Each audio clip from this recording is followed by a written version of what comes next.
garbage announcement, the roll call. Thank you, Mr. Chair. Planning Commission hearings are televised live on County Santa Barbara Television, CSB-TV, Channel 20, at 9 o'clock a.m. in the South Coast, Lompoc, San Ynez Valley, Santa Maria, and Orchid areas. Rebroadcast of Planning Commission hearings are on Fridays at 5 o'clock p.m. on CSB-TV, Channel 20. And for the roll call, Commissioner Cooney? Here. Commissioner Brown? Here. Commissioner Brooks? Here. Commissioner Valencia? Here. Commissioner Blau? Here. Thank you. Thank you. Ms. Black, if you'll do the agenda status and the projection report, please. Yes, good morning, Mr. Chair, members of the Commission. This morning we have 4 items on your agenda. The first 3 are permit-related items, and the 4th is the Santa Ynez Community Plan. We're prepared to move forward on all of those today. And just as a note, we are planning on taking up the Santa Ynez Community Plan immediately following your lunch, scheduled to hopefully conclude at 1. With respect to the projection report, your next scheduled hearing after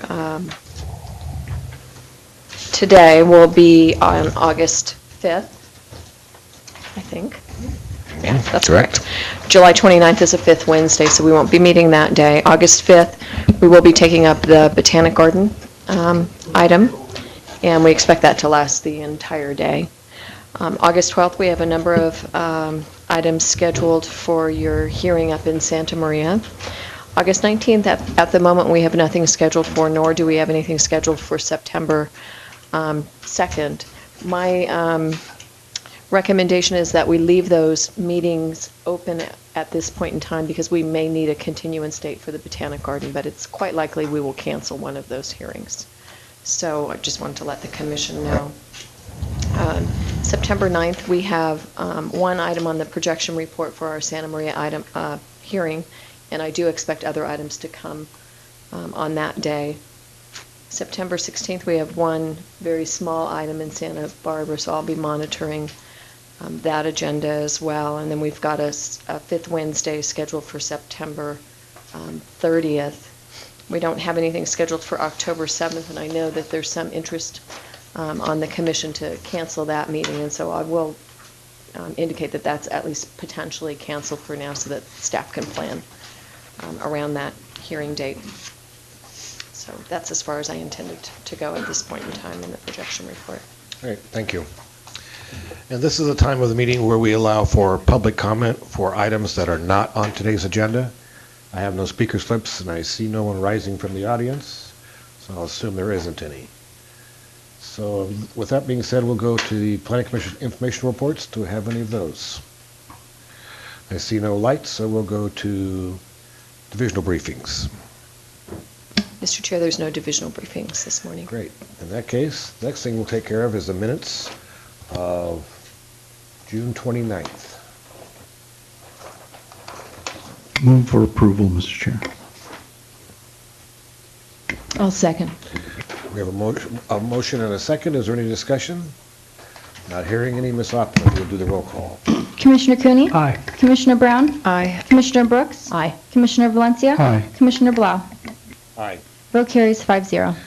Thank you. Now, are you going to give us a summary of the supervisor's hearing for yesterday? Sure, Mr. Chair. Thank It'll you. be very brief. There were only 2 items on the agenda that I thought the Planning Commission might be interested in. First was the economic hardship ordinance. It was the second reading, and that was approved by the Board of Supervisors, so that'll be in effect in 30 days.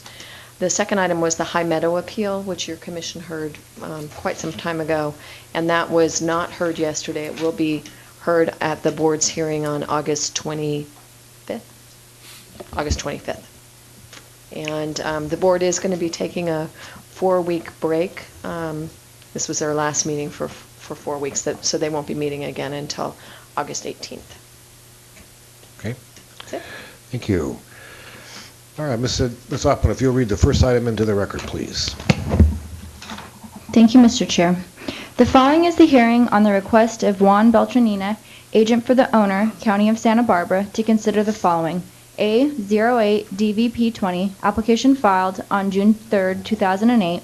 B08 CDP 187, application filed on November 21st, 2008. And to accept the exemption pursuant to Section 15303E of the State Guidelines for Implementation of CEQA. Thank you. Ms. Blacker, staff report. Mr. Chair, Mr. Briggs is in the South County office. As your commission remembers, this item was continued for 1 week so that the Parks Department could be consulted on a minor project description clarification that your commission requested. So I'll ask Aaron to address that. Mr. Briggs, good morning. Good morning, Mr. Chair, members of the commission. Just a quick change. We did add one sentence to the project description at your request. I did run this by Juan Beltranena of the Parks Department, who is our applicant, and he is in full agreement. And let me just quickly read that one sentence that we've added into the record. However, the park would not be used by any jurisdiction or organization for scheduled, organized recreational sporting events, i.e. softball tournaments, ultimate frisbee leagues, grass volleyball matches, etc. And hopefully that satisfies the concern that Commissioner Cooney and the rest of you supported. And then finally, before you make your motion, I wanted to remind you that you wanted to remove condition number 15, which was the landscape bonding condition. That's all I have. Thank you. Any questions from commissioners? Commissioner Brown. I have a question for Commissioner Cooney, actually. And I guess this language, if I read this carefully, it would not allow a pickup grass volleyball match, because that's an organized. And I think the intent is it's a continuing organized league play of some sort. But I don't want to, maybe I'm reading it too carefully or I'm trying to read stuff into it. I think the intent was that you just Mr. didn't Cooney, want would you continued like to league play. respond? Yeah. You are right about my concern and the expression of it. However, I think this language does accomplish it. It basically talks about organized and scheduled in the same sentence. And to me, what we want to preserve is the spontaneous ability of residents to take a volleyball out there and hit it around, or a football, or anything else for that matter, and not be impaired from doing that by a league or other organized activity. And I think Mr. Briggs has accomplished that. Mr. Brooks. Yes, thank you, Chair Blau. I just had one question of staff. In reading the revision, as we turn the page, it mentions the split rail fence. And I know at our hearing last week, we discussed that there is also going to be the mesh fencing for protection at the bluff edge. I just want to make sure that that's still in there, because it's not mentioned on the second page of what we have. It just mentions the split rail fence with signage to warn park users of the bluff edge location. Mr. Chair, Briggs. Commissioner Brooks, the fence would be constructed as shown at the last hearing, where Ms. Van Anna held up the exhibit that showed the wire mesh in there. That doesn't show up in the project description, but it's certainly detailed in the plans. Okay, thank you. Mr. Chair, just one clarification. There are two places where the landscape performance security issue arises, and that's in B, conditions of approval B5, condition 15, and then in the actual CDP, which is condition 11. So I think you would want to change both of those. Thank you. Commissioner Cooney. Thank you, Mr. Chair. I wanted to share with the commission that I visited the site again this past Monday and walked to the edge of the bluff and looked over, and I have to say it's breathtaking in the literal sense. It's a straight drop. I don't know how much the cliff overhangs the lower bluff, but it is precarious. On the other hand, every single one of the properties, improved and unproved, along Del Playa faces the same situation. I do think that we can't be deterred by the possibility of someone falling off the cliff to discourage projects of this magnitude. And it's a wonderful site. I think it'll be enjoyed not only by students and others who live in Isla Vista, but by visitors to the area. So I'm very much encouraged by this change, and I think it will be widely used. Commissioner Valencia. Thank you, Mr. Chair. Mr. Chair, there was some There were some letters to the editor this weekend concerning, is this the appropriate time to be constructing a park and so on? And it's not an appropriation that just came up recently. This has been in the mill for about 5 years, and it's a process that's been going on, accumulating all those properties, there's about 10 or 11 lots, I can't recall how, maybe 13 lots, and it's taken this long to get this going, so it isn't something, so the person who wrote that in the paper probably thought that it was a new allocation and we were taking funds now out of some needed projects, but we're not. Thank you. I would just ask the question, this is using Quimby Fee Act funds, is that correct? Or redevelopment funds? Mr. Chair, I believe it's redevelopment funds, but I would have to check for sure.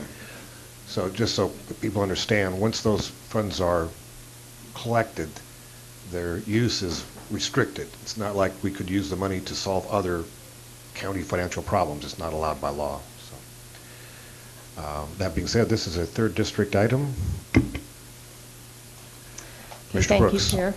Thank you, Chair Blau. I would like to make the motion then that we adopt the required findings as specified in Attachment A, that we accept the exemption pursuant to CEQA guidelines in Attachment B, that we approve the project subject to the conditions in Attachment C, which included the elimination of Condition 15, and that we add the language that was proposed today. And the condition, I think you also went the condition in the 22 to just condition 11. The bond appears twice. Okay. That's my motion. I'll second that. We have a motion and a second. Any discussion on the motion? Not seeing any. Ms. Hoffman, if you'll do the roll call. Commissioner Cooney? Aye. Commissioner Brown? Aye. Commissioner Brooks? Aye. Commissioner Valencia? Aye. Commissioner Blau? Aye. Vote carries 5-0. Thank you. And if you'll now read item number 2 into the record. Thank you, Mr. Chair. The following is the hearing on the request of George and Cheryl Bedford, appellants, to consider the appeal, case number 09-APL11, appeal filed on April 23, 2009.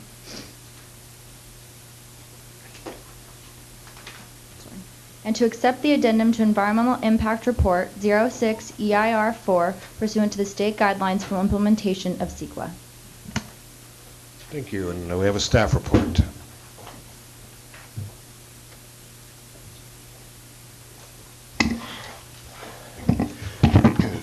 Yes, good morning, Mr. Chair, members of the Commission.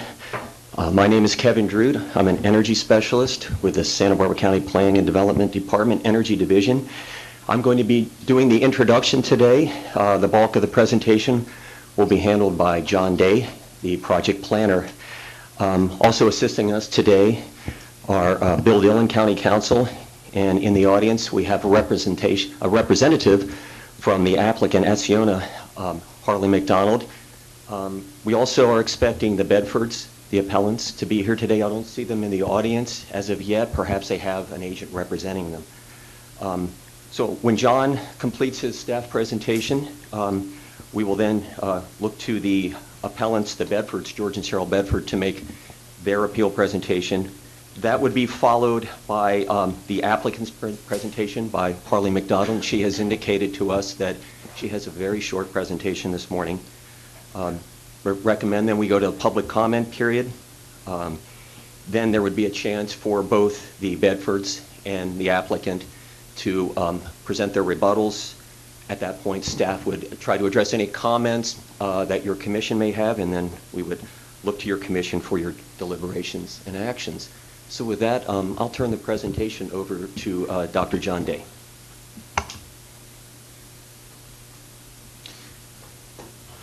Good morning, Mr. Chair, Commissioners. As you'll recall, the Lompoc Wind Energy Project is located in the inland area of the county, about 5 miles south of Lompoc. It's outlined in red on the slide. The 2,950-acre project site and the adjacent properties to the north and east are all in agriculture, used mainly for grazing. The property to the west and south is Vandenberg Air Force Base. This view is looking along the southern ridge of the project area. You can make out one of the existing meteorological towers on the right side of the picture, in that area. Before getting into the details of the appeal, let me give a general overview of what the substantial conformity determination and the land use permit under appeal authorizes and the benefits that will result. What they authorize is minor extensions of deadlines for removing temporary meteorological towers. The LUP also includes height increases for 2 existing towers, which is already explicitly provided for, authorized in the approved conditional use permit. More importantly, the applicant proposes to reduce the permanent Met towers from 10 262-foot high towers to a single 98-foot high tower, which would be installed in the near future. The reason for these changes is that by delaying removal of some temporary towers and constructing one permanent tower earlier than previously planned, Acciona will be able to establish correlations of the wind patterns across the site. And as a result, they'll be able to get all the data they need during operations from a single shorter tower. So while several temporary towers would remain a little longer than previously planned and previously approved, there will be a major reduction in the Met towers on the site throughout the 30-year project life. That'll result in a better project with less visual impacts, construction impacts, and impacts to birds and bats. What's important to realize is that even though the Met towers are a fairly minor part of the project, and they'll be dwarfed by the up to 65 wind turbines, the proposed changes will reduce the Met tower impacts to almost inconsequential.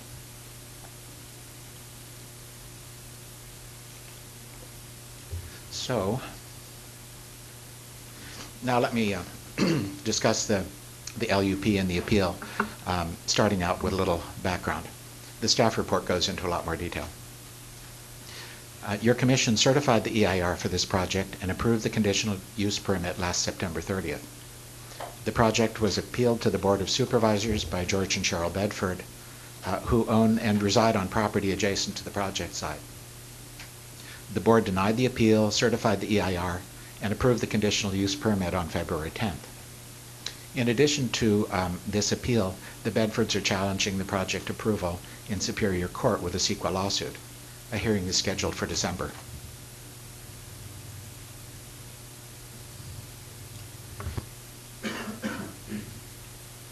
Pardon me. This slide shows the overall project as approved by the board in February. The approved project includes up to 65 wind turbines standing up to 397 feet. They're required to be located in designated turbine construction corridors, which are shown outlined in these purple lines. The exact locations of the turbines themselves is not yet definitely determined. The project includes up to 10 meteorological towers, that's the approved project, which could be up to 262 feet high, located in the same construction corridors. The project also includes an operations building, access roads, and other support facilities. All the development under appeal today is located within the specified construction corridors. Note the location of the Bedford residence, which is there about a half a mile from the nearest turbine corridor.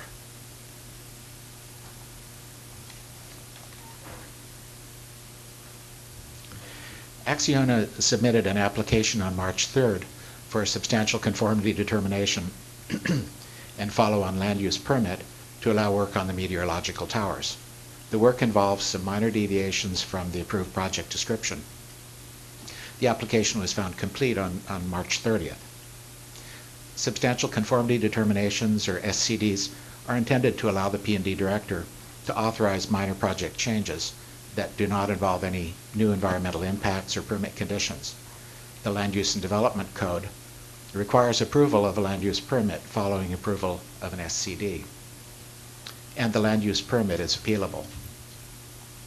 The SCD was approved on April 16th of this year, and the follow-on land use permit was approved on April 17th. The Bedfords appealed the land use permit on April 23rd.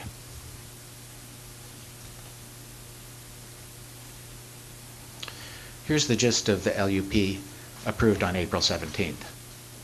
First, it would extend the removal deadline of 4 temporary Met towers until December 31st, 2010. For 2 towers, the extension is about 11 months, and for the other 2, it's about 1 year and 8 months. The approval includes a project amendment to reduce permanent Met towers from up to 2 80-meter towers to a single 30-meter tower. This tower would be installed in the near future before the approval of the final project plans, rather than after the approval of the plans, as stated in the CUP. In addition, the April 17th LUP authorized height increases of 2 towers and removal of 4 towers by April 30th. These actions were included in the application, but actually they did not need to be analyzed in the SCD or included in the LUP because they are already explicitly authorized in the conditional use permit.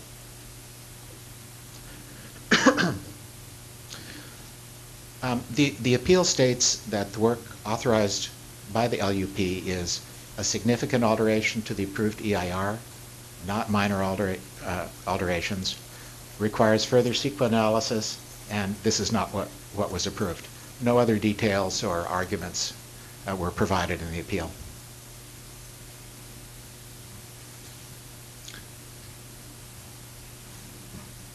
The only deviations from the approved CUP that need to be authorized with the land use permit are the delays in removing 4 temporary towers and the early installation of one 30-meter permanent tower.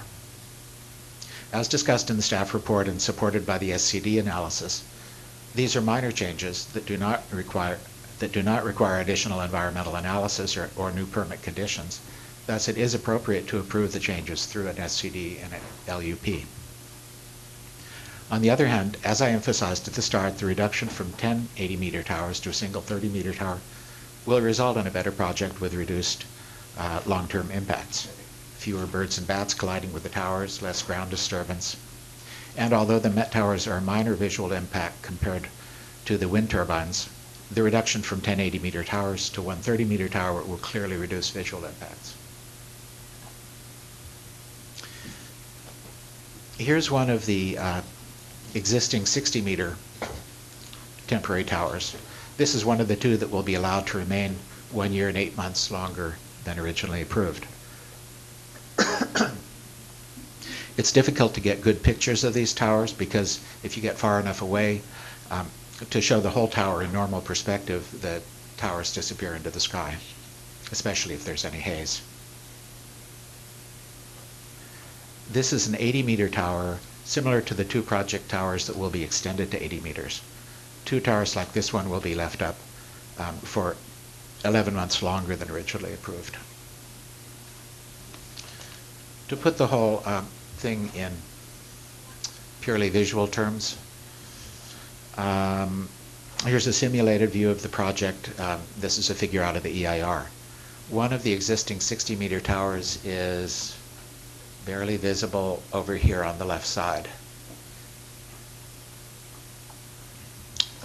It's barely visible, at least in comparison to the relatively massive wind turbines. The 10 permanent meteorological towers, as originally proposed, would be 80 meters high. That's the same height as the rotor hub of the wind turbines. So those, as originally proposed, the 10 towers would be as high as this. At least some of them would probably be required to have FAA obstruction lighting. They would be more substantial than the temporary towers. The temporary towers are guyed with guy wires, and the permanent towers would have to be unguyed, so they'd have to be a more massive structure than the temporary towers we've been looking at. In contrast, the single 30-meter tower that's proposed would be less than half the height and would not require FAA lighting. It would be located on the southern ridge over 1.5 miles from the Bedford residence. The land use permit we're recommending for approval today is different from the one that was approved on April 17th. We're able to recommend changes to it because this is a de novo hearing. First, the removal deadline for 4 towers that were originally scheduled to be removed April 30th is extended to 45 days after issuance or denial of the land use permit. The delay is caused by this appeal. Second, we added that the single 30-meter tower may be installed prior to approval of the final plans for construction of the wind farm. This is to correct an unintended omission from the April 17th permit. Third, we deleted the height increase of the 2 temporary towers from the land use permit. As I mentioned earlier, these Met Tower modifications were part of the SCD application, and we inadvertently analyzed them in the SCD and included them in the original LUP. However, the modifications are explicitly included in the conditional use permit project description. So on reconsideration, we realized the height increases could and should be authorized with the ministerial zoning clearance. So we took the height increases out of the LUP and issued a zoning clearance instead. The zoning clearance for the increase in the height of those 2 Met Towers was issued on June 19th. To make sure the minor changes authorized in the land use permit are reflected in the CEQA document, we prepared an EIR addendum. If your commission approves the revised LUP today, we recommend you also accept the addendum, which simply documents the minor project changes for purposes of CEQA. So in conclusion, staff recommends that your commission deny the Bedford appeal, adopt the required findings, accept the EIR addendum, and approve the revised land use permit.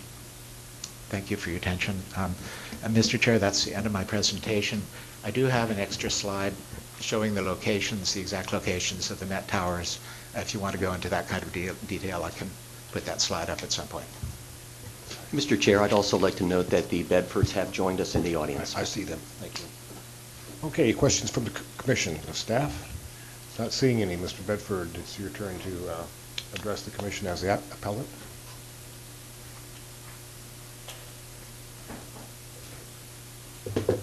Good morning. My name is George Bedford. My wife and I, Cheryl, are here.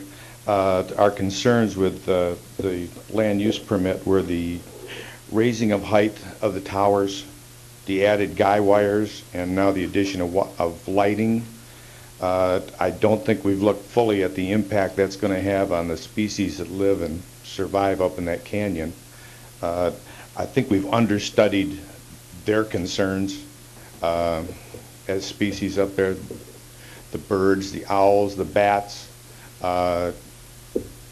We didn't realize these towers were going to have lights on them. We knew the turbines were going to have lights on them, but I think we've totally understudied this project in trying to get this thing swiftly through.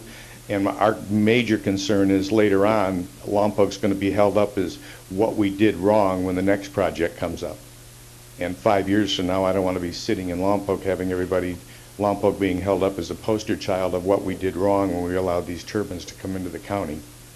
So that's the major concern, and we're leaving, this commission left awful lot of stuff up to staff for interpretation without any backup with substantiation of what effect it's actually going to have on the project. There's plenty of information out there.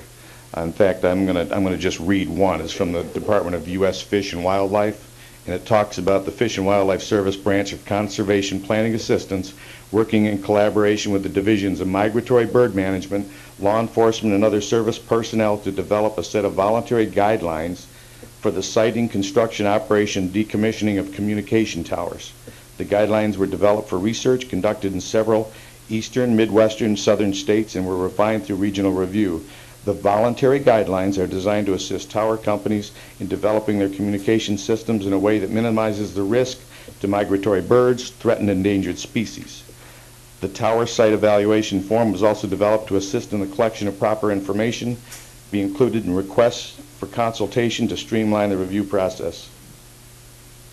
A communication tower work group composed of government agencies, industry, academic researchers, and NGOs was formed to develop and implement research for the ways to construct and operate towers to prevent bird strikes. This was updated in January of this year.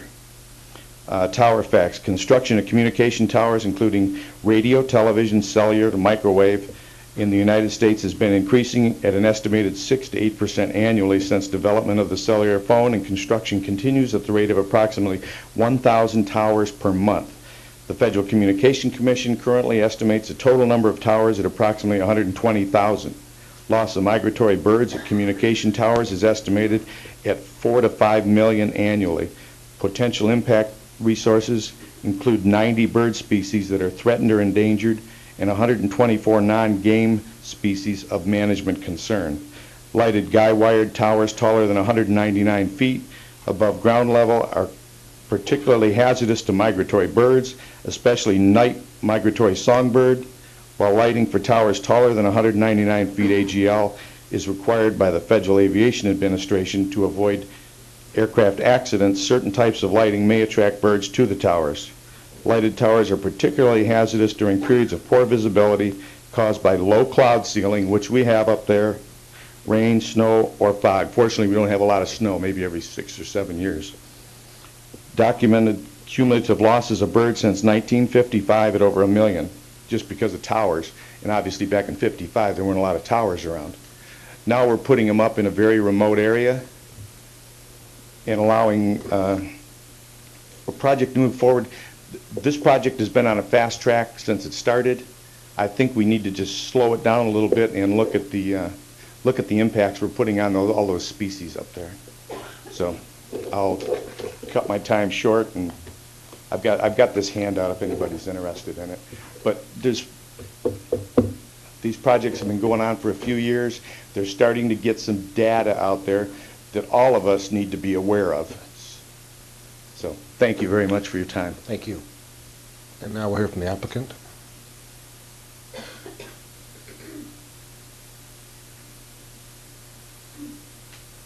Mr. Chair, members of the Commission, good morning. My name is Harley McDonald. I am a project developer with Acciona Energy. I am managing this project.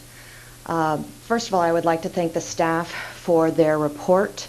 Acciona fully appreciates their hard work and concurs with their conclusions. Rather than come here today and give a presentation that would simply reiterate what the staff has said and duplicate their effort in the presentation, I simply wanted to come here and be able to be a resource and answer any questions you may have on these towers. Great, thank you. Commissioner Valencia. Thank you, Mr. Chair. Ms. McDonald, I understand everything that Mr. Bedford said, and I'm very confident that we answered most of those questions in the EIR and the staff reports. But one thing that he didn't bring out, and it came out in the papers recently, and I brought it to his attention, I'm surprised he didn't bring it up, is that the hum from the propellers of the turbines creates certain levels of harmonic, of frequencies in various harmonics. And the article in the paper, I believe it was the Santa Barbara News Press, indicated there may be some damage to the human ear. Could you respond to that? There are studies that are ongoing regarding that particular thing. They're still inconclusive. We're still finding out about that. There are no definite findings to my knowledge that have proven that it is detrimental. Do you, the human ear, I believe, hears from about 2,000 cycles to maybe, if we're part dog, 16 or 18,000 cycles, normally maybe 13. But what is the frequency range of these hums? I'm sorry, I don't know. I would have to talk to our scientists back in Chicago. All right. All right. Thank you, Mr. Chair. Mr. Brown. Yeah, thank you. Good morning, Ms. McDonald. Nice to see you again. A question for you. In the staff report, it indicates that the Met Towers were not reviewed separately in the EIR. I presume that they were just included along with all the other information regarding the turbines in terms of the bioresources. So my question to you is this. the mitigations that you're doing for the towers are basically some of the same as you're doing for the turbines. In other words, can you just explain some of that, since it wasn't explained in the staff report, so we can sort of review some of that? Could you? Well, what I'm looking for is that Dr. Day, when he wrote the staff report, said that when the EIR was written, it didn't specifically single out the Met towers, but all of the towers were, this is my words, lumped together and reviewed as a single impact in terms of the bioresources. So all the mitigations, I presume, that are being done up there for either the Met towers or the turbines are similar to avoid bird impacts. Now, that's not explicitly pointed out in the staff report, but that's my question to you. Is that not the case?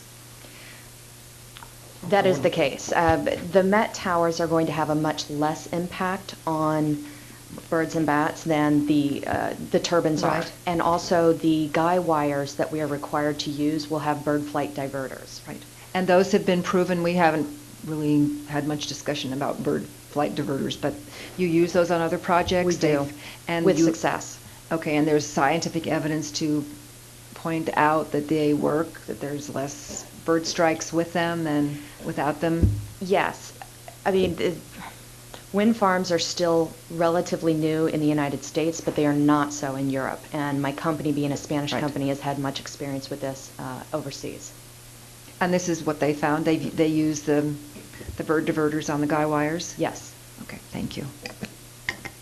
Commissioner Valencia. Thank you, Mr. Chair. I had a couple of follow-up questions. On the Met Towers, I suspect they're getting meteorology data, wind, temperature, humidity, dew point, and wind direction and so on. Is that information telemetered out by wire, or is it microwave?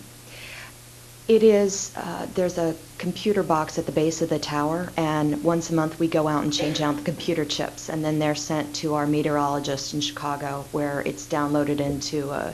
Is it a SCADA system, or do you... No, it's a different system. It's a type of proprietary software program that we have. Okay, but you physically go and take it out, so the tower collects the data and it doesn't send it anywhere, it stays there physically, and yes, you pick it up. Because these are a little outdated. The current towers that exist in the industry now. So it's historical data that you're getting and not real time. Well, historical in the sense that it's 30 days old when we look at it. All right, thank you. Mr. Cooney.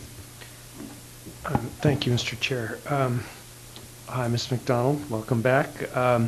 I had a question as to the change in technology that apparently has occurred since we reviewed the towers themselves with respect to the number and also the height. You're able now, much to our delight, to be able to reduce not only the height, but also to remove the risk that lighting would need to be attached to the towers. And as an ongoing matter, having only one tower, what's changed in the project that allows you to utilize only one tower now? Well, technology has not changed. The technology is still the same. The reason that we asked for 10 80-meter towers was that it was a worst-case scenario. We were thinking that we may need a number of towers.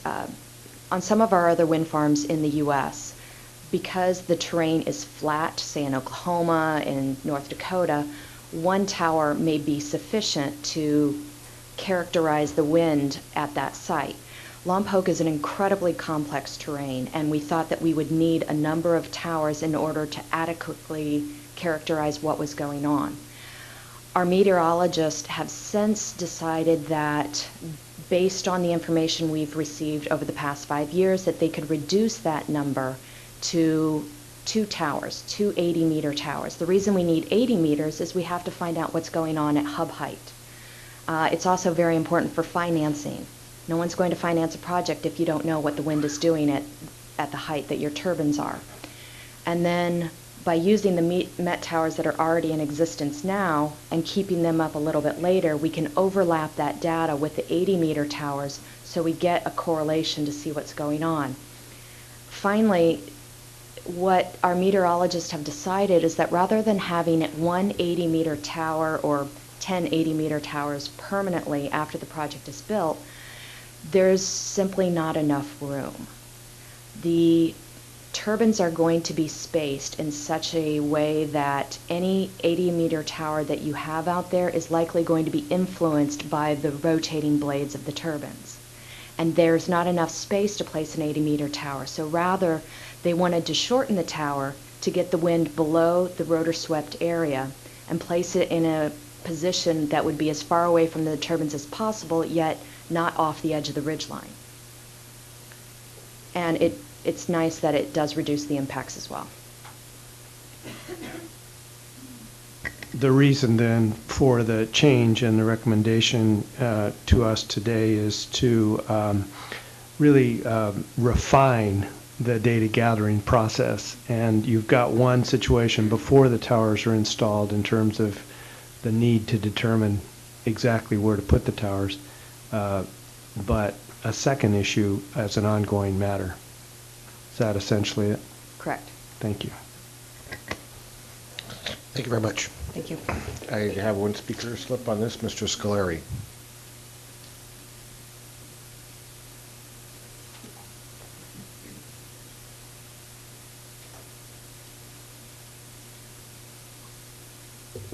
George Bedford again. We didn't receive anything from Dr. Day on the changes on the 29th. Was there a reason for that, John? You said there were some changes made on the 29th. I don't remember receiving any of that. The 29th of June? Oh, it's attached to the staff report. Okay, and the staff report only shows up here at the meeting? You don't get it ahead of time, or? It's just a question, a procedural question on, the staff report only shows up on the day of the commission meeting? No.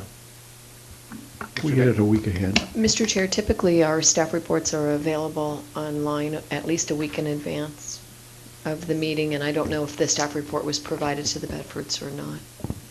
Okay, because normally you've been really good about sending emails, and I think I've been pretty good about answering them. Yeah, well, the staff report is available in the office. It's available online. I did not send one out to your address. Okay, yeah, I don't need them at the address. If you could just email me information when it comes available, I'd certainly appreciate it. Thank you. That was all. Mr. Scolari.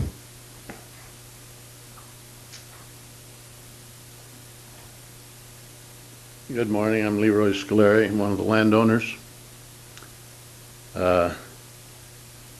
This project was well vetted before you here in February as a whole. This is an important, integral part of that project, and I think that your staff has had sufficient information to make the decision that they've made. And I would strongly urge that you deny the appeal. Thank you. Thank you. Do we have any other speakers that wish to address the commission?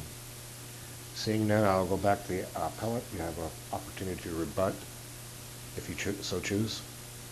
Don't wish to take one. Applicant has the same. Is it okay there? Don't wish to rebut. Commissioner Valencia. Mr. Chair, I'd like to ask the staff, maybe Dr. Day can answer this. I don't recall reading about the propeller washer, the vortex, will they create any problems for, what is the distance of the dangerous washer vortex that they create? Is there any distance that's dangerous? Mr. Chair, Commissioner, are you referring to the rotating, the turbulent yes, disturbance downwind? Yes. There is any safety factor that we have to be concerned about there? I think that the applicant can probably speak to that better than Okay. me. I know that they have spacing criteria. We for might have them. covered that, but I don't recall now. And Yeah, I know that the turbines have to be spaced at a certain distance, and I think that depends on maybe Ms. McDonald can a give number us of factors.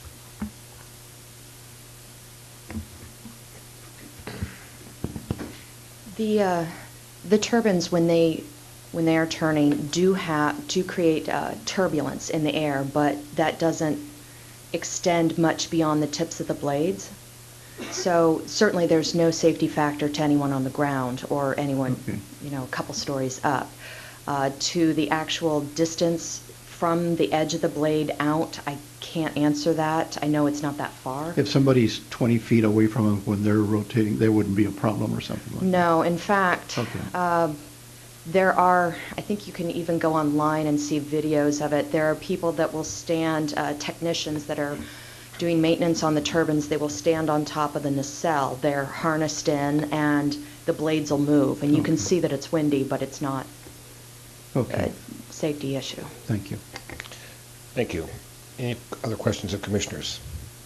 Seeing none, I'll close it to the, close the public comment, bring it back to the commission for their deliberation. Commissioner Cooney. Mr. Chair, two issues. One, just in terms of our focus today, while certainly the entire project is of great interest to the people of the county and particularly the Lompoc area, our issue is really focused on the narrow request granted by the director in the substantial conformity determination, which has been appealed to us. So we're really limited in our review today to the basis for the substantial conformity determination, whether that was exceeded by the director, and really the spacing or location of the turbines is irrelevant to that. But I am concerned that Mr. Bedford wasn't provided as an appellant here with a copy of the staff report. And I would advocate, subject to the rest of the commission and certainly the chair's agreement, that we hold a recess or trail this for one further item to give him a chance to review the materials today and to make any comments to us before we decide. There may be something in there he hasn't seen. I know he's very familiar with the project, so there wouldn't be anything terribly surprising, I don't think, but he should have the opportunity to look at it. The chair agrees, and I think we will simply trail this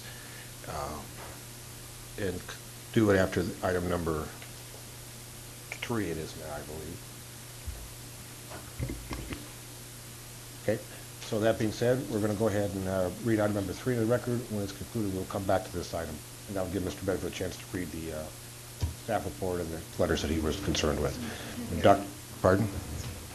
Well, yeah. So Dr. Day, if you'll make sure that Mr. Bedford gets that. That being said, we're going to take a 5-minute break to set it for the next item. Thank you.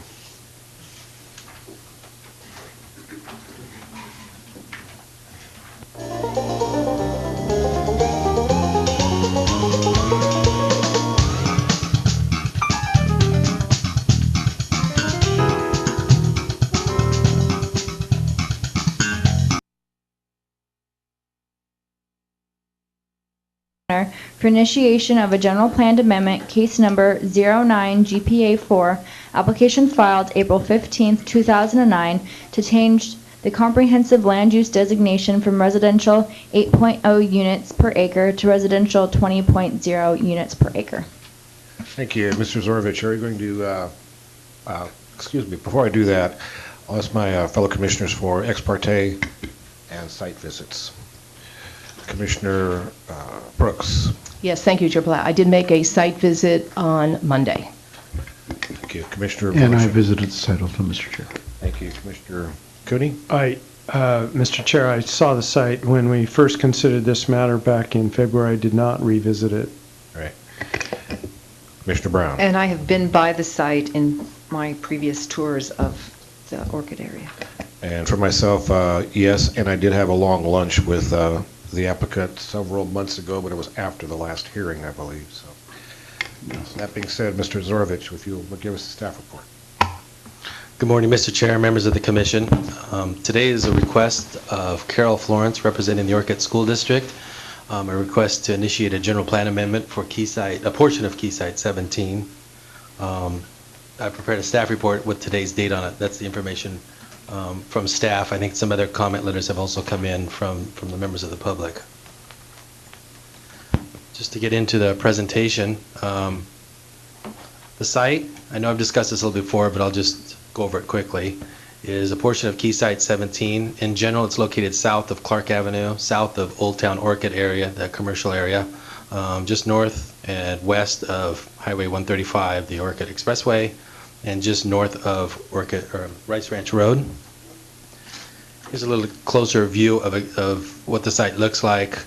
Here's Rice Ranch Road, Old Town Orchid. Clark would be just to the north here. This is the school district offices, and Orchid Junior High School is just a little bit to the east of the site. The site is mostly vacant. There's a parking lot here which used to facilitate the Oasis Center and school district offices. This figure here just shows or represents the land use designations of the area. Again, this is the project site. It has a current land use designation of residential 8.0. The rest of Key Site 17 is also designated residential 8.0. There is educational facilities for the school district's offices and schools just to the east. To the north is residential land use designations, as well as to the south.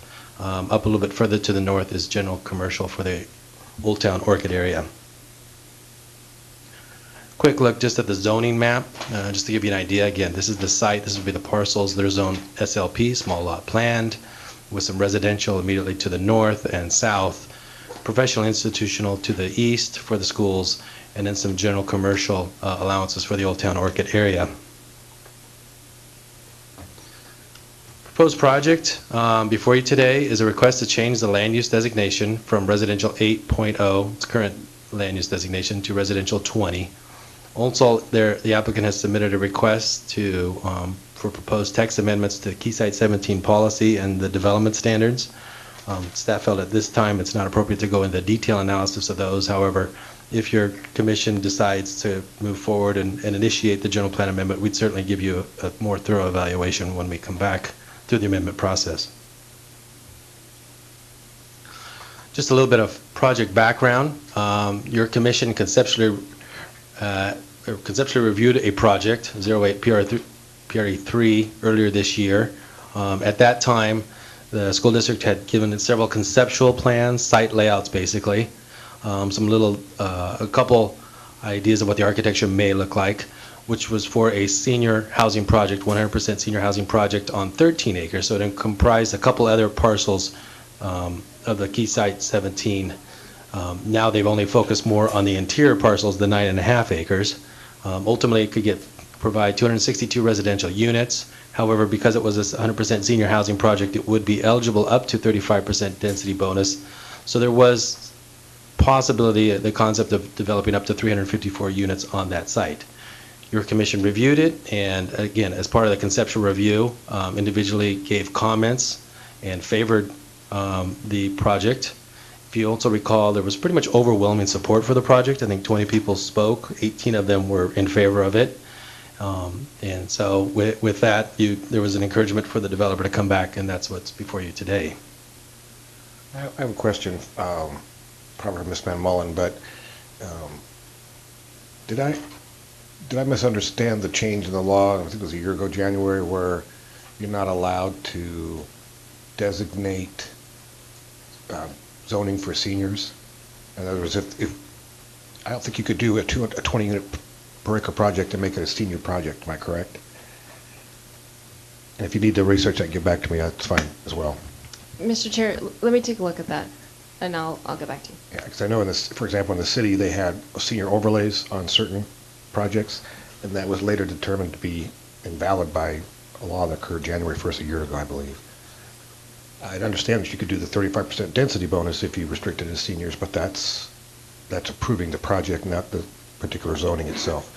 Mr. Zorovich, if you'll continue. Thank you, Mr. Chair. The staff report included several guidelines or criteria to evaluate the request for the initiation. This next slide and the following one just kind of highlights a couple of the more critical ones of those guidelines. One is, ask the question, is the request in the public interest? First of all, we took a look at the Orchid Community Plan. There's a policy which encourages the county to provide senior housing in the Orchid planning area.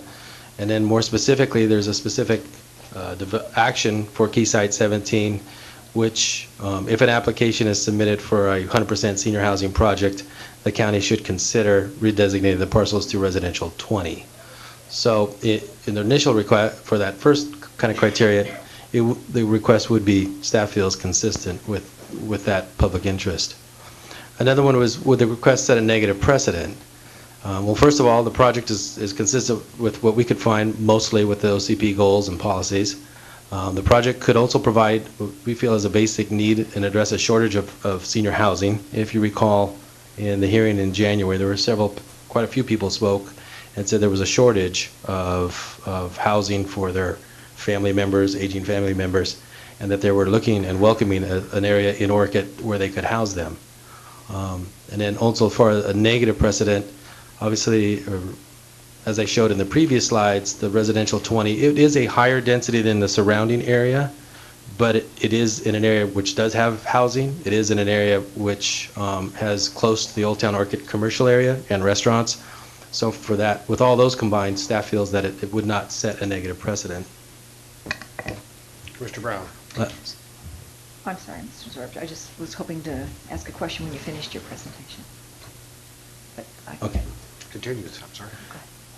Mr. Chair, I'll welcome the question. Okay, well, while we're there, in the Orchid Community Plan, it discusses, as you've just discussed, the 100% senior housing project with the consideration for the 20 units per acre. But the applicant is coming in with a request with bonus density, which will increase the density, or possibly could increase the density. But the Orchid Community Plan didn't consider that, or did it?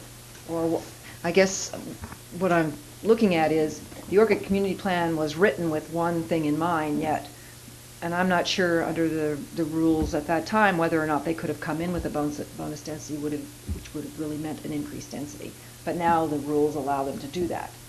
So did the Orchid Community Plan envision the increased density to the 35% density bonus? Mr. Chair, Commissioner Brown, simple answer is no. It doesn't, at least it doesn't indicate in anything in the information I've seen in the OCP or the OCP site-specific EIR, the additional density bonus. I don't know what the provisions were at the time when the OCP was adopted and approved, what bonuses were eligible. It's my understanding that in the state law that if you are given a 100% senior housing project, that they are eligible for a certain density bonus if they meet certain standards, which my understanding is state law and is not really up to a decision or somewhat precludes.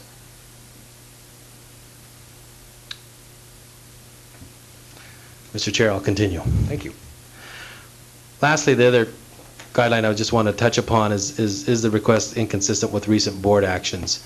And recently, earlier this year, the board approved 2 amendments in the Orchid Community Plan, which were part of the long-range planning's efforts for a focused rezone EIR project that they took forward.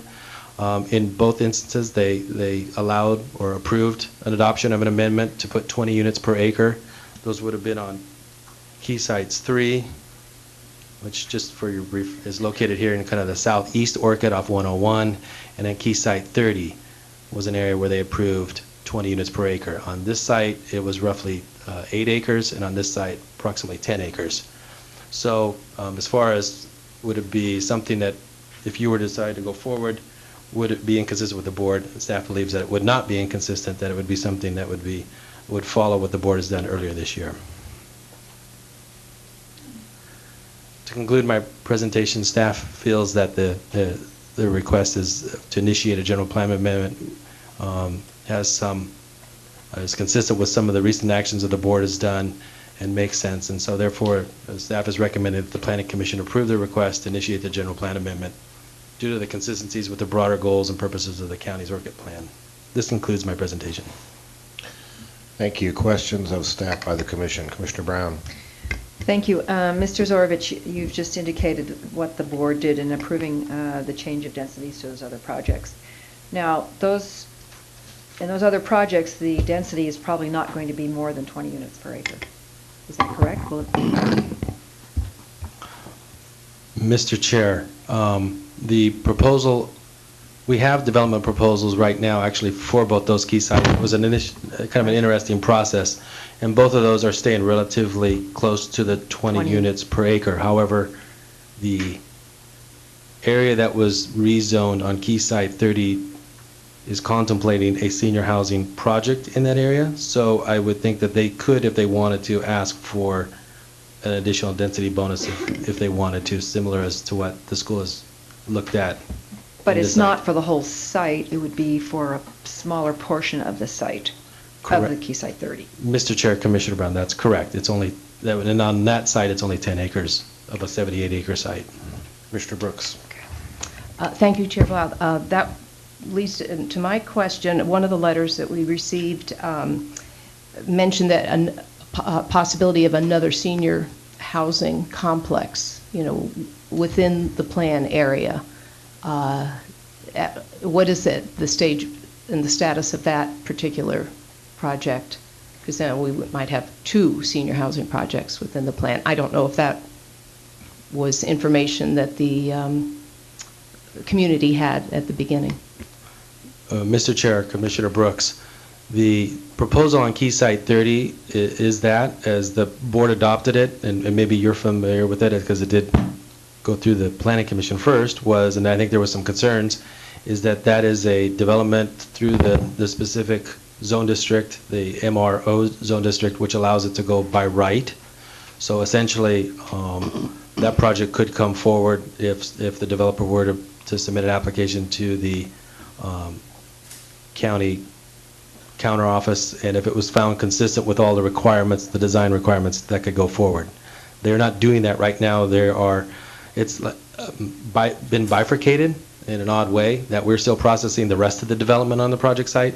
So I think they're holding off to see how the entire project moves forward before they actually submit plans to build out. Commissioner Valencia. Thank you, Mr. Chair, and I have a similar question. You might have answered it, but I need it answered in my way. On the eligibility of the Orcutt School Board to ask for the density bonus, what is the discretion of the Planning Commission with respect to the density bonus? Do we have any discretion, or it's something that they ask for 36% or 25%, they get it? Mr. Chair, Commissioner Valencia, it's my understanding that they have to meet certain requirements, such as, if all the units are just market rate, they're only eligible for a certain step level of density bonus. But if they meet certain requirements, I think if they provide a certain amount of affordable units, they get more density bonus. If they do other things, they get more, and there's limited discretion by the Planning Commission to give that. So it's a mandate that they've received from the state, and we're out of the cycle? Mr. Chair, Commissioner Valencia, I believe so, unless County Council differs with that. I believe that's what it is. Council, we are out of the cycle? Mr. Chair, Commissioner Valencia, I wouldn't say you're out of the cycle, but I would say that, it is covered by state law on how it works for granting density bonus. So you what meet is the certain qualifications. Excuse me for interrupting. No. What is the safeguard for us? I want to give them the density of what they're asking, 260 say, but I am not interested in seeing this bonus density. So how would I be able to protect the citizens of the area to ensure that, yes, a nice project goes in, but not an overcrowded project goes in? Sometimes the people in Sacramento make decisions that have a tendency to overcrowd some of our areas, and I would like that discretion to be with me, because I'm here looking at the site. So how can I protect that discretion? Commissioner Valencia, if I could, I'm going to make a comment similar to that.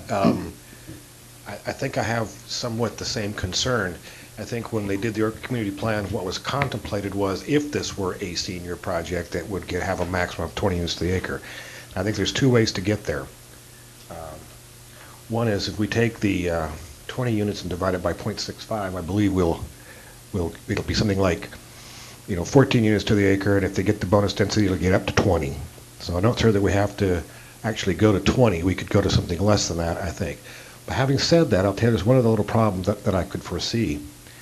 Depending on what kind of senior project this is, whether it's just straight single-family detached buildings, or if it were, say, a congregate care facility or assisted living facility, the density doesn't really work the way we're trying to work it today.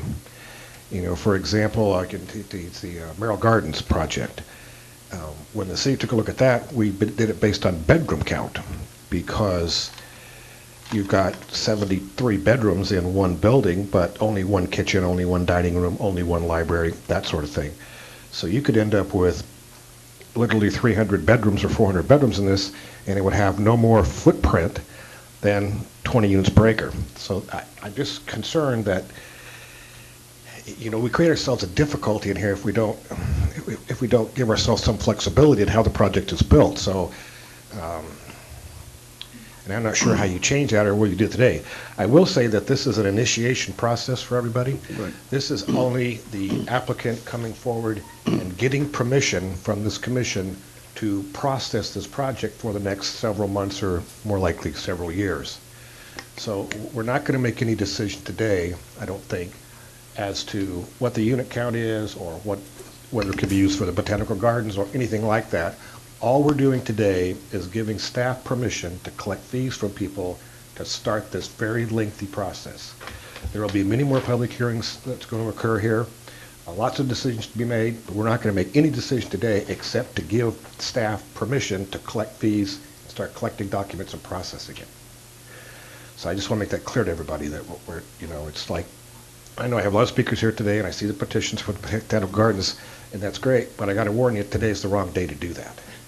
It's much later in the process that's going to occur. Only thing that's got today is give them permission to start a process.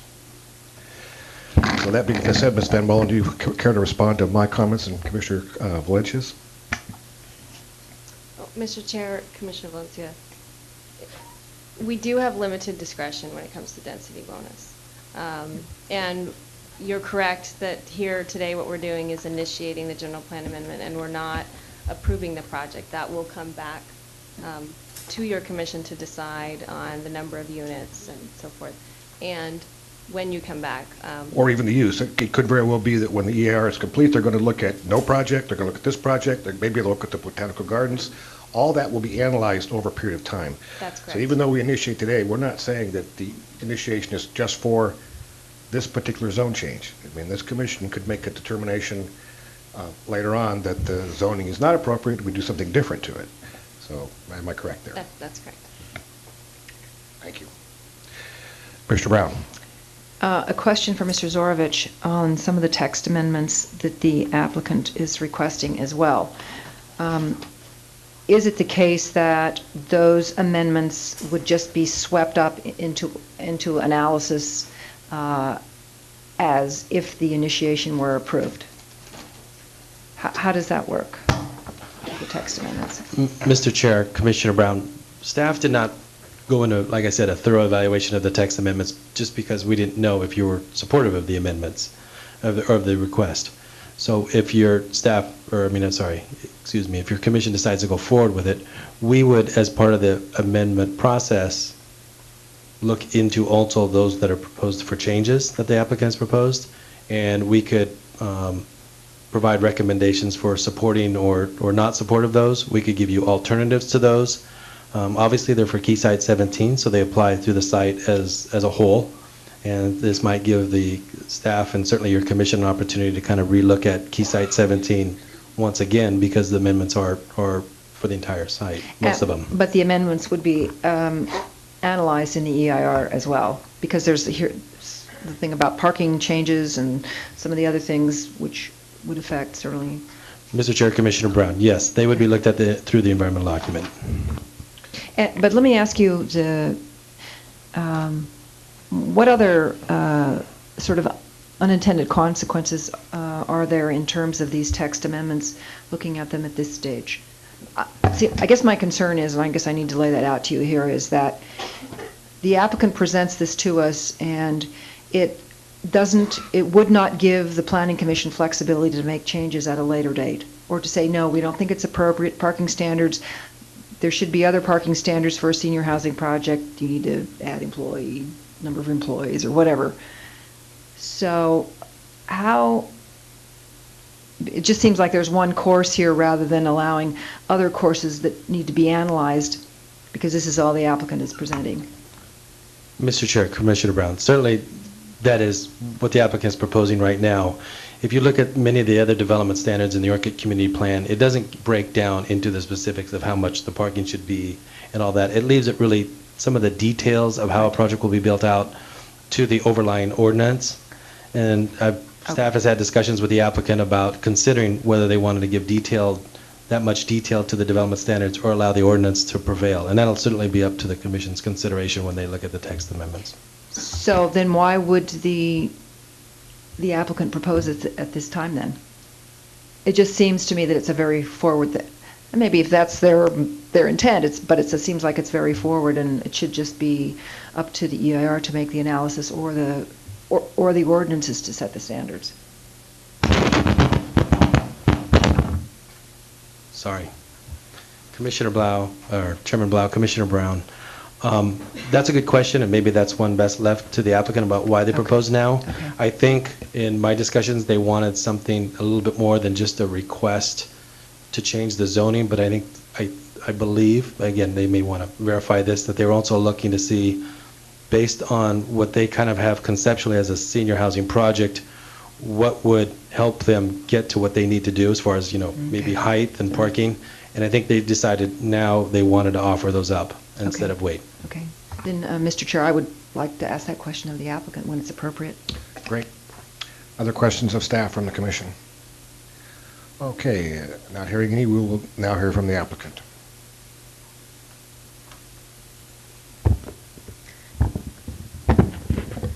Thank you. Good morning, Chairman Bau, members of the Commission. My name's Carol Florence. I'm a principal planner with Oasis Associates located in San Luis Obispo, and I'm representing the Orchid Union School District Board of Trustees this morning. I do want to thank you in advance for your positive recommendation to initiate this general plan amendment. I also want to thank John Zorovich for working collaboratively with us since February of 2008 to bring forward what we believe is an amendment that balances the goals and objectives of the school district, the community as a whole, and specifically the needs of our aging population. All, hopefully, and this is where you'll find some comfort, within a regulatory framework and a very clear set of standards that will ensure that any future development will be compatible not only within the neighborhood but in the context of Old Town Orchid. I also want to acknowledge the assistance that the Commission gave us either during the January meeting or individually to help us formulate appropriate revisions to the key site development standards. Times have changed, and these economic dire straits demand bold and creative actions. I believe that your approval of the district's request for a general plan amendment will represent the Commission's ability to truly understand the dynamic of today's economic and social forces and accordingly respond in a manner that accomplishes the broader goals and policies of this county, and more specifically, offering benefits to the local community. John asked me during this process to provide some documentation of support of the district's request for 100% senior housing, and we titled that Baby Boomers on the March, How the Orchid Union School District Can Respond to the Needs of Our Growing Senior Population. And if you'll bear with me, I'll just read a brief excerpt from that. On September 3rd, 2008, over 150 leaders of key stakeholders from South Santa Barbara County answered the call for collaboration on aging issues and began a strategic planning process. Participants represented a diverse group including public agencies, local nonprofits, foundations, legislators, and community residents. At this symposium, participants discussed the need to raise awareness in the community at large to the needs of our aging population. To put that in perspective, currently California has the largest older adult population in the country. Based upon information from the California Department of Finance, there are 421,625 people living in Santa Barbara County.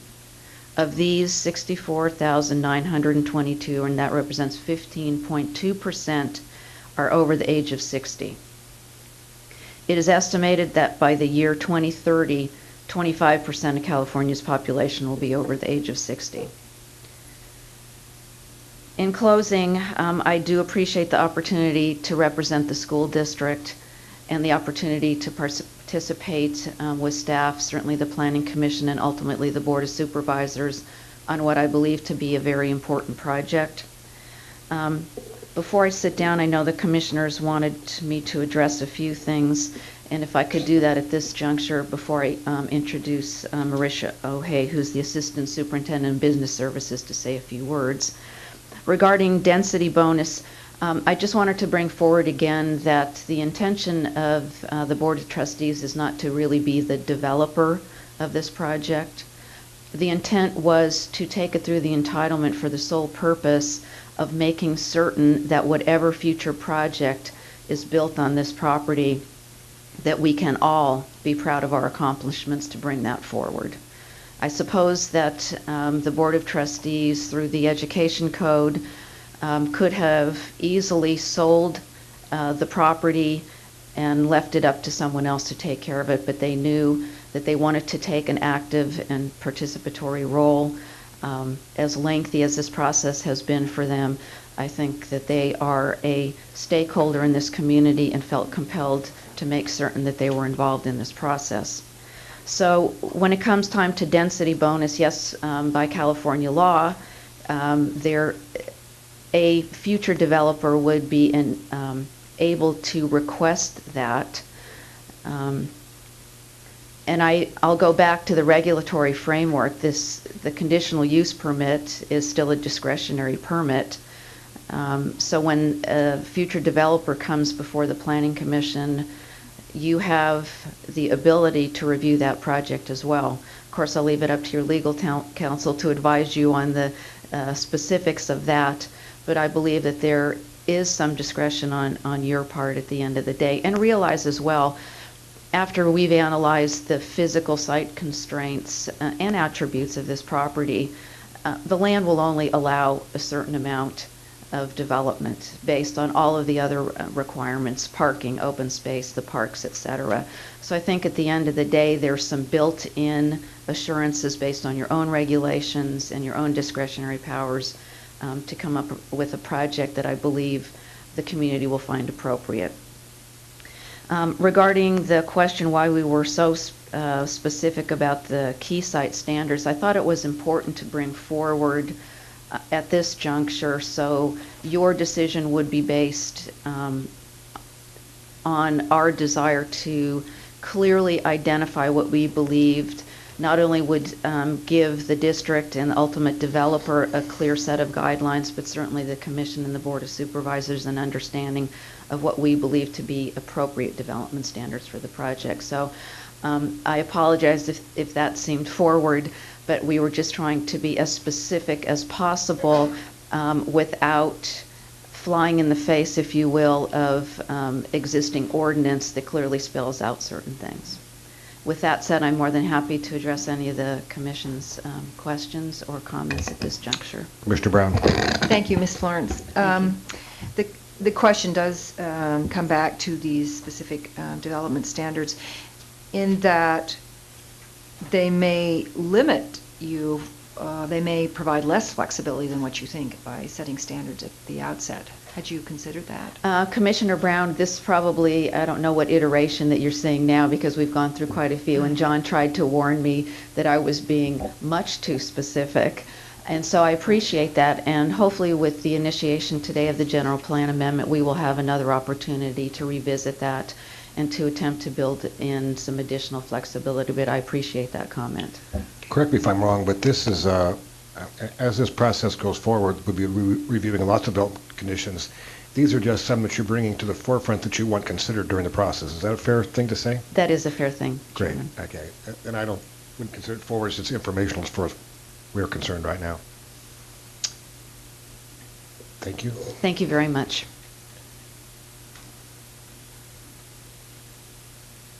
Commissioner Blau, members of the Commission. My name is Marisha O'Hay, and I'm the Assistant Superintendent of the Orchid School District.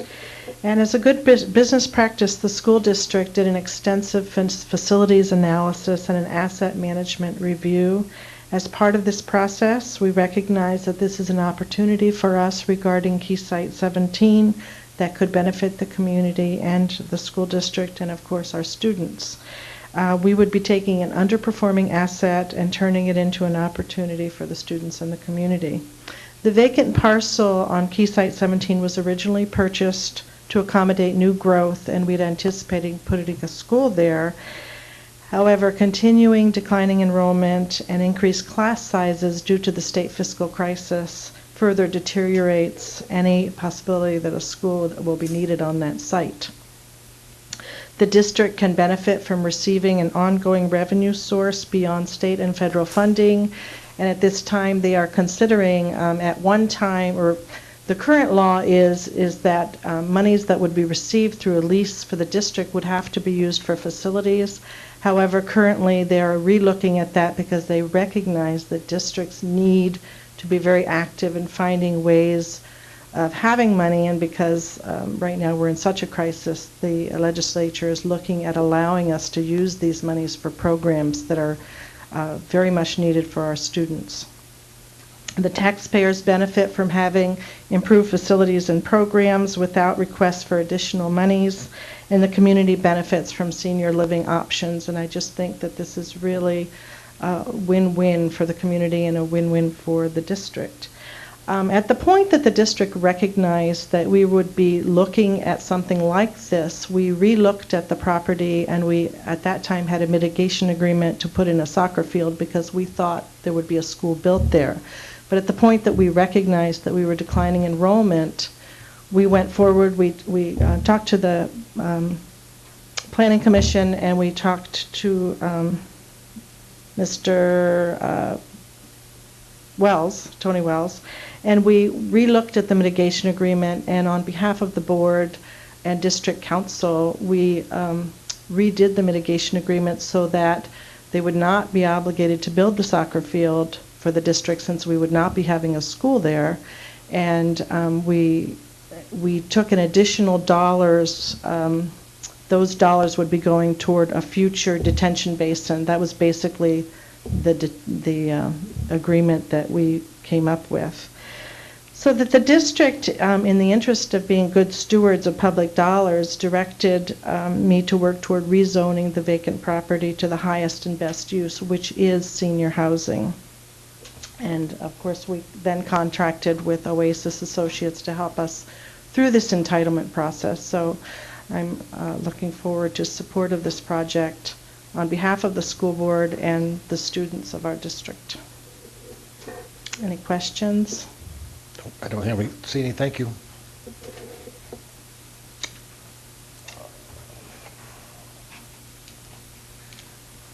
Any further questions for the commission? I'll go to the public speakers that we have. I have a question Mr. for Brown. staff and for Ms. Black. The Stonegate project was conditioned to provide a soccer field, not on their property, but on somebody else's property. And I realize that's not before us, but is it just, I guess I'm struggling with,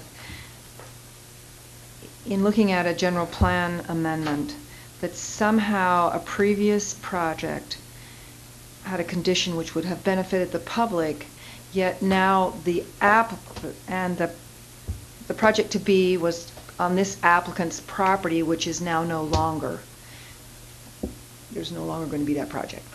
So, well, we had one benefit, now it disappears, and yet they want to bring in a project where any sort of benefit other than the senior housing, and I'm not diminishing the senior housing, the sort of the open space with the soccer field, anything else that might have been part of that is now somewhat diminished because there's been this sort of change of events. Can you just address this and I guess what it means to the previous project, the Stonegate? I'm very confused about how we can do one thing in one project and now it just sort of disappears with the applicant want to do something else with the property. Mr. Chair and Commissioner Brown, I think John can address the issue more specifically, but it's my understanding that the Stonegate project bonded for installation of that park. We've allowed them to occupy some of their units, and they have concurrently submitted a request to modify that condition of approval. So that will be before your commission, and I think should be resolved before you take action on this general plan amendment if you initiate it today. But I don't think it necessarily needs to preclude initiation. And following that question, am I correct in assuming that if we were to condition the project to do a park installation, for example, that we would normally give them credit against the Quimby fees? Mr. Chair, that's correct. We Okay, so typically do. to help there may be answer Commissioner Brown's question a little bit, it doesn't really matter, because if they don't put the park in, they've got to pay the Quimby fee monies, which is now money set aside for the county to go purchase and operate soccer fields, which I know they're trying to do right now. And so I guess we get the soccer field one way or the other. You get it on site and we give them credit for it, or we use the money for some other recreational facility. Mr. Chair, I really think this is an issue you will be discussing when you see the Stonegate issue. I don't think it's something that you really it was ought to relative, discuss to today. this issue, because what she's saying is that maybe this particular site could have been used for a recreational facility, but if we don't do that and we collect the Quimby fee X, we'll have money to get another recreational facility. So we will see the Stonegate. It'll come back to us. And somehow, will there be, I guess I'm just very confused about, the decision is, yes, you can do it, or no, you can't. Well, it doesn't make any difference because the applicant isn't going to allow it. So, and I don't want to get too far ahead here, but will our decision on the Stonegate somehow influence this applicant's application, or make a difference to this applicant's application? Mr. Chair, Commissioner Brown, let me just take one step backwards. There's a requirement in the Orchid Community Plan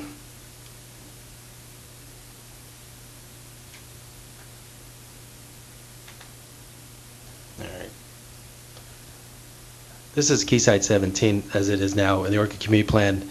The Stonegate project was relatively in this location, and I'm going to try and address it as specifically as I can, but again, we do have another application coming in. There was a requirement to put a park on this project, this half of the Quayside 17, and on this one. When Stonegate went forward, they put in a park area. There is a park in there of about 19,000 square feet, almost 20,000 square feet. But there was a requirement for 3/4 of an acre park. To follow the guidance of the community plan at the time when Stonegate was approved, they did allow for a soccer field off-site on this area.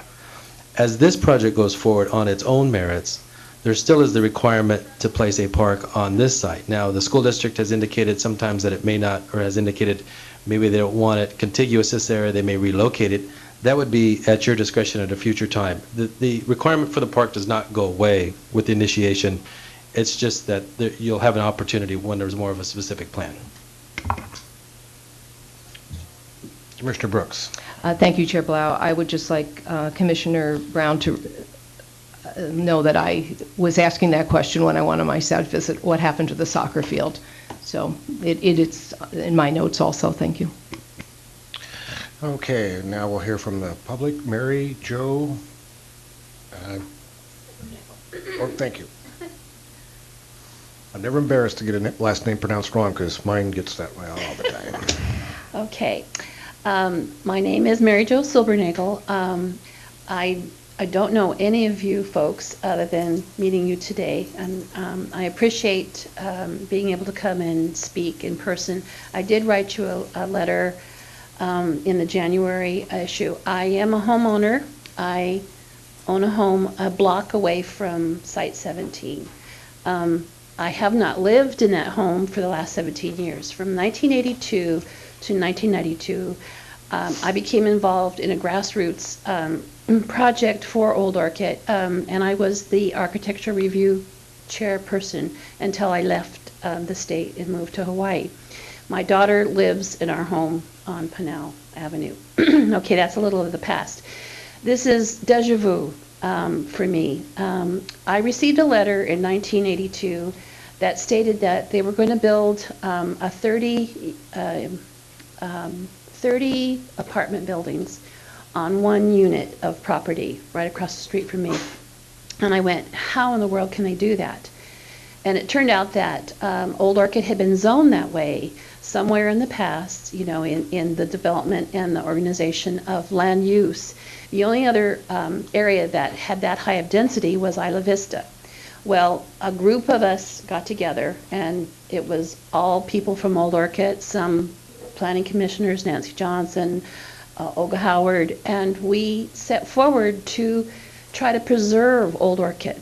And we accomplished that. It's my understanding now that the Planning Commission is the regulator of the Old Orchid architecture review. It's no longer in the hands of the citizens of Old Orchid. This is the last big parcel in Old Orchid. I know it doesn't look that way, but this Site 17 is actually is actually the last open space of Old Town. I know people call it Old Town now. And it really, it feels like we're going backwards. This is the last area that we could develop that would set Old Orchid apart. And, I'm not against senior housing. I'm going to be a senior soon. I probably, for some intents and purposes, is a senior. I feel that the school district, of course, needs money. They need to continue with education and programs. My grandchildren are in this school district. Mary Jo, you need to conclude. Okay, my conclusion is that why not let it stay the density that it is? Why not let the school district build something for seniors in that spot and have it comparable and in appropriate fashion? Great, thank you. Okay. Kenneth Byrne?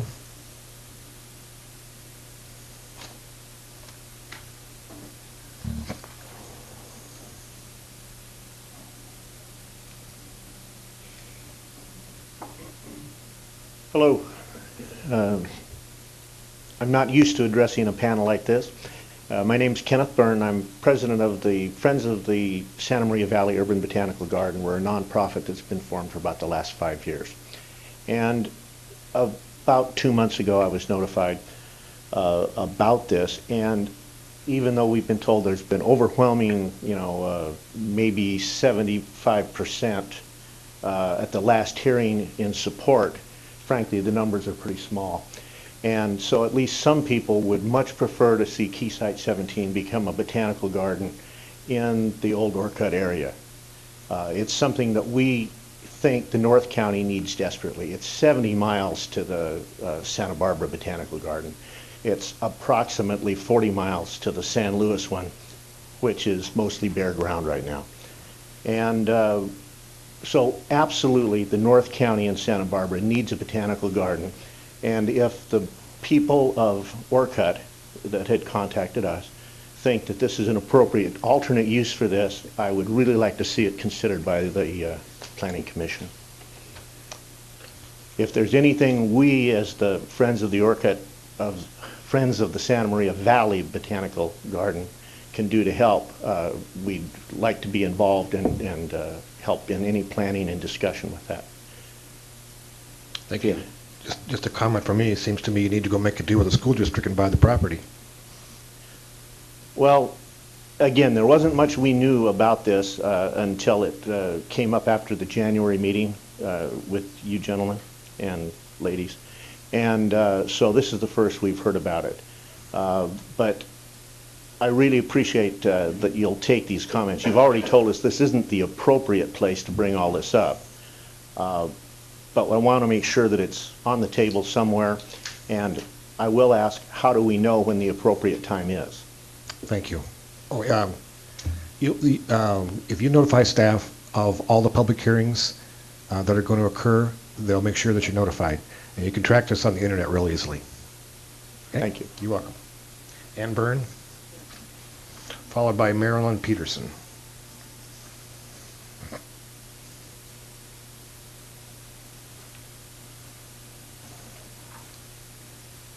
My name is Ann Byrne. I'm also part of the Friends of the Santa Maria Valley Urban Botanical Garden, and it's my husband Ken. And I'm just here to support the idea of a possible botanical garden on Key Site 17, and that's really all I have to say. Thank you. Marilyn Peterson, followed by Joe Seals. Marilyn, I don't see you coming forward. Joe Seals?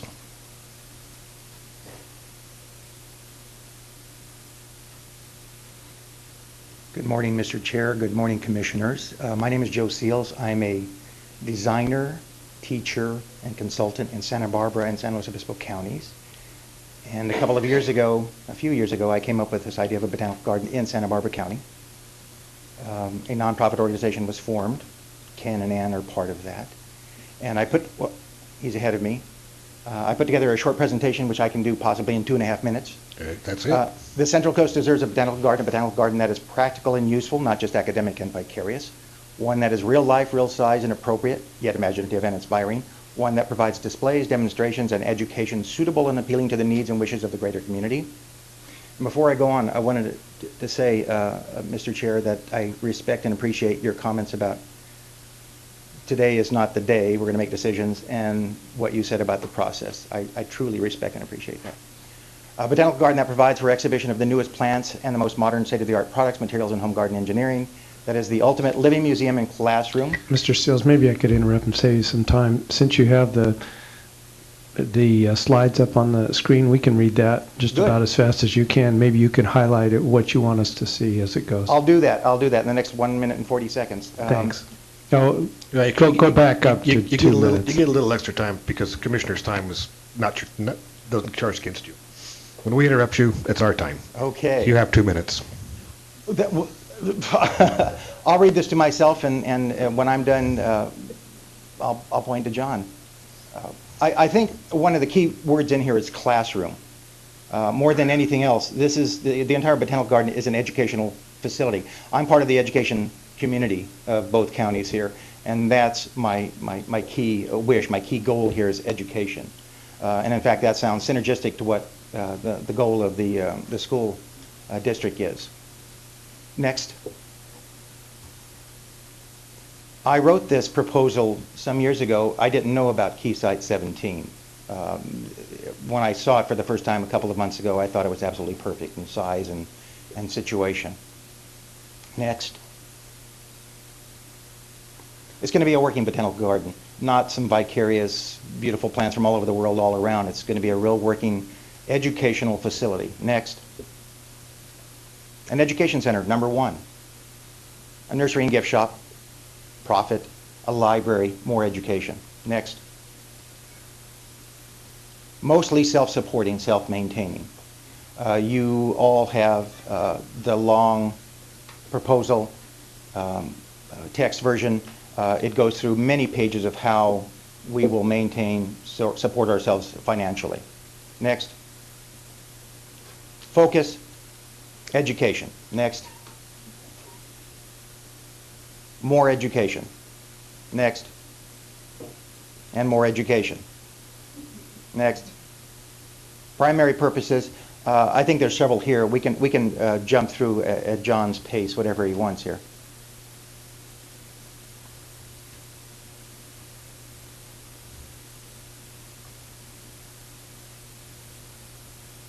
Education.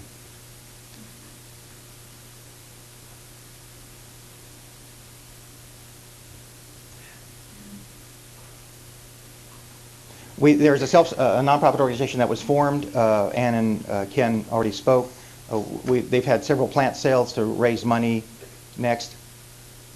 A newsletter, there's a website. Next. This is it.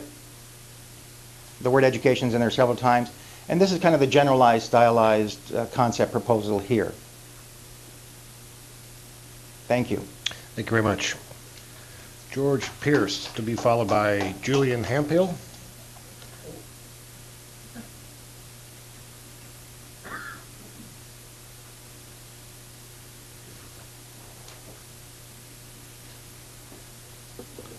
Thank you, Mr. Chairman, Commissioners.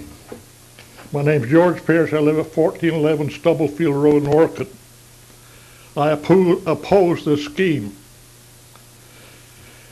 When I look at my property tax bill, I find that by far the majority of the money goes for education. We're paying these people to educate our kids, not to raise money.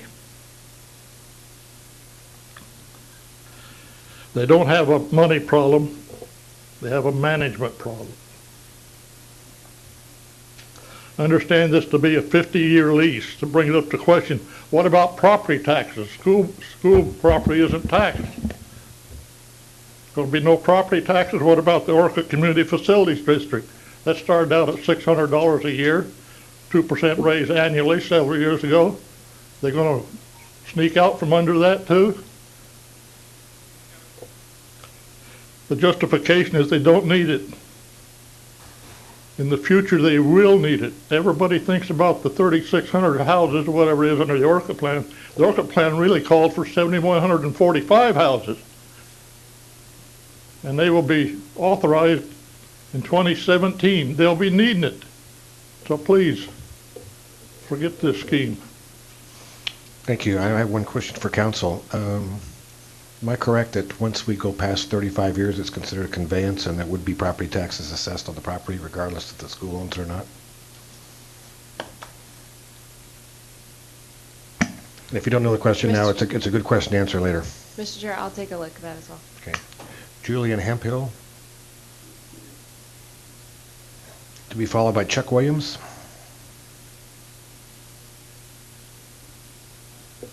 Good morning, Commissioners. I've addressed you once before when this first came around, and I'm still excited about this program and I'm very much in support of the rezoning of this parcel of land for its intended use as a senior housing project. I do think that this is a win-win situation for the community as well as for the school district. I'm a parent of a child in the Orcutt Union School District, and I know the financial struggles that are going on in the district, and I'm also pretty intimately acquainted with their financial responsibility and wise stewardship of the assets which they do have. And I think that this is an exciting proposal. It is thinking a little outside the box for the school district. But in these days, in these economic times, I think that that's essential for school districts to do to remain viable. And with the changes in the demographic, I think that it's a wise and prudent choice for the Commission to consider this project and to allow it to go forward. I know everyone would love a park, but I haven't heard anyone paying for this land, as was so graciously pointed out by your head of your committee. I would encourage you to carefully examine this and see if it isn't in the best interests of our community to build this project and provide needed senior housing for our community. Thank you. Thank you. Chuck Williams.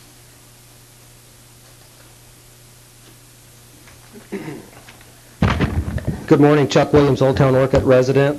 Thank you, Commissioners, for allowing me to speak. The school district and the community will be better served with a botanical garden on Key Site 17. This is an option in the Orcutt Community Plan.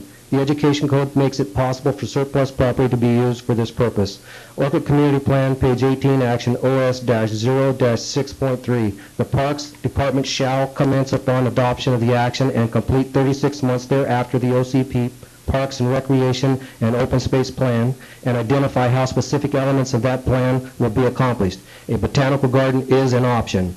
And I would like to point out that the developer of Key Site 17, the Stonegate project, did bond for the recreational purposes. OCP policy LUR 0-5 encourages second units on units for senior affordable housing. Now that we have 212 units for senior affordable housing recently approved on Key Site 30, there is no need for more senior housing in Orcutt.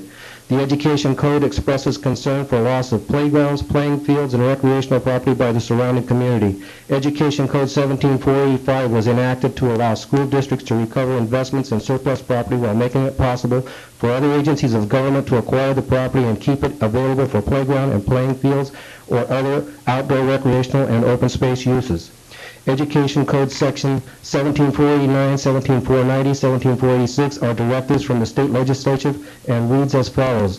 The governing board, prior to selling or leasing any school site containing land in a described section, shall first offer to sell or lease that portion of school property described in section 1748-86 to the following public agencies in accordance with the following priorities. A is not applicable. B, to any park recreation district within which the land may be situated. D, to any county within which the land may be situated. Section 17489B, this article shall apply to any school site owned by a district which the governing board determines to sell or lease. The following conditions exist.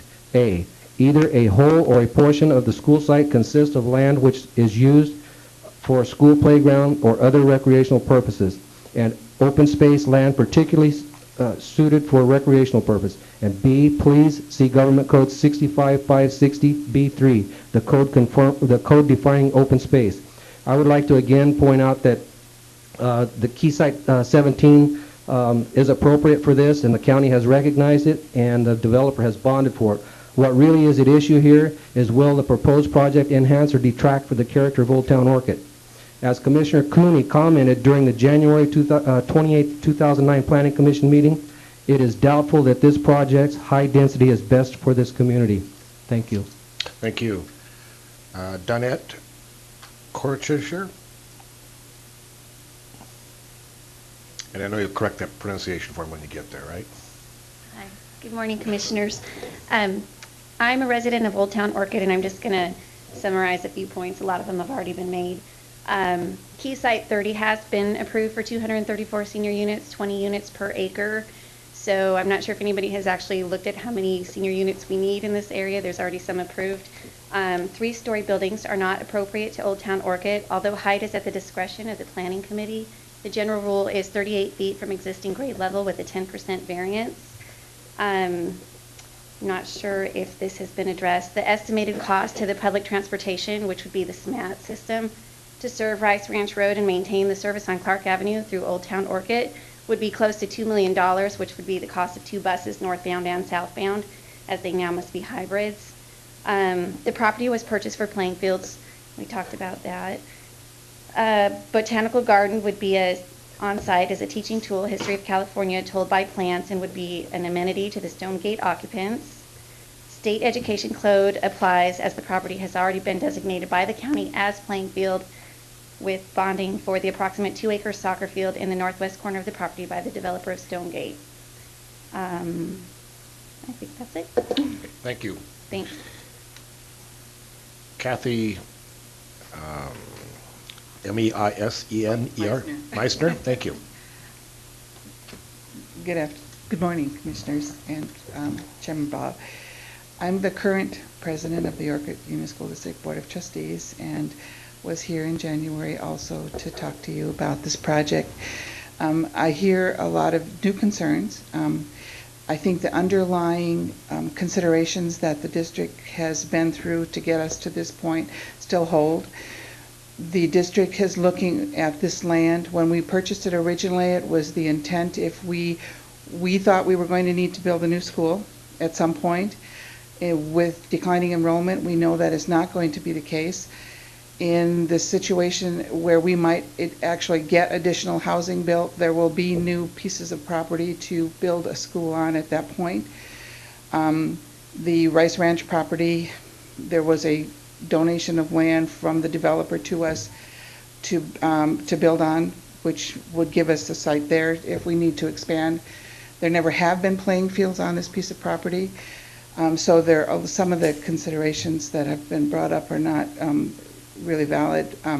But I think we have two things. One is the school district is looking toward how are we going to continue to provide quality education for the children of the Orchid community. So we want to generate an ongoing money stream that will help us to support our programs. Two is I've been a resident of the Orchid community for well over 30 years. I intend to spend hopefully the rest of my life here. I will not support anything that I feel is going to deteriorate the quality of life in Orchid. So I think, and this is true of all of our board members, we care about the Orchid community. We're not going to be supportive of anything that we feel is going to deteriorate quality of life or affect or impact negatively the residents of Orchid. So I think those two things, with those two thoughts in mind, I'm asking that you do support our continuing in this process. As Chairman Ball said, this is the beginning of the process. Until we get down the road, we won't know what it's actually going to be, but we won't ever be able to find out what is possible without your consent to proceed. So thank you very much for your consideration. Thank you. Mark Steller?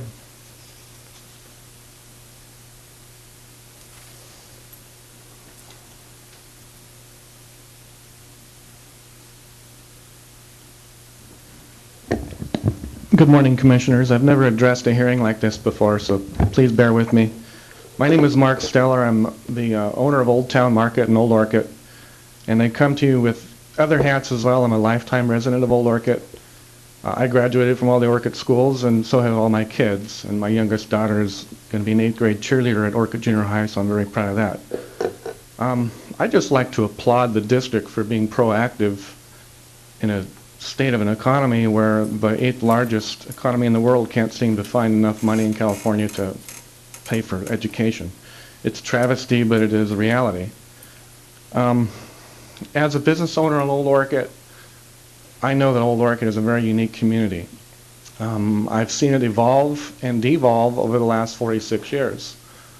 What is unique about it is you have a highly rental area, a very high density of older population with Orchid Ranch right there, surrounded by these million-dollar homes. So you've got all kinds of different perspectives with anything that seems to come up. What I see firsthand is elderly walk to the store in a community where 30 years ago there was a bank, there was a medical doctor, there was 2 grocery stores, there was a pharmacy. All the commerce you needed in Old Orchid was there. It's no longer there. And I see it as a need in the community to grow back into a nice commerce area. A project like this is exactly what will make that happen. Sure, the need of a residence for the elderly is very necessary. A few years ago, my father-in-law passed away, and we unfortunately had to place him in a advanced care home. There was no alternatives in the Orchid area to go to. So from a personal aspect, many people in this room will be faced with that prospect. Where do you want to send your parents when you can no longer care for them? I trust that the school district will manage a facility that is competent for all of our local needs. I appreciate your time and respect your decision. Thank you. Thank you very much. Pernell McCallop?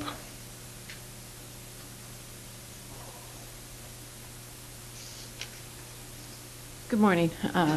As a property owner in Old Orchid, as a 30-year school teacher in the Orchid District, now retired, as a possible senior citizen who may be in need of a place to live that I can choose to live in, and my kids don't necessarily have to send me there, I would really like to see a project like this continue and proceed and be built so that we don't impact the Orchid District with a lot of cars, but with a lot of foot traffic of cute little old senior citizens like myself walking to the new stores, walking to a bank, and all the great places to eat. Because as a senior citizen, I don't want to cook anymore. Thank you. Thank you. And our last speaker is Rob Buchanan. Good morning. Thank you. I'm Rob Buchanan. I'm a trustee for the Orchid Union School District, also an Orchid resident. I'm also chairman of the board of the Chamber of Commerce in Santa Maria. So a couple things have been discussed. Obviously, the benefits to the school district are huge. I think it's a long time for the state's going to give us back class size reduction. I think it's a long time for the state's going to allow us to hire back some of those teachers that we've had to let go. We do need additional revenue sources. We do have to be creative. This is a creative way to do it. I think this is, in addition, can be a benefit to the community. On a personal note, I'm leaving this meeting going to visit my father, who's in a facility that Dan used to own, now called Merrill Gardens. It is a wonderful facility, but it is not a transitional facility. You can't move from a assisted living into skilled nursing. Plans I've seen envision this as a transitional facility. My dad would like to be in Orchid. That's his home. That's where his friends are. That's where his family is. He cannot be there because there is no facility like this. It's a tremendous asset for the community. I agree with everything everybody else has said about developing the Orchid community. The one thing I want to add about this project that hasn't been mentioned, and on behalf of the Chamber of Commerce, we do need jobs in this town. This is a tremendous project. We have contractors. I'm in the insurance business. I have contractors that have gone from 25 employees to no employees. I have contractors who can't find work. We need to fast track this project. We need to get people back to work. In addition, this business will create jobs, good jobs. Got jobs for people to help seniors, jobs to work with seniors. We need projects like that for our community. If our community is going to grow, if our community is going to sustain the wonderful atmosphere it has right now. So I encourage you to support this project. I think very rarely do you get a project that will benefit schools, benefit seniors, and in addition to benefit our community and our town. Thank you. Thank you. And that was my last speaker, so I will now close it to the public comment and bring it back to the commission. Commissioner Brooks, you're going to Okay, I'll start. Thank you, Chair Blau. When I went to the site, I went back and I reviewed my comments from the conceptual review that we had in January, and that was I think that was one of the first weeks I was sitting on the commission. And then I went back to the development standards. I certainly understand community plans a great deal more now than I did 4 months ago. And I'm looking at the language right now for the Keysite 17, it's Keysite 17-6, and that is the language in the community plan talking about if there would be an application for the 100% senior housing. And when I read this, and I believe this is, based on community input, they talk about the homes that would be fronting on Soares Avenue. They want the homes a single story. They talk about 3 sites that could be 2 stories in height, but should be a low profile. I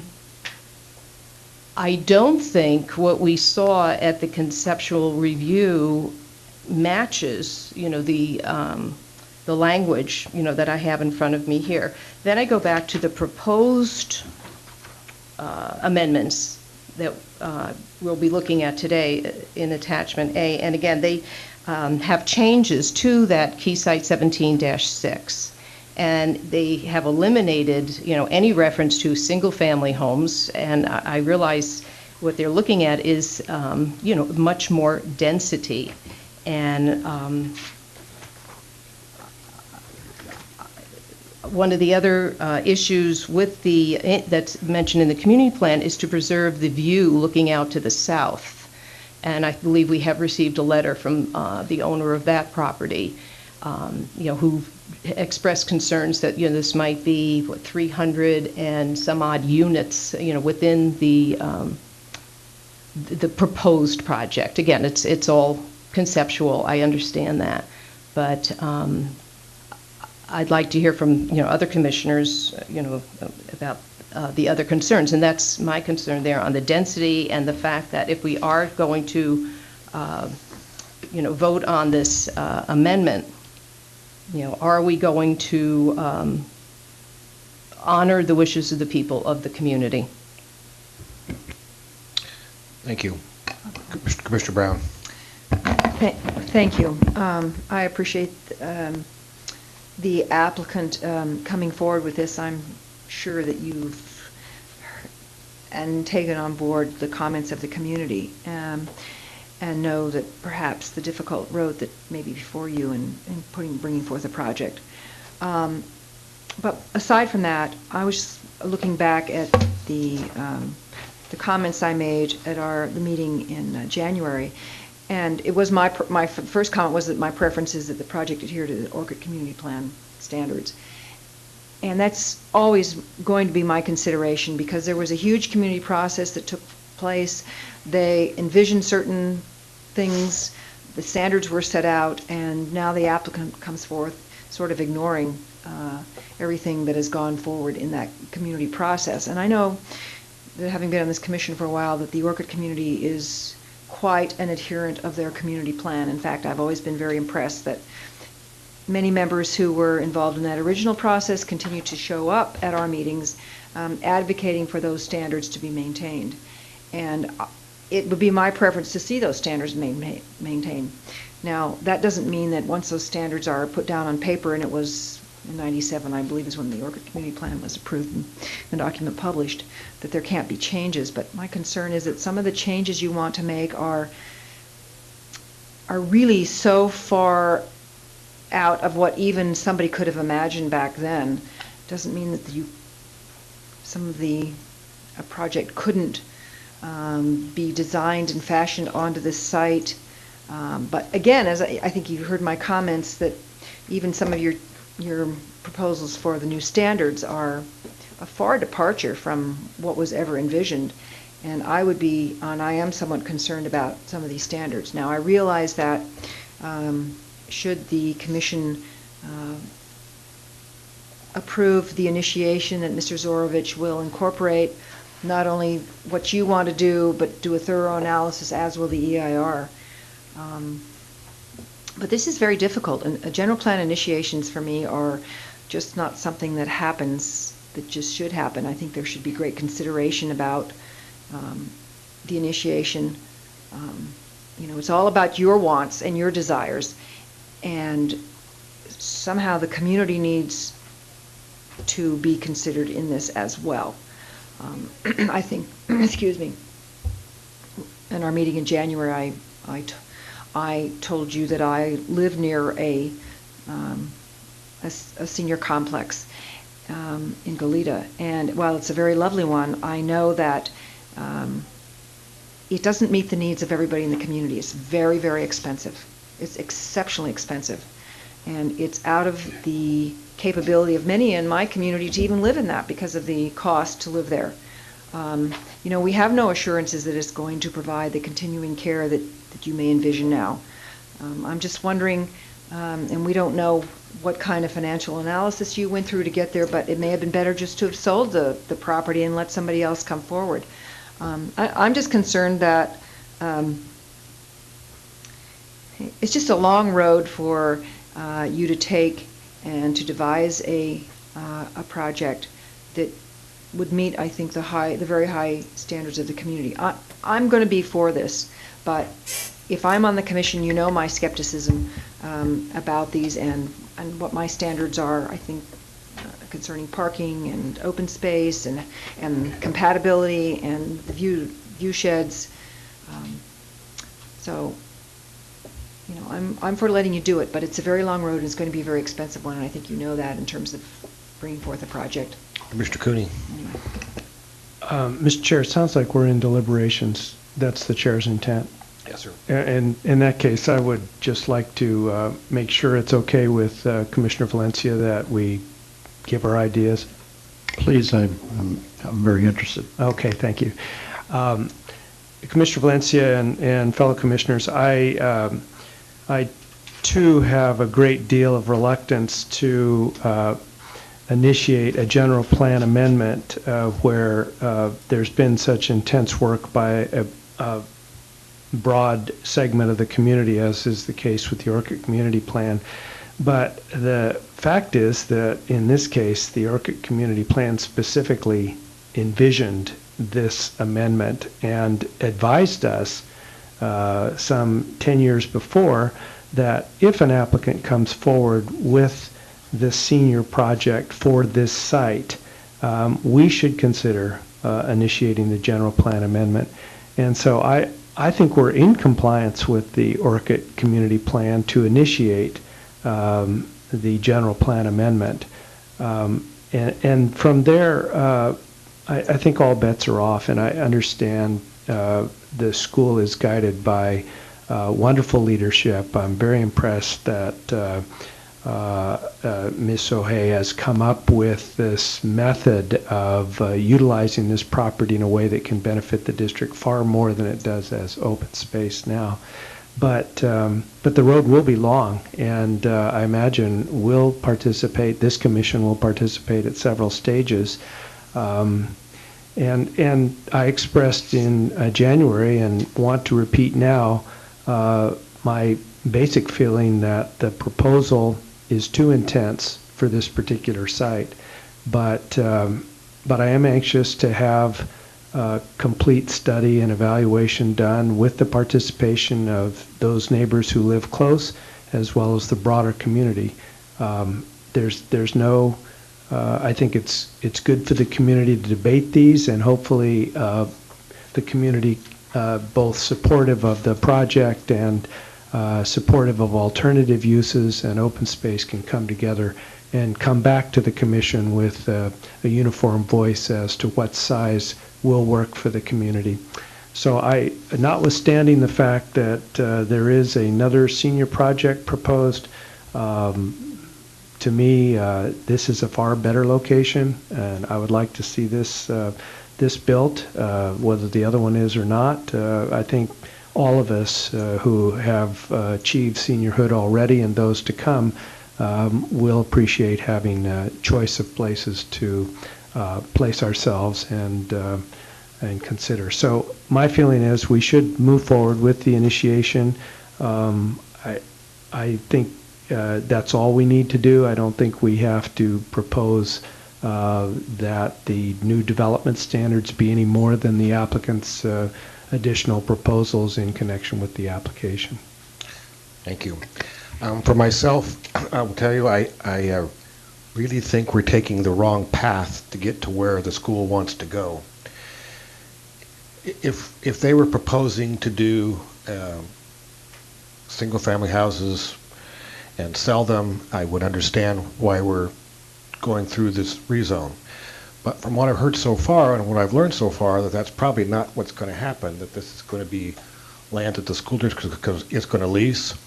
And I've heard that comments from their trustees and from their own agents that this might very well be a congregate care or a nursing facility, an age-in-place facility, which probably is appropriate.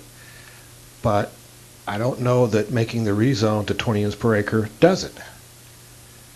Because if you have that kind of facility, you really can't count units like you would in an apartment or a condominium or a housing tract. Seems to me the appropriate course is to amend the code to allow a senior facility in the zoning that's already on the property. And then we don't have to worry about trying to count units. We can just look at things like square footages, number of bedrooms, size of facility. It makes more sense to me to do it that way. So I think it's just going down the wrong path. I think you're going to spend a lot of money and get very, very confused. Because how are we going to count units 2 years from now if this is going to be a 50-bed nursing facility and maybe 30, 40, 50 apartments, maybe 30, 40, 50 two-bedroom type units, duplexes? I don't see how you're going to do that. But I think if we just simply amend the code that says you can do a senior facility in the 8 units to the acre, which this is currently zoned, with the conditional use permit and so forth. That makes much more sense to me. It's a lot cheaper for the applicant. And one of the difficulties we're having here today is we don't normally see zone changes without PDs at the same time, where we get to see the plans and the parking and address some of those issues. And so it's difficult for us to make the decision. So I'm willing to allow this to be initiated, but I'm telling the applicant and I'm telling the staff, I think it's the wrong approach. And I think we should be back amending the general plan, or excuse me, amend the zoning ordinances to allow for this kind of project in this kind of zoning. I will tell you from experience, typically you want these facilities in a residential zone. You don't want them in a commercial zone. People want to be near housing. So those are my comments, and I'll be glad to hear from staff what they have to say about that. Mr. Chair and members of the commission, the project that Commissioner Brown mentioned or alluded to earlier, the Maravilla project, I think is this continuum of care type of a facility, and I believe we actually rezoned and redesignated that site in a couple of different ways to allow for the different facilities on the site. So we will certainly look at that if the commission chooses to initiate a general plan amendment, we'll look at that as a potential alternative. And I think Yeah, and I still have the we con- certainly are able to do that in the context of this general plan And I amendment still have the initiation. concern, and I'm pretty sure I'm right, that you can't designate this as a senior project and put the density there. You can allow for density increases if the applicant decides it's going to be senior project.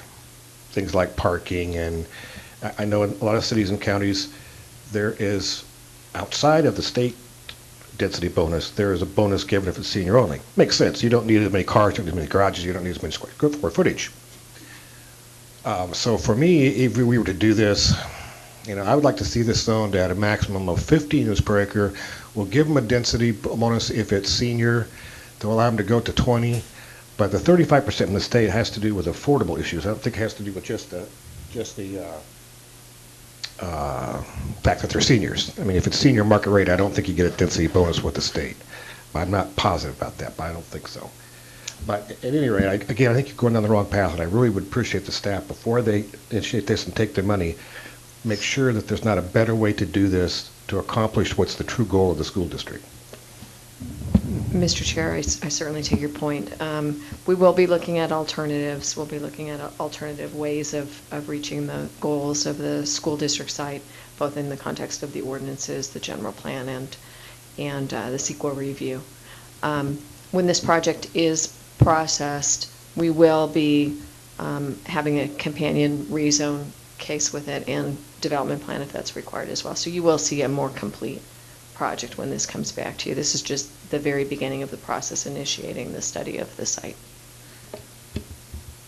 Okay, based on that, Commissioner Valencia, I'm prepared to vote affirmatively to allow this to go forward with reservations that I've made. Thank you, Mr. Chair. Well, first of all, I'd like to thank all my fellow commissioners for all their comments. They come from a different cross-section of the community, and they have different viewpoints, and they always help, and I appreciate that very much. When you start looking at what's happened recently, the outstanding teacher of the county got a layoff notice in San Ynez. The outstanding teacher of the county received her certificate from the county superintendent of schools and said, "You are the best." Then the next day she received a layoff notice. And I'm looking at people who are looking over the horizon, who are visionaries, who are the real pioneers coming on, who are looking a way to have a stream of money coming in to their school district so that they won't happen, so there won't be an impact on schools. And I applaud the Orcutt School District for doing that. I think you have to remember that this is not a development plan. This is merely an initiation, should we go forward. And that's a position for the Board of Supervisors and the Planning Commission to look in depth later on, not now, of how many units or what the density or what the roads are. In comparison to other key sites, there's other key sites that have traffic problems. Key Site 30 has a lot of traffic problems, and I don't want to speak negatively of the key site, but there are a lot of impacts. This particular key site is out by itself. There isn't a lot of traffic going by. There's just one road, Rice Road, which is an ingress and egress road of the Orcutt community. It's very little traffic in that in comparison to Clark Avenue and Bradley.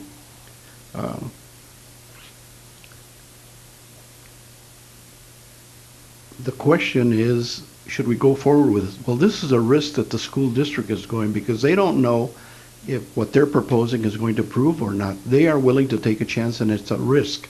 And I'm sure they looked at all the details of possibly not being able to get all the units they want, or possibly getting all of the units they want. People are always concerned about density. It's probably the ugliest word in the dictionary right now. And that's going to play a big role in their project. So they're going to have to be careful about that.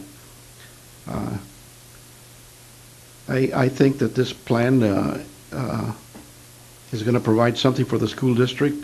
And when we look at the Orcutt plan, 10 and 20 years, these plans were put in, but they're subject to modification. What was happening 10 and 20 years ago is not what is happening now. And that's why we make changes to these things. There's a person that became the president of this country based on change. Well, some people wanted change. I wanted folding money, but change is what everybody wants. That's what we're going to get. But at any rate, didn't mean anything against the president. He's trying hard. But at any rate, Mr. Chair, I'm prepared to go forward with this initiation plan. I think it's merely a test of whether the decision is going to be made at a higher level of whether this is an appropriate thing to do. And with that, I move that we start the initiation general plan application change to the comprehensive land use designation plan. Okay, I'll second it. All right. All right, any further discussion on the motion? I see no lights on. Ms. Hoffman, if you'll take the roll. Commissioner Cooney? Aye. Commissioner Brown? Aye. Commissioner Brooks? No. Commissioner Valencia? Aye. Commissioner Blau? Aye. Vote carries 4-1. Thank you very much. We will now take just a quick break, 3 or 4 minutes. And Mr. Bedford, you will be back at the microphone to see if you have any additional comments.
Okay, we're ready to go back on the record.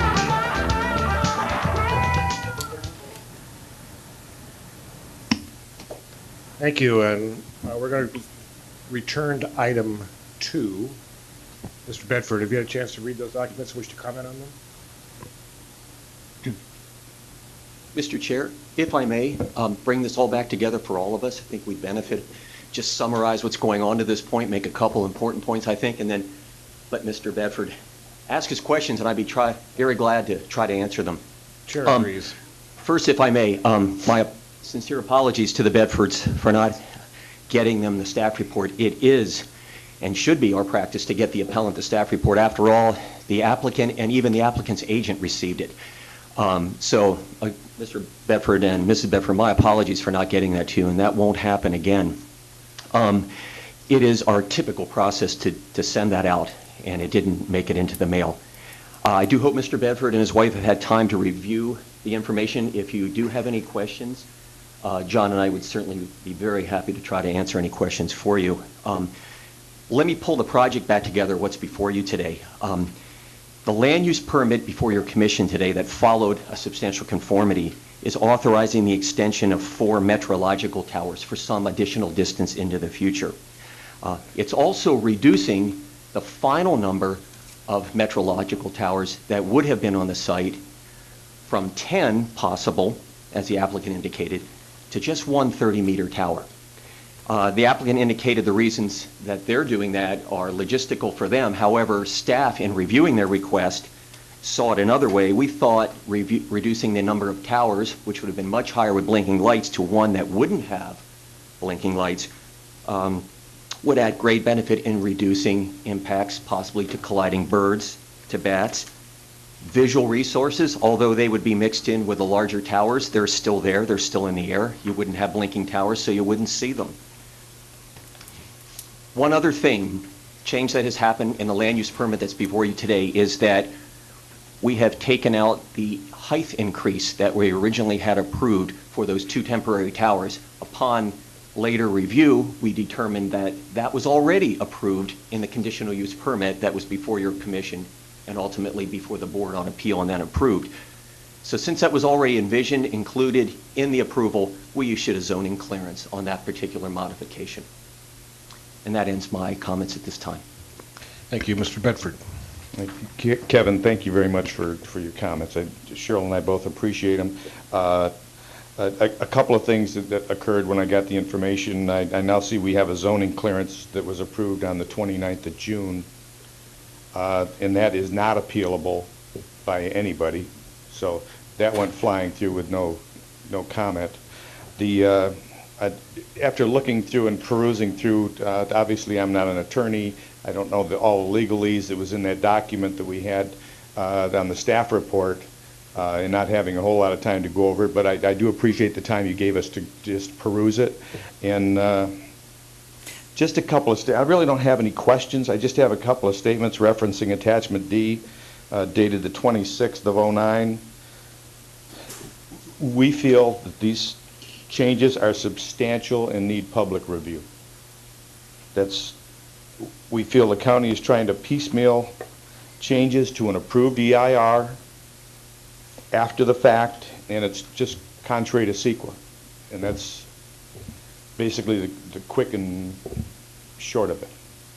So that's just a statement. I just want to get into public records right now, and that's it. We won't take up any more of your time.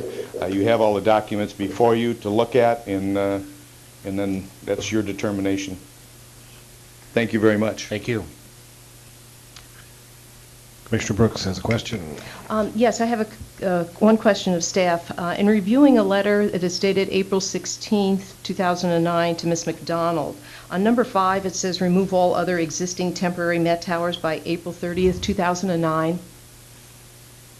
Is that an accurate date? Mr. Chair, Commissioner Brooks, on the next to last slide, I believe, John, if you could go back, we have, it's the top bullet, remove 4 Met Towers within 45 days following land use permit issuance. That would have been the decision today. We were going to hold them to that requirement, but because there was an appeal, not knowing the disposition of those towers, we've extended that removal date. Thank you. You're welcome. Thank you. Commissioner Valencia, this is a 4th district item? Third. Or is it 4th? Third, okay. Third. Sorry. Yes. They tabbed my book wrong. Okay, thank you, Okay. Chair Blau. I'll get started. I was not on the commission when the project was reviewed, and I did follow it in the newspapers and in the media. I did finally make it out to the end of Miguelito Canyon Road this past Sunday, and it was beautiful, and it went from 71 degrees in downtown Lompoc. It was 81 degrees out there, and I did observe the Met Towers. On a clear day, you could see forever. That's for sure. It's just God's country, and it was very beautiful. And I'm sure some people living out there will look forward to the improvements of the roads, when these things happen, because some narrow, dangerous roadways there. That being said, I'm only basing my comments today on what we're looking at today. Turbines, everything else, that's been reviewed, and I'm trying to just, deal with the issues that are before us this morning. And that being said, the one thing I certainly like the idea of the 1 tower replacing the 10 towers. It's part of this proposal. Certainly it will lessen the visual impacts. I know Mr. Bedford mentioned earlier, he has concerns about the height and the lighting. Kind of as an aside, I know living on the other side of the Lompoc Valley, I know when you're in the south side, you can see the lights coming from our Lompoc oil and gas plant, and I don't think anyone had any idea of the impacts, the visual impacts of those lights every night. So I'm hoping, as I will be looking out to the south, that these considerations of fog and, just the conditions that do occur, that those are studied very, very carefully, for everyone's benefit as far as visual impacts. Just, looking at the documents today, looking at the staff report, I certainly understand the concerns of the appellant, but I feel that staff has made a very adequate presentation here. I'll hear from my fellow commissioners, but I would be ready to make a motion. Commissioner Cooney. Thank you, Mr. Chair. For the benefit of Commissioner Brooks, I would just say that we would have appreciated your participation at the time of the conditional use permit application. It was there was a tremendous amount of both technical and practical information shared with the commission, and fortunately that decision is not being reopened today because there are lots of issues and they're changing all the time. What we have before us is really a review of the substantial conformity determination process and the land use permit that issued out of that, and whether the director exceeded his authority, whether we agree with him as to the approval of these changes.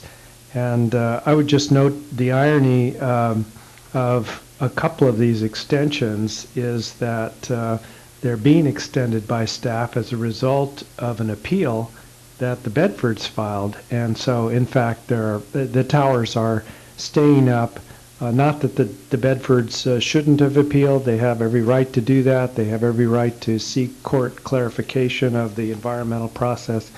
But some of the towers, some of the Met towers are necessarily extending their life because of these pending matters. And certainly it is within the realm of possibility that there'll be some change in the outcome. So I'm fully supportive of the director in this instance. I think the substantial conformity determination process is a necessary evil.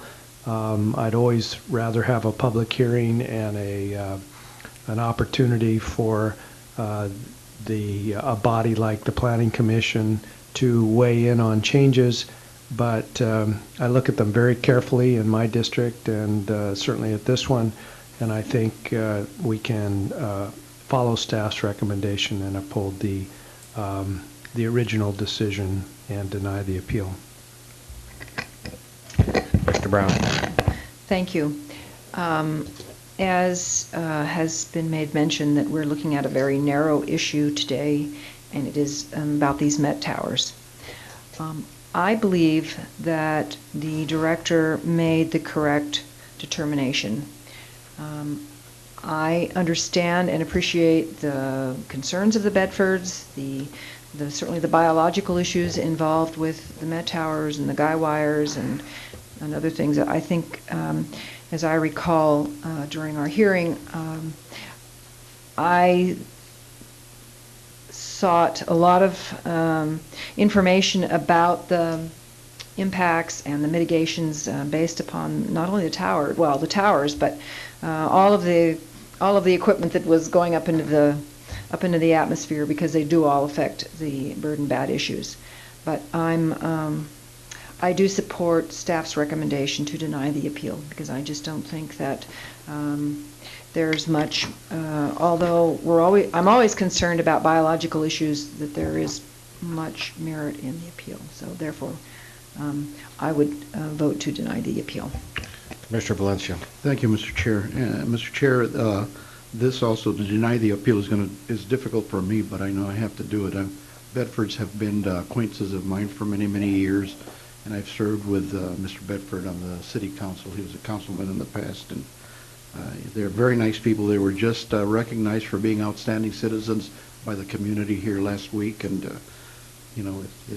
when you have outstanding citizens, it's like the teacher of the year, and then next day giving her a pig notice. I feel terrible doing this. But as a consolation, let me say that astrophysicists are looking at ways to bring power to our country, and one of the other things that they're looking at now is hanging balloons, putting helium balloons up in the air with turbines hanging down from them, spinning and sending power down, and then for distribution. That is the next phase.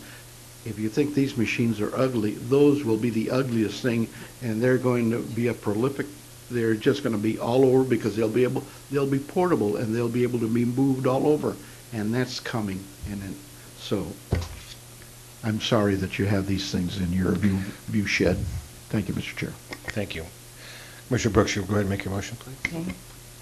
Thank you, Chair Blau. Okay, I would like to at this time then move to deny the Bedford appeal, to adopt the required findings in Attachment A, to accept the addendum to the EIR contained in Attachment D, and then to approve, I believe it's the revised land use permit dated today, July 15th, and that is included in Attachment B. Second.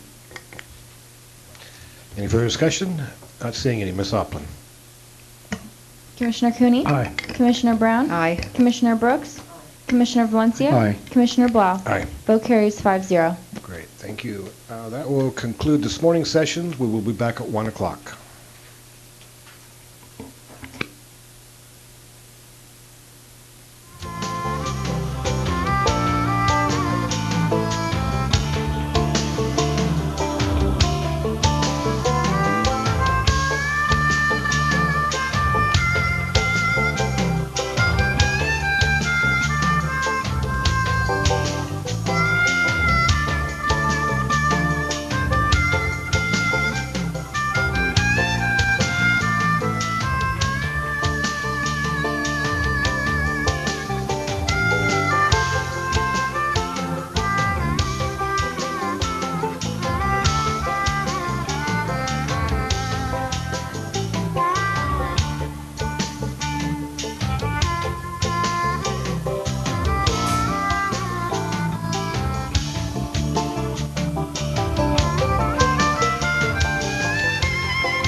Following is the hearing on the request of the Planning and Development Department to consider case numbers 09 GPA1, 09 GPA2, 09 RZN7, and 09 ORD10, and to recommend that the Board of Supervisors amend the Santa Barbara County Comprehensive Plan through adoption of the San Ynez Valley Community Plan, which entails specific map and text amendments to the land use element and circulation element of the Santa Barbara County Comprehensive Plan, and map and text amendments to the Land Use and Development Code Chapter 35 zoning of the Santa Barbara County Code, and certify the San Ynez Valley Community Plan Final EIR 08 EIR 4 as adequate environmental review for case number 09 GPA1, 09 GPA2, 09 RZN7, and 09 ORD10 pursuant to the state guidelines for implementation of CEQA. Thank you, Mr. Johnson, for our staff report. Mr. Chairman and members of the Commission, Derek Johnson, Director of Long Range Planning. I have Mr. Justin Feek with me here again today, and Mr. Rob Mullane from Rincon Consultants, who is here to present the additional information that your commission requested at the last hearing held on June 29th. Just briefly, the recommendations today are, we have 4 recommendations for your commission to consider. The first recommendation is that your commission recommend to the Board of Supervisors that they certify the EIR previously provided to the Planning Commission along with the revision letter with changes. Yesterday, it was pointed out to staff that there were a couple errors in the tables that didn't comport with other tables found in that revision letter, and we've corrected that and brought it to the Commission's attention. The second action is to adopt the Statement of Overriding Considerations and the MMRP with some additional changes to reflect the policy language for a few action items which I'm going to cover as part of today's presentation. The third item for your consideration is adopting a resolution recommending text amendments to the land use element and to the circulation element. We are also suggesting as part of your action today, in response to some comments that we received just after the staff report was put together, that the commission also direct that the definition of an EDRN be changed in the land use element and an additional policy be added to the San Ynez Community Plan, and I'm going to talk about that as part of our presentation today. And then the last option item is for the Commission to adopt a resolution which will amend the Land Use Development Code and add various different implementing provisions of the plan to the LUDC. Just by way of recap, at the Planning Commission hearing on the 29th, your commission directed staff to update the resolutions and ordinance to reflect the policy changes and development standards and action items that were directed by the commission. We went through quite a few of those at the hearing, and there was specific language changes that were provided. We're going to go through those. There's a couple that are not included in the slides today that Mr. Feek's going to cover as part of today's presentation.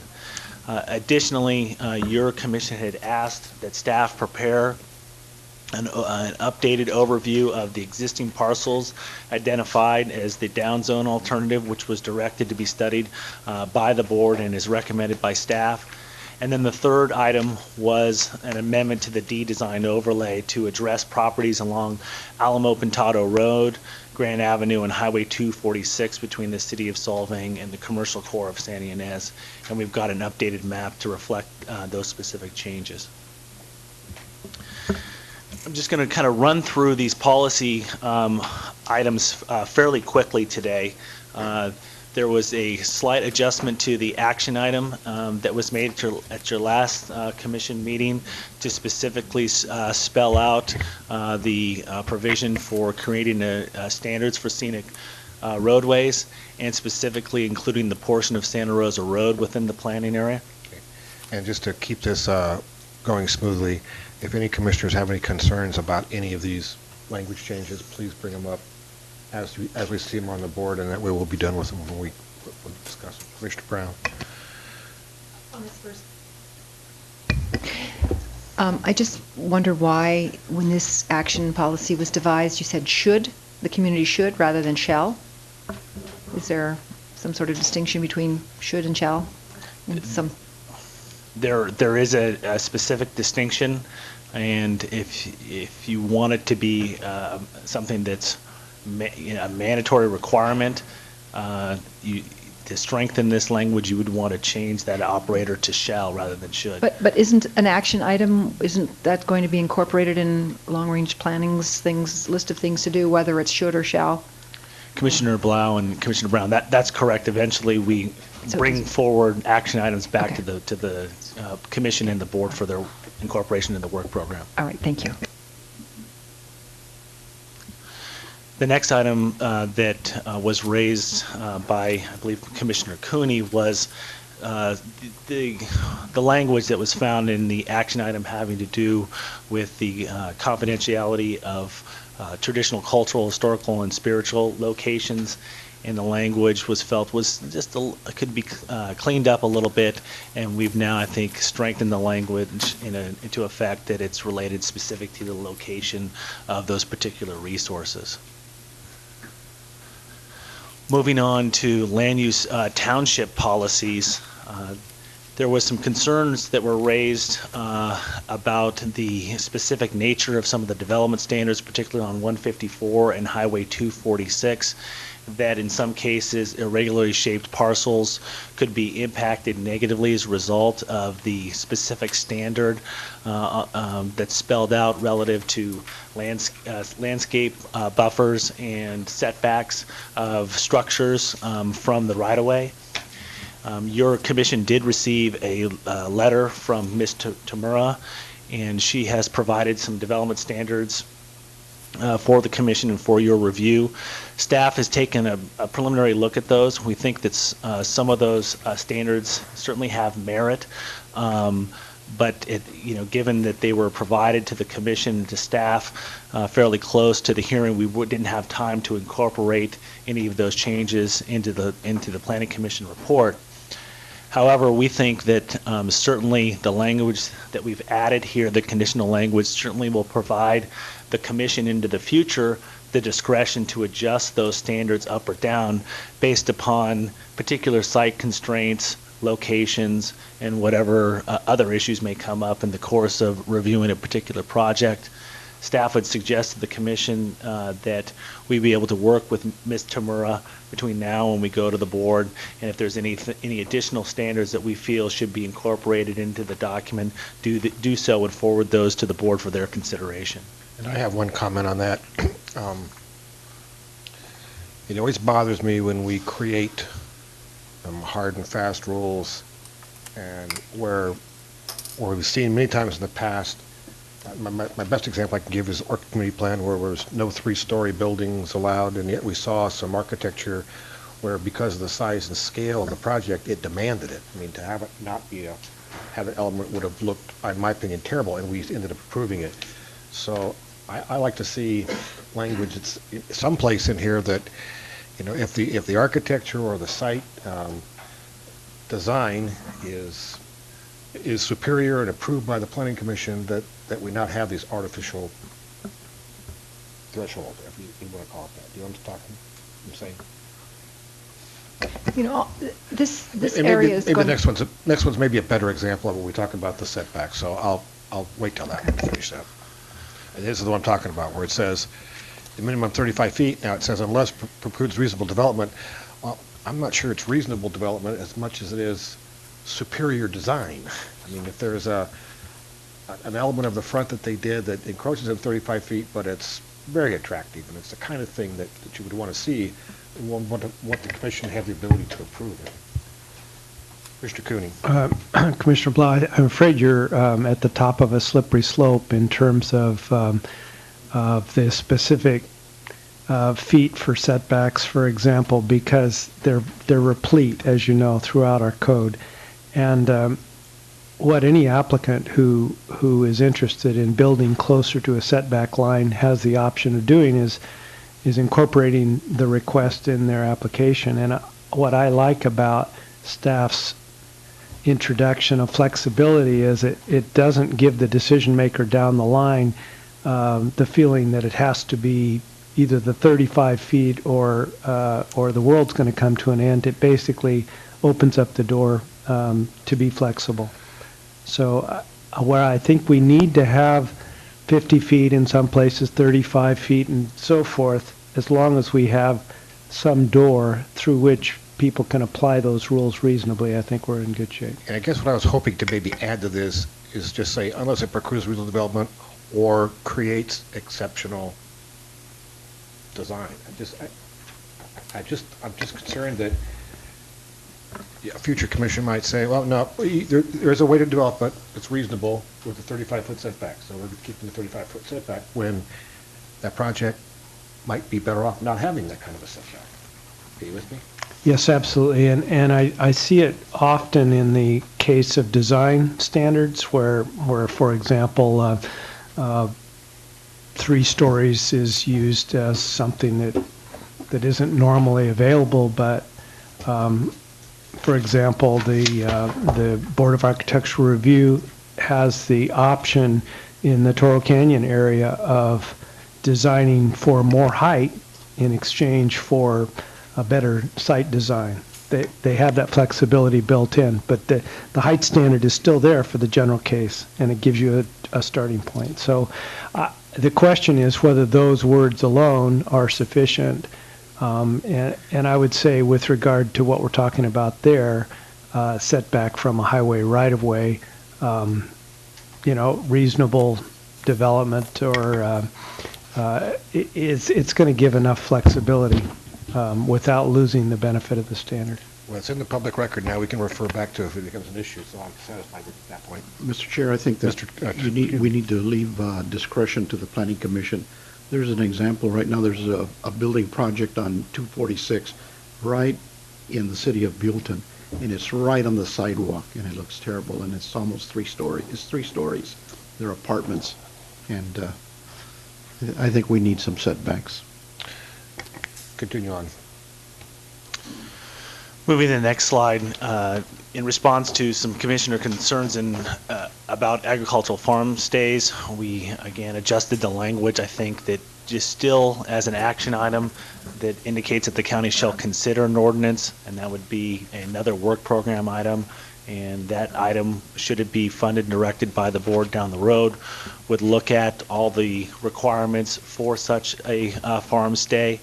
And the second sentence just provides some specific language that would constrain the development of that particular ordinance and all the development standards contained therein. This doesn't certainly permit farm stays today. It just simply directs staff and the county to take a look at such an ordinance into the future. The D-Design overlay, this was brought up by some of the speakers at your last hearing, and your commission directed staff to make some adjustments to the D-Design overlay map, which I'm going to show on the next slide. That map is shown on Attachment I, Exhibit B. The attachment that was included in the staff report did not have the D-Design overlay applied to the areas along 246. The motion that was the recommended action that was proposed at the outset of this hearing today proposes that you adopt Attachment I, Exhibit B with changes to include those parcels along 246, which is this map that's shown on the screen that doesn't really do it too much justice. But just if I could just bring your attention to the laser pointer, specifically the D-Design overlay was added along Alamo Pintado along 246 and to where it had previously ended into the township of Los Olivos, and brought in some of the residential properties. And then along 246, it brought in the portions of that were excluded from the D-Design overlay along 246 to where 246 arrives on the eastern boundary of Solvang, and it was limited to just those parcels which were directly adjacent and abut the 246 right away.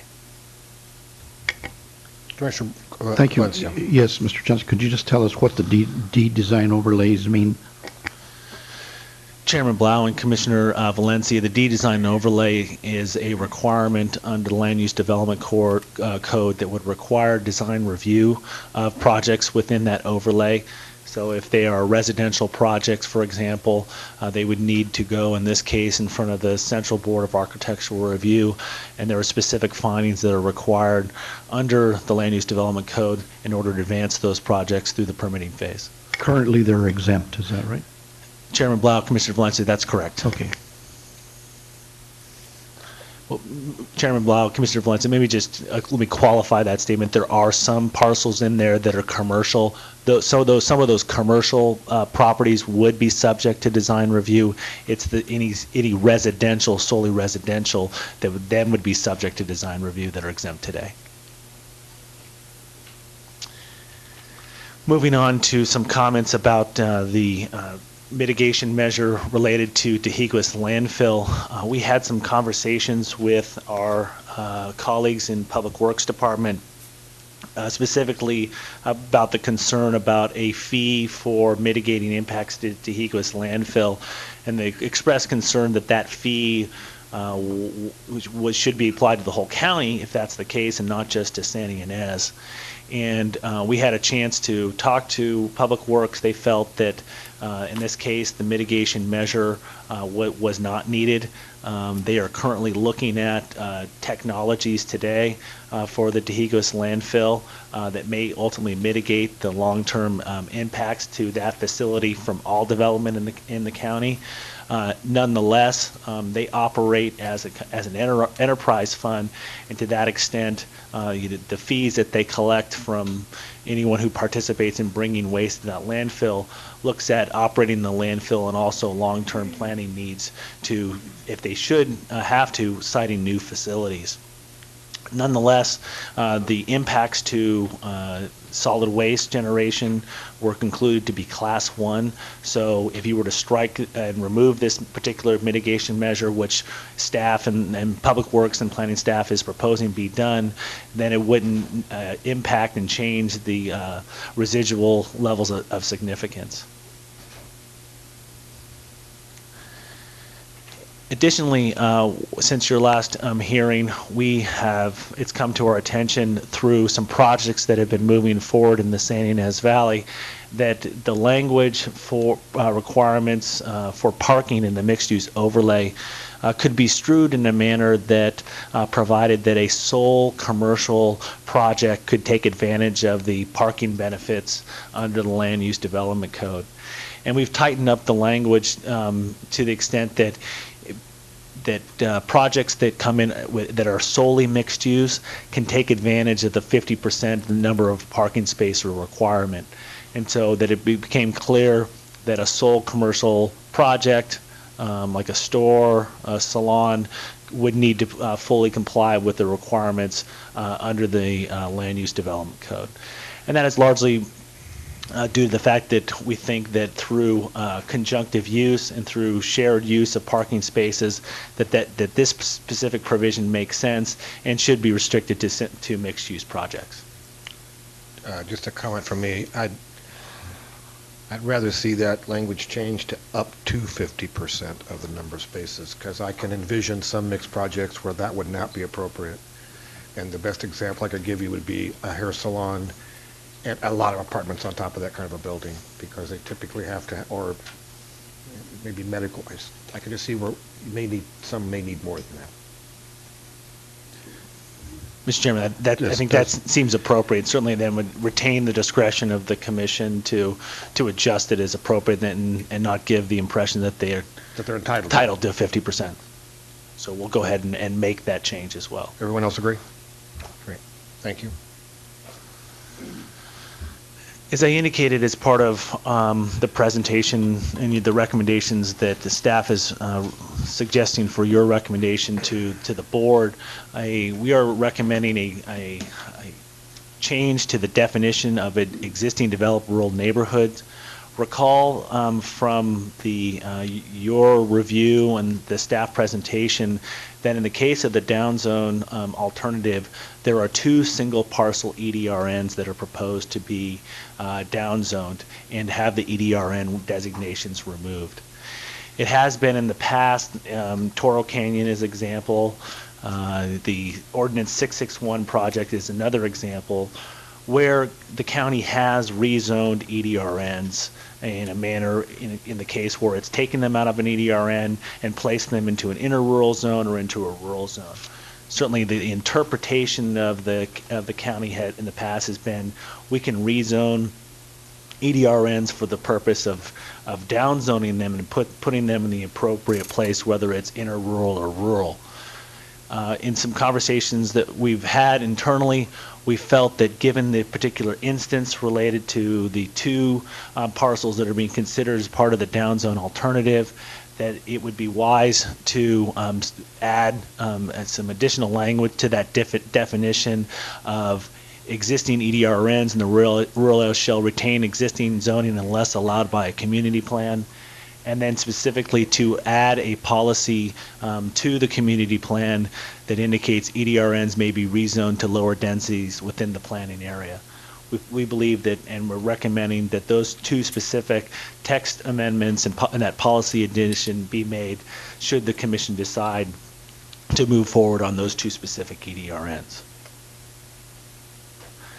Now switching gears to the presentation on the area analysis that staff prepared in response to questions at the June 29th hearing. We have broken down the areas that were studied in the downzone alternative into 21 specific areas. And as requested by the commission, we've done a few things. One, we've identified the existing zoning in those areas that are considered for downzone. What are the existing parcel sizes? Are they conforming today? Would they be conforming into the future as a result of adopting the downzone alternative? We've also additionally provided some parcel information to the north, south, and east and west to give the context of the downzone alternative in terms of those land use densities and parcel size, so that your commission would have the full information to make a decision of whether or not that downzone alternative was appropriate in each particular instance. And the information that we provided in the area study really capitalized and built upon the information in the presentation that we gave to the commission back on May 4th of this year when we went through all the different areas in detail. You know, looking back to the records that staff reviewed in the interim from the last hearing, looking at the minutes of the GPAC and the VPAC, I think it's clear that one of the underlying principles that was taken into consideration when this downzone alternative was directed to be studied was one of the principled goals in the original 1980 comp plan. And that was one where there should be denser urban areas, and as you move out from those denser urban areas, you should transition to interrural and then eventually into rural lands. And that was one of the driving policies that I think led to the original formation of the principal goal in the plan, and ultimately led to staff's recommendation. I think in the case of the 21 zones that I'm prepared to go through today, you can see that in each one of these cases, these areas that we've studied are just additional kind of intrusions out into the rural area of greater land densities that are in the surrounding areas. And certainly in some cases, the commission may find that those land use densities that are today versus the down zone are not appropriate, and certainly we'd be prepared to make forward that recommendation on to the board. In terms of the presentation today, I'm going to run through 4 of the areas that were of greatest concern to the commission. I'm going to stop after I've covered those 4 areas, and then from there, if there's any other areas that the commission wants to delve into, we'd be happy to go through those. Just my suggestion, let's stop after each one and we'll poll the commission on each of the 4 parcels, and then we can do it that way, okay? Thank you. So starting with area number 1, which is found in attachment D, pages 1 through 3. This is often referred to as the Mills property, and it is currently a mixture of zoning of Ag 1 and Ag 120 and Ag 15. The proposed zoning is to go to Ag 240. You can see within this particular area that there are surrounding parcels of various different sizes. The report indicates that the average size of the parcel within that particular area, subject to the down zone, is about 37 acres, a median about 15 acres in size. Staff's recommendation, why we think this is the right choice for this particular area, is that it incorporates the area into the rural area and provide a more logical, stable boundary along specifically Janet Acres to the north. We've brought to the attention to the Commission the existence of some prime soils and the DOC's designation of farmlands of local importance. In our study, we identified, and this is the theoretical subdivision of approximately 25 additional lots, and under the proposed zoning, we think that approximately 3 additional lots could be created. I'm going to stop my presentation there on this particular area, unless there's any questions by the Commission. Mr. Brooks. My light wasn't on, but that's okay, thank you.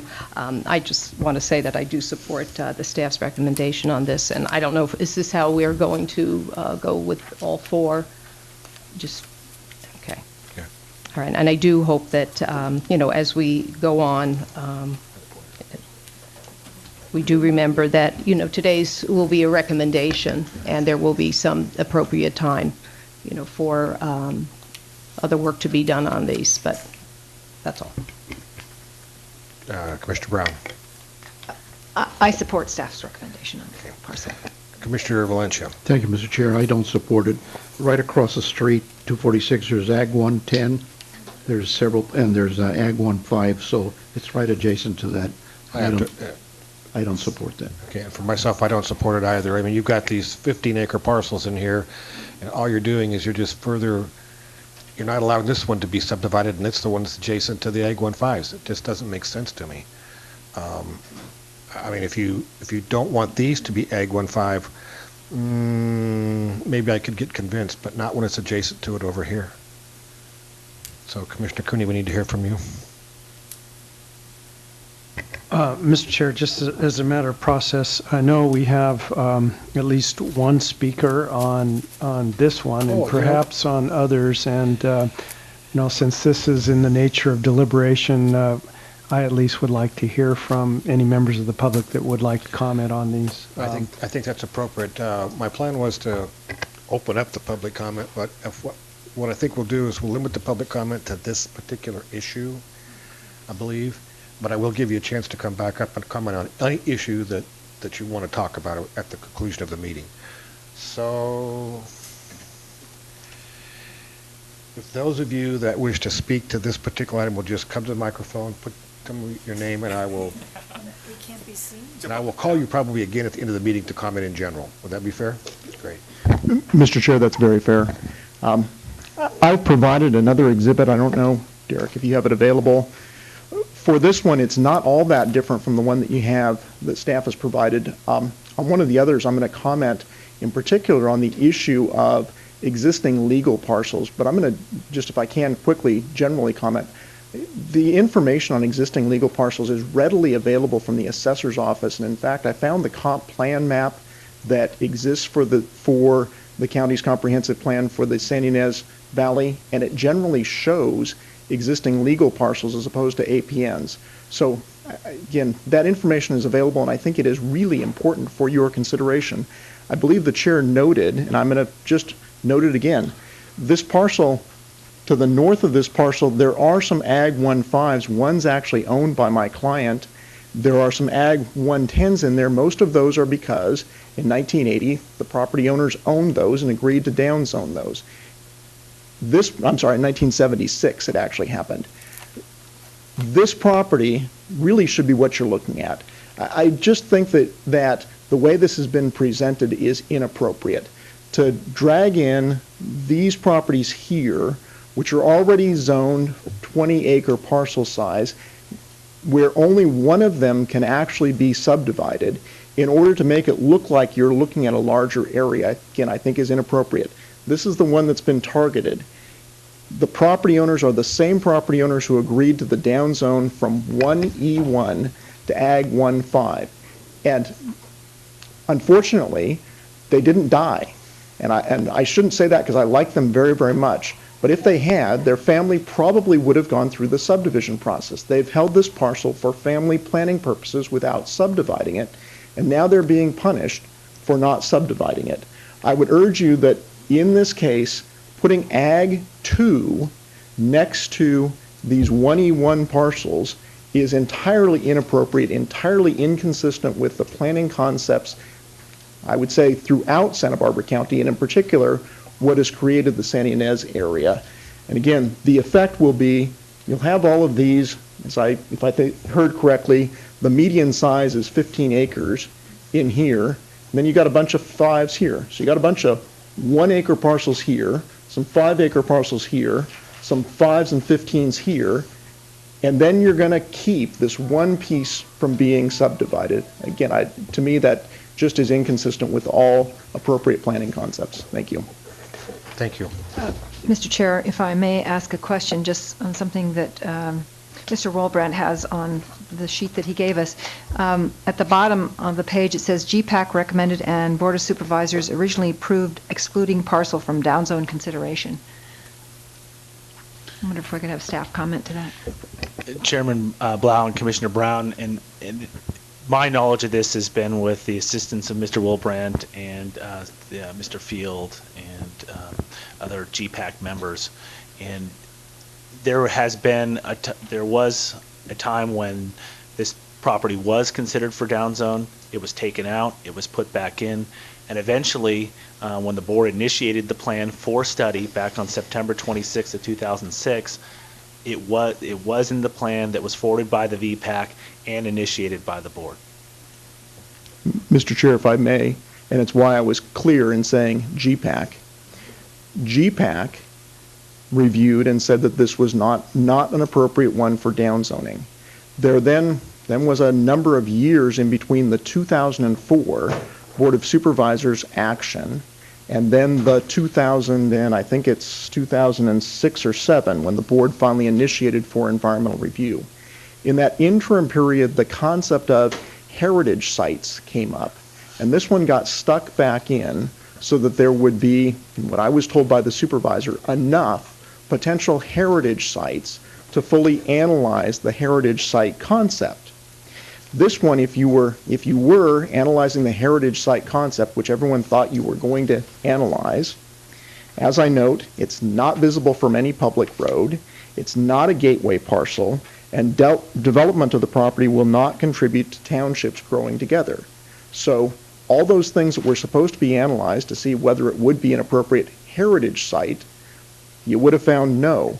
But unfortunately, the heritage site concept through the EIR morphed into an environmentally superior alternative of downzoning particular parcels that were identified for heritage site analysis. If I could make one last comment, it's very clear from the additional information that you've received for this hearing about the environmental review process that there was a true environmentally superior alternative. The true environmentally superior alternative was to eliminate the AHO overlay sites. And in fact, there are 2 Class 1 impacts that go away by getting rid of the AHO overlay sites. It's a wonderful thing. I think you should be greatly lauded for finding what should have been obvious to the writers of the EIR. These down zones, the staff analysis also tells you that they really don't have enough information about residential second units to give you a good baseline. And the down zone of all these parcels, if you down zone all of them, will accomplish 1 fewer new single-family residents per year over the next 20 years, and an unknown number of RSUs because you don't have a good baseline. So there really is no environmental, on a community plan level, basis for downzoning these properties. And I also laud you for going through them parcel by parcel, because I think that there probably are a couple of parcels that are appropriate for downzoning. I would just, again, urge, this one clearly is not, and I'm going to comment in a few minutes on another one that I would urge you clearly is not. Thank you. Thank you. I know I have a couple of speakers in Santa Barbara. I don't know if they wish to address this particular parcel or area.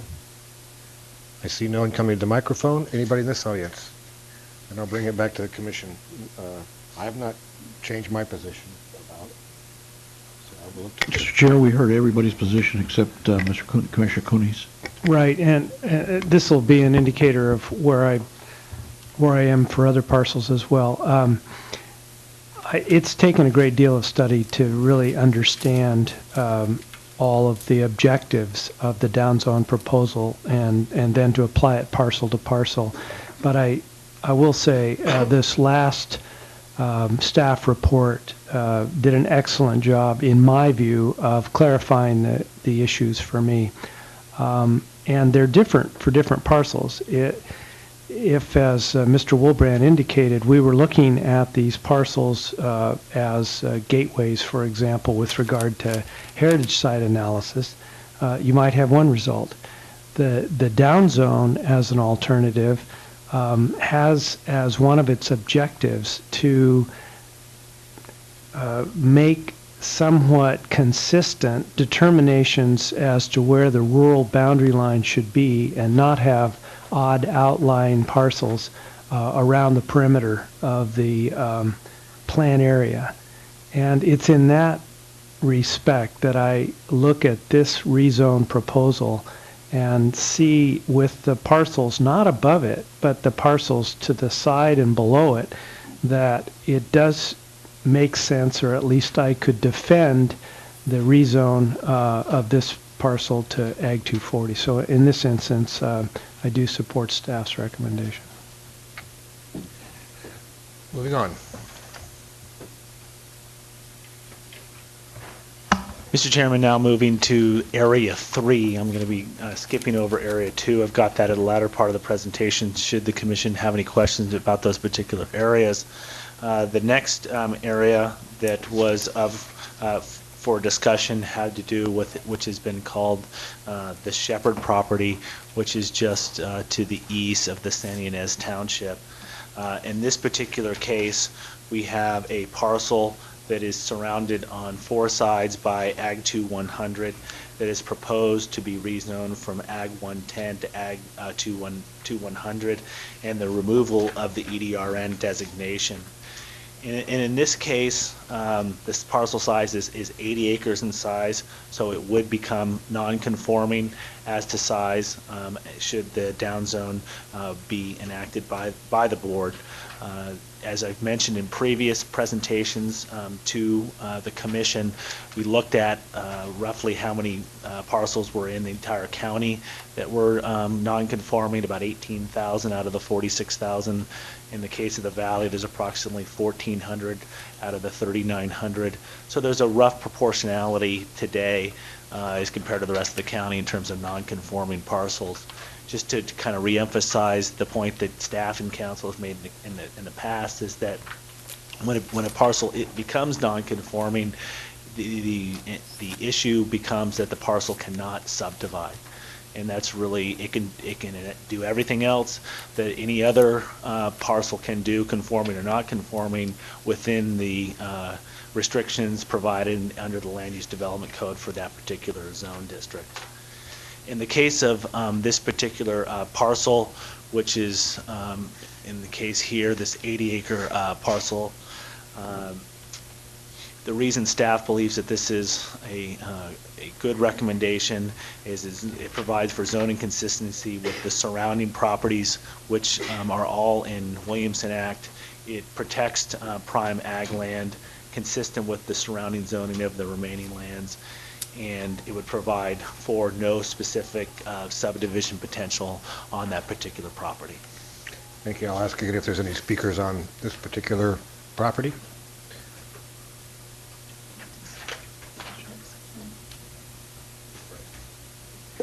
Mr. Chair, clearly I guess I must be a masochist, but I feel compelled on this one, and Derek, I would ask you again to put up our exhibit.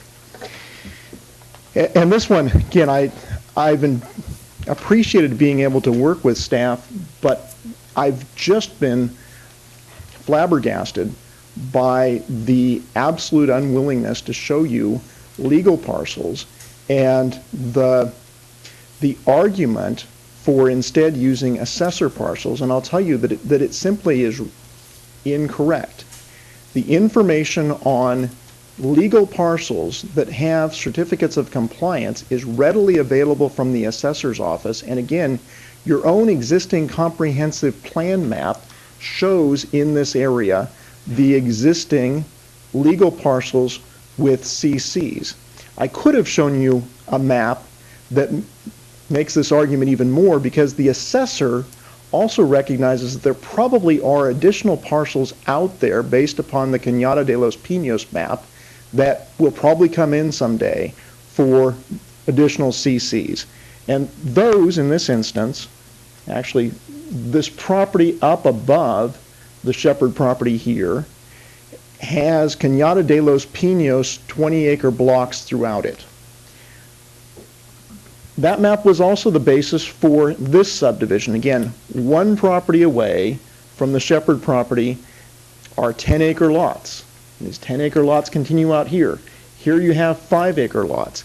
And what you're receiving is this sort of odd planning recommendation for good, straight, even lines in the valley. And that's not how the valley has developed. It hasn't developed in the way of what I'll call subdivisions, perhaps in the Central Valley or the Sacramento area, where subdivisions grew out into these huge, large block ag areas. Neighborhoods and areas have already subdivided. Around the Shepherd property, I'm going to note for you existing legal parcels with issued certificates of compliance by the County of Santa Barbara. And they entirely surround the property here. And I can't read these sizes, but they're generally in the about 20-acre size. All around here there are some 40s. This is as you can see, this is the biggest one other than these other properties here, which are owned by the Shepherd family. There ought to be some ability for you to consider the personal effect on the people who own these properties. And in this case, the Shepherd family has owned these properties for decades. They agreed in 1976 that it was appropriate to essentially protect the properties that provide for the community view shed along 154. So you didn't get growth out this direction. Again, all the other stuff is already divided. All the other stuff, and it's the reason why the APN map looks so different from the legal parcel map, is because the APNs are based upon combined properties for Williamson Act contracts. The Shepherds have Williamson Act contracts for their properties here. They intentionally, well, I don't know if it's intentionally, because Mrs. Shepherd doesn't think it is. I haven't had a chance to talk to Mr. Shepherd about this, but this one in the middle stayed out. All the other properties around it they're not going to further subdivide unless they can come up with parcels based upon that old map. So having this piece out there, having the EDRN out there, is not going to drive subdivision in the neighborhood. This property, though, there was in essence a promise made between the community and these property owners. They've been good land stewards. They kept the rest of their properties here in beautiful shape for the public to look at, and the public has enjoyed that, and Santa Ynez hasn't grown over in that direction. They have this one piece. Again, they happen to live through two community plan processes. And so now their plans for their heirs, their estate planning, is being challenged by this desire to make straight lines and make everything just sort of look normal in a community where you don't have straight lines. And I'm going to remind you, here, these are all 5-acre parcels. The proposal is to move the urban-rural boundary line way back up here somewhere and create new EDRNs out here. So you already don't have this purity of planning. So I would urge you, you don't need the purity of planning here that you're not going to have elsewhere. I want to just close with a comment about this EDRN, essentially what I'm going to call late hit. And you've heard a lot about us representatives of property owners bringing late hits. I've been to all the GPAC meetings, the BPAC meetings, hearings after hearing after hearing. This is not a late request from a property owner. This is a property owner who had an understanding in 1976 that they'd like to have honored. We pointed out to staff the inconsistency in the language in the comp plan related to EDRNs, and so now, rather than recognizing that EDRN concept is not a really pure concept that gets applied consistently all the time and is a really good reason for downzoning this parcel, they instead recommend that you change the comp plan to justify the downzone proposal. And again, I would just note, it seems to me what clearly has happened here is an identification of large parcels that might be able to further subdivide, and so a recommendation to prevent them from being able to subdivide without any true planning benefit, without any benefit that's going to be noticeable in the community. These are not parcels you can see. They're not going to keep communities from growing together.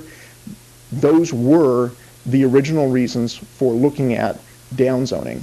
And so again, I would ask you, and I hate to keep beating my head against the wall, but I would ask you, this is one where it would be very easy, leave it as it is, and the community will not be the worse for that. Thank you. Thank you. Mr. Brown, you have a question?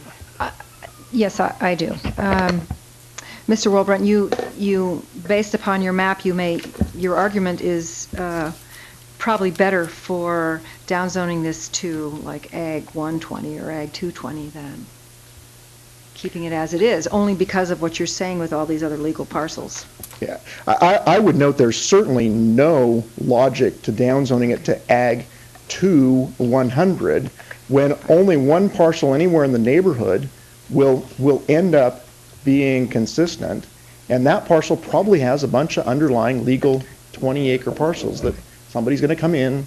As we've discussed, there are a couple of people we know well in the community who have the ability to do this. Thank you. They're going to show up. So yeah, it should be something other than Ag 2. Commissioner Cooney has a question also. Oh, no. Okay, thank you. Anyone else wish to address this parcel area?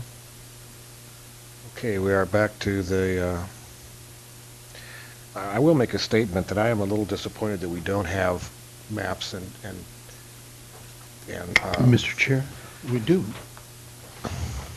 We have that shows all the parcels and all the sizes and all the zoning. We got this, I think, 2 meetings ago, dated May 4th, 2009. Well, I'm talking about what's before us today. Oh. I was hoping to isolate these areas and to see what the actual parcels were surrounding the areas, but I'll make this one comment. Hopefully, if you make the same presentation to the board, that you can correct that before the board hears it. If I'm a board member, I want to know that there are that the parcels are the right size surrounding these parcels. In Commissioner Blau and Commissioner Brown, we have used the best available information that we have that we feel is accurate. There are alleged parcels, and sometimes there are parcels that have CCs that don't show up on our maps. And in the case of doing a parcel validity study and looking at all the parcels in the valley, I think it would be an enormous task to treat all 3,901 parcels in the planning area and treat them to the same standard as the information that Mr. Wolbrand has for his particular client. And so we would like to have that information, and in this case, it's just not, we don't have that information to the extent that we could cover the entire planning area. Well, I would hope that you would at least be able to cover those areas where we have had speakers come up and object to the downzone based on the fact that we don't have the correct parcel sizes. And I think those speakers and people will provide you the information. I don't think it's going to be difficult for you to get it. That's a comment you're going to do what you do as staff at any rate. But so I have no more speakers, I guess, in Santa Barbara for this item. So I will again ask that we poll the commission. Commissioner Valencia, would you like to go first? I'll just go down the line. Oh, fine. Yes, Mr. Chair. I'm not in favor of rezoning this. Okay. Commissioner Brooks. Yes, thank you, Chair Blau. I am looking at the information that we received, and I do have to compliment staff on the new site survey.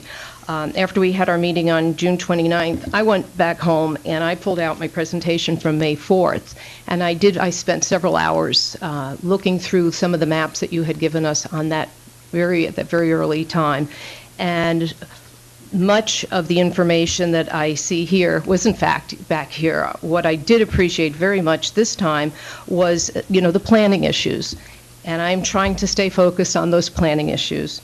And for this particular parcel, the idea that, we do have this EDRN designation that would be removed, and it does enhance the long-term use compatibility. This is hearing number 6. We have heard, many of the entreaties, the pleas, and, again, I'm trying to stay focused on the planning issues and the goal of the community plan. And I do support the staff recommendation for this one for downzoning because of the consistency issue. Mr. Brown. Thank you, Mr. Chair. There is no doubt and no question in my mind that no matter what we do, that there will be changes at the board. And rather than start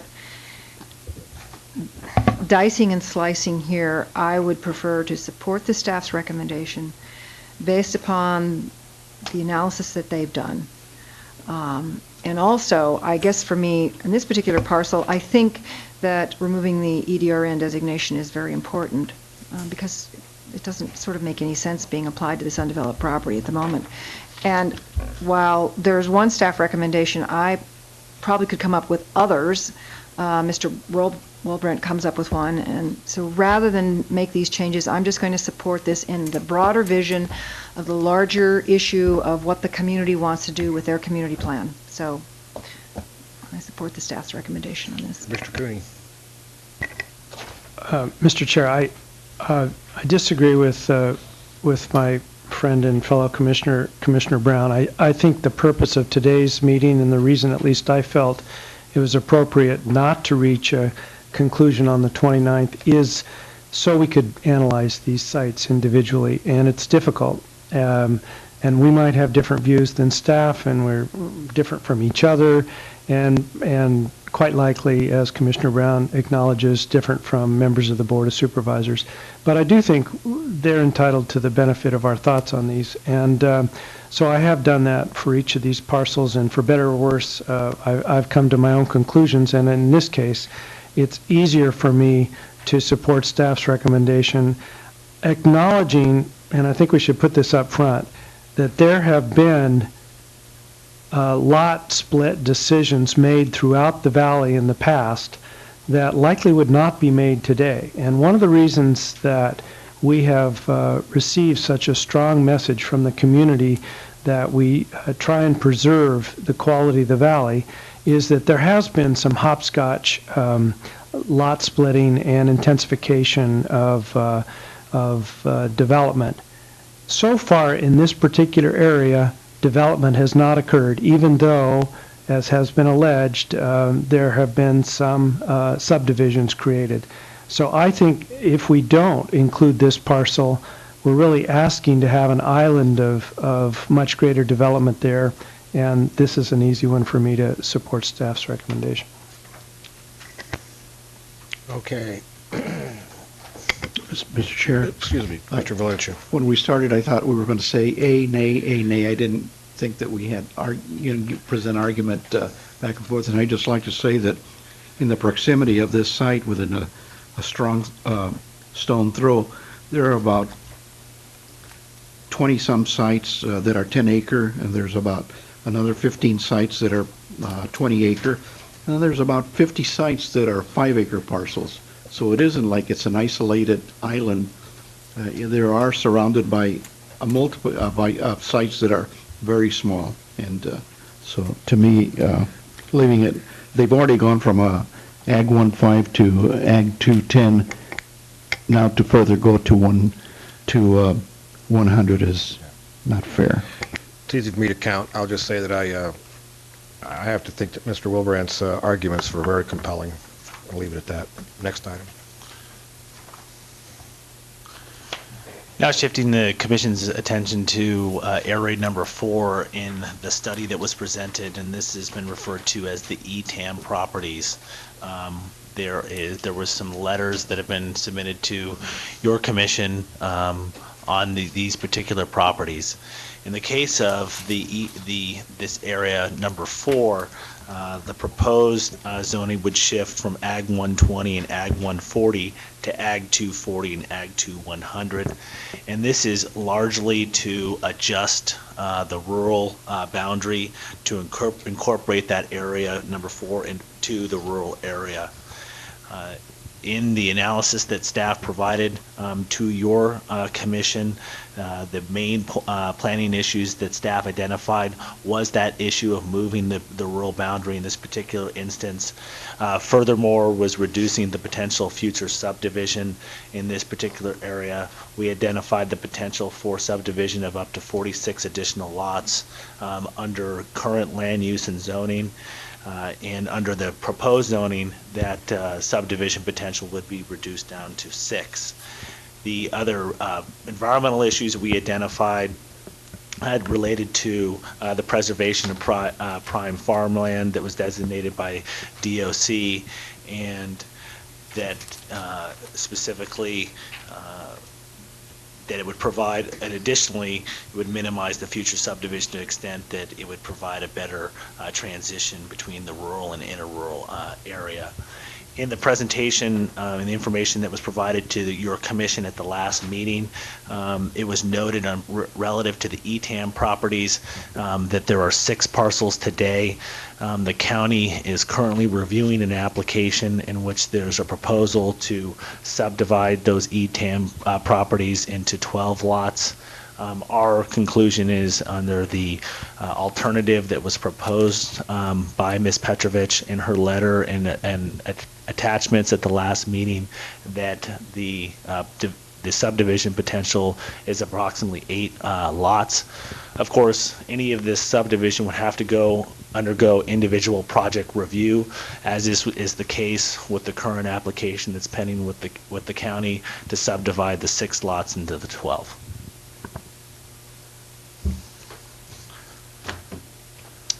Again, I'll ask for a public comment on Area 4. Just please come up to stand on the microphone. I'll go first, but you're going to quite a lot on this. Hi, my name is Robert Lindeman, and my family owns the ETAM properties, which represent some 25% of the proposed downzoning.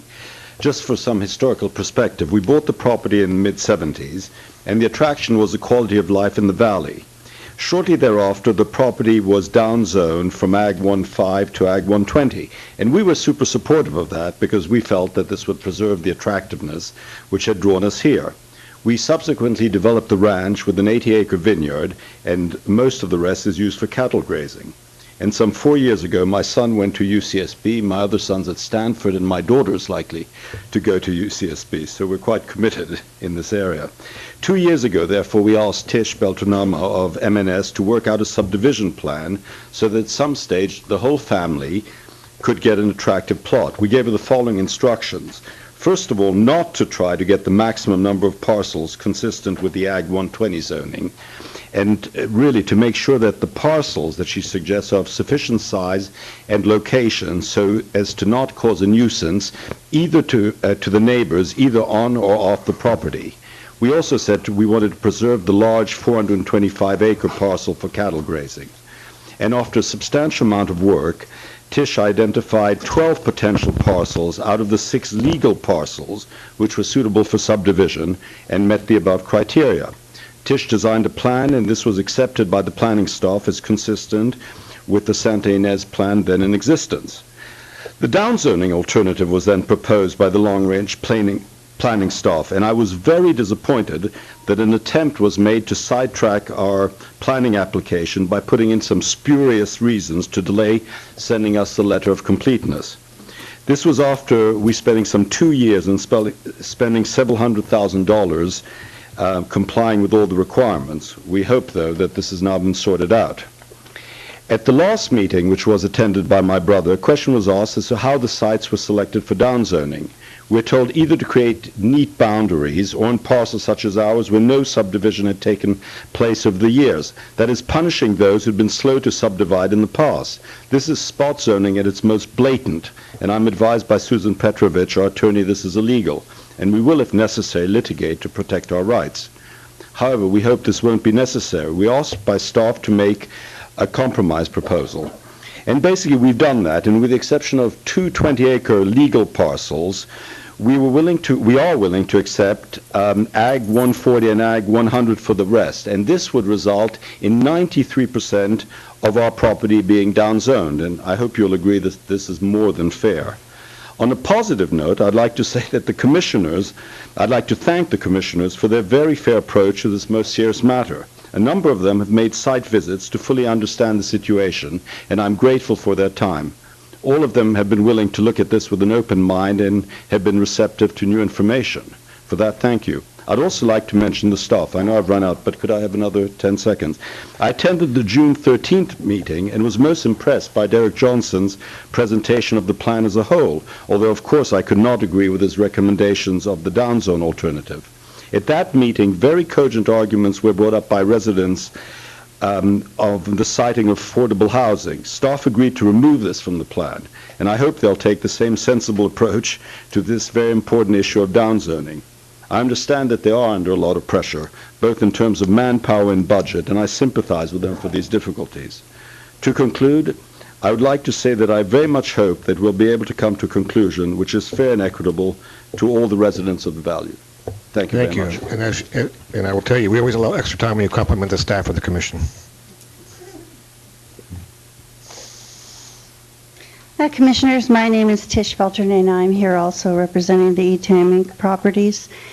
I also want to thank you for really your diligence in this item, taking the extra time to visit the site and to study these issues. I sense from all of you that no one has a wonderful feeling about this one way or the other. The study here, again, I have to echo Mr. Woldbrand. I have handed staff the legal documents, maps over the years of the legal parcels out here, and again, your detailed study excludes the legal parcels of the ETAM property.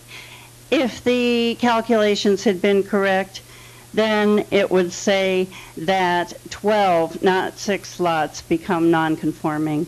The other thing that's very ironic is that without the downzoning, they say 46 parcels proposed, and with the downzoning 6. And isn't that what we're proposing? 6. But if you do the Ag 2 100 zoning, then what do? You chop it up into 600-acre ones that are, the uses we're proposing on parcels are vineyard blocks within parcels, and they make sense. So the information in this study that you have is wrong again, and staff was handed the certificates of compliance and maps, so they could have added it many times. We have 2 letters from them promising to exclude the southernmost small parcels once they realized the size of them, saying they would recommend taking them out of the heritage site, which means they would have come out of the downzoning and been left in their Ag 120. That didn't happen. Twice in writing, one from Stephen Peterson and one reiterating it from Derek. The staff recommendation is always what they support to you and what they will preach to you until you tweak a plan. The decision makers can change the plan, can make some changes that you know are right, and staff will gladly turn around after that vote and they will write you those findings and they will make those maps better. No matter what happens, you should have staff before the board deliberates, send each property owner a notice that says your property now zoned this is proposed to be this. 2 people this week alone called me to say, I've heard and blah, blah. One, I gave the good news, it wasn't his property, it was his aunt's across the street, so he had to tell her. The other one, I had to say, well, yes, sir, you are being downzoned from this to this. If people don't know at this late date, you really should. Signature required. It's only 111 properties. Your staff could do it in one afternoon. And also, when you send your recommendation, whatever it is, to the supervisors, I hope that each and every one of you will also communicate to them what you learned here in these hearings. Because this is not an easy decision, it's not a good decision, and bringing the Ag 2 into the areas where it's going, I don't want to get the calls on the, zoning complaints, and I don't want to see what's going to happen. Thank you, Trish. Thank you. Any other speakers? I see Lori's coming from, Susan Petrovich in Santa Barbara? Yes. Mr. Chair, can you hear me? We can hear you great. Great, thank you. Susan Petrovich, once again here on behalf of the Lindeman family. I too want to thank the Planning Commission and the staff for their hard work on the plan. I particularly want to thank the staff for their attempt to analyze the non-conforming lots. Your recommendation on the plan truly is a balancing act. We have the staff favoring the downzone alternative, but admitting from the outset, from your very first hearing, that it's only the environmentally superior alternative in their judgment by a hair. And I think that hair became even more slender when I read page 3 of attachment C, describing the staff's conclusion that the plan is initiated, deleting the AHO, differed from the downzone alternative by 20 primary residential units, but not really the 109 RSUs that we originally were told about. Because the RSU figure was derived from an assumption that the RSUs are built at the same rate as primary residences, which they are not, and because the staff has no accurate baseline of the RSUs in the plan area, and both of these are admitted on page 23, the entire analysis is flawed. How can you make a conclusion with no baseline and no accurate rate of construction? It's all a guess. That means the assumptions as to the increased traffic, including in your most recent and staff report and the revision letter, and other impacts are also a guess. So how can you make an accurate finding or a justified finding that this is an environmentally superior alternative? It isn't fair, and it isn't legally supportable. And that brings me to the fairness. You're balancing impacts to the valley against the fairness to the property owners adversely affected by the downzone alternative. The record reflects that owners of non-conforming lots, and here's where I disagree with the staff, and the record disagrees with the staff. Owners of non-conforming lots are at a financial disadvantage when they seek loans. Loans are either harder to obtain, or when they are obtained, they tend to be at a higher interest rate. That is a heavy burden. In exchange for the burden, what can you point to as a benefit to the valley? Avoiding 20 new single-family residences over the 20-year life of the plan? That's just imperceptible, and it doesn't counterbalance the impact on the effective property owners. We presented exhibit after exhibit showing the legal parcels to the west and the south of the ETAM property. And we also showed you those included in the ETAM property itself. We ask that you adopt the compromise offered by the Lindeman family. That provides to them some residual zoning while downzoning a major portion of their land holding.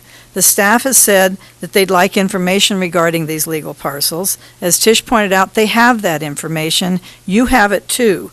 The existing parcels have been analyzed by Oren Sage, and he has found that none is agriculturally viable under the county's own standards. That's the existing parcels. With their subdivision proposal, that will change, and they will create one parcel that meets the criteria as agriculturally viable.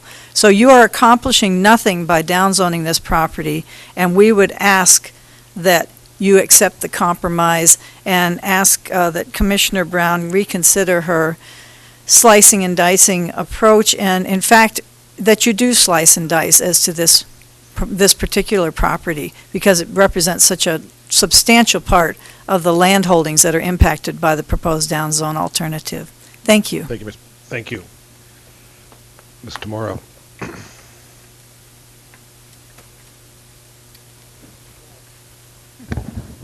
Good afternoon. My name is Lori Tamora, and I will have to admit that I am a very late comer in the San Ynez community plan process. I was distracted with other community plans and did not participate in the 8 years of planning work that has occurred with this plan. However, recently have been involved in projects in the San Ynez Valley, one of which is a two-way lot split. And it just so happens that as we were moving through the process with the two-way lot split, it occurred that we probably should check the proposed community plan, and the property was being proposed for an down zoning. I have provided to you a letter of a small portion of land that is located at the southwest corner of Roblar and Mora. That particular piece of property, I'm sorry, how do you work this puppy? Currently is zoned for A120. There are 5 legal 20-acre parcels, of which one of them was just approved by the ZA and recorded, and there's one 40-acre parcel. And we're hoping that instead of creating 4 illegal parcels or non-conforming parcels, you retain the 20-acre designation at the corner of Roblar and Mora. That is what is existing there now.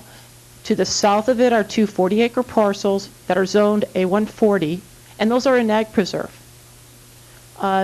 So we don't think that this minor change to that particular corner would radically affect the outcome of the rezoning. I appreciate the position of the other landowners, but this is a little microcosm that we're representing and we'd request. Thank you. Thank you. The speakers, I'll bring it back to Commissioner Cooney for a question. Mr. Murrah speaks logically and passionately, as she always does, but I'm a little lost as to what parcel she's talking about, so maybe we ought to invite her back when we get to that particular one. I think it's on this map. It's on this, it's in number 4? Chairman Blau and Commissioner Cooney, maybe I can help you locate that particular parcel. If you're looking at the area study, it's on the corner of Mora and Roblar. It's the 78.8 acre parcel that's just identified there. Okay. It's just west to the 20.23 acre parcel. Thank you. And if I may just go through a history. 2 years ago, 2 CCs were issued on it for 2 40-acre parcels. And as of yesterday's board meeting and as of today's recordation, one of those 40s has been split into 20s. Yes, right there. So we are requesting to retain the designation that currently exists on that corner, rather than creating 5 or at least 4 parcels that would be inconsistent with the zoning. Thank you. Thank you. Commissioner Cooney, you have other questions? No, I found the parcel. It's not a question, no. When we're ready to discuss it, I'll give my view. Having no other speakers, I'll bring it back to the commission. Commissioner Brooks. Yes, thank you, Chair Blau. I think the owners in Zone 4 are wonderful stewards of the land, and as are the owners of the land in Zone 3. I went out on a site visit. I spent 2 hours out there on Monday, and I certainly understand, the planning issues that surround this one. Now, I'd say, I would lean toward possibly recommending or let the board, however, look at the possibility of the compromise, just where the owners are asking to have the rural boundary drawn in. And that would be next to the, I don't know what road. Grab a but pointer. okay. Where the yellow line is. I think we've all received this, yeah, right, the Brinkerhoff is there, but then in the compromise that was proposed, that perhaps, this rural boundary, would be brought out here.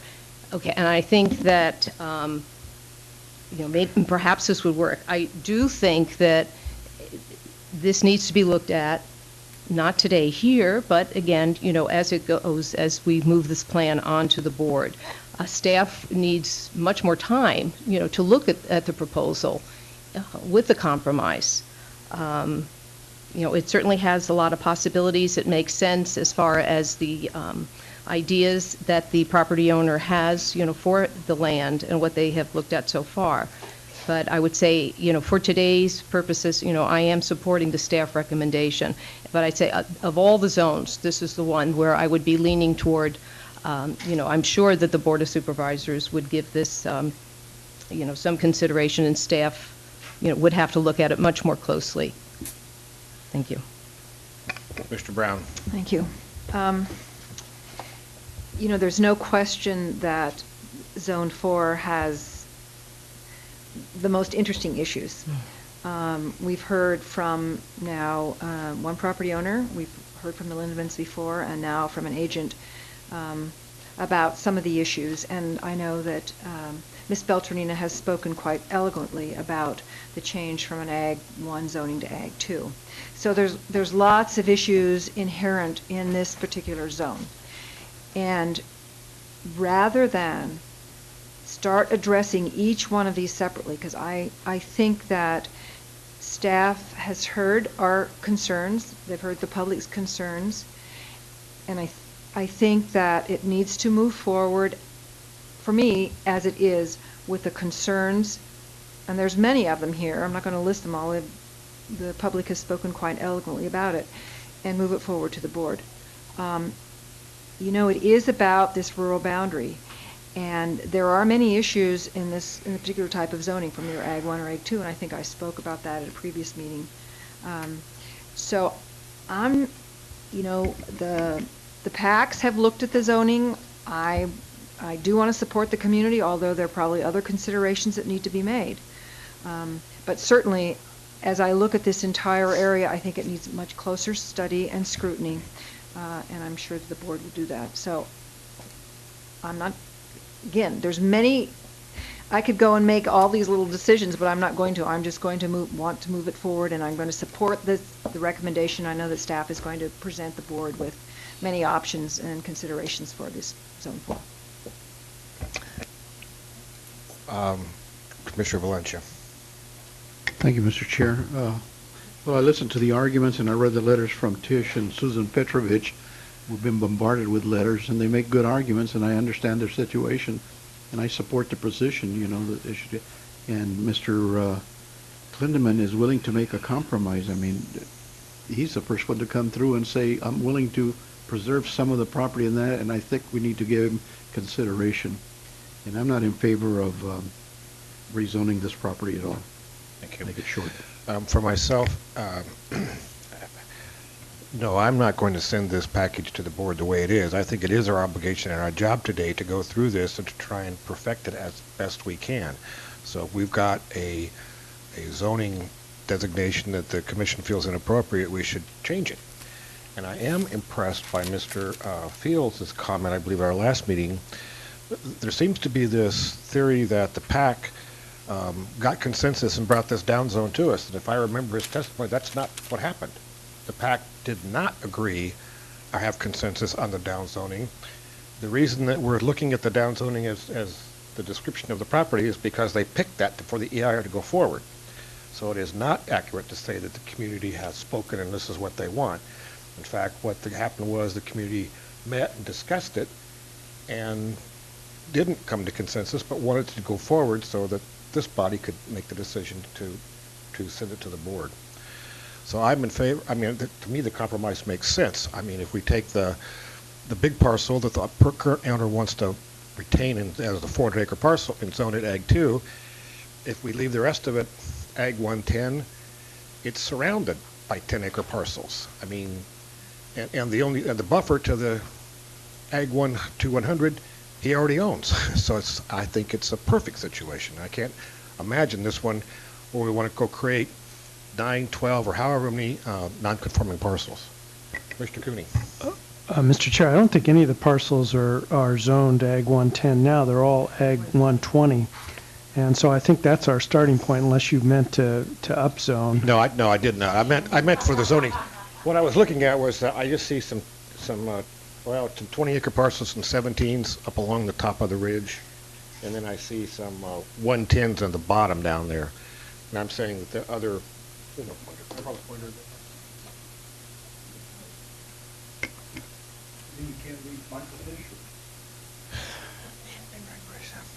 These right here, I think, are 10s. And see these right here, there's a couple of 20s in here. These all look like 15 to 20 acre parcels. And these right here are 20 to 25 acre parcels in there. So if the Ag 100 went here, and the rest of this was Ag 120, that seems to me to be real consistent. I mean, there's some straight lines and blocks of zoning that make sense. Mr. Cooney. Could I have the pointer back? We need more pointers, by the way. Do we have some more? Oh, here. More? Thanks. That's all right.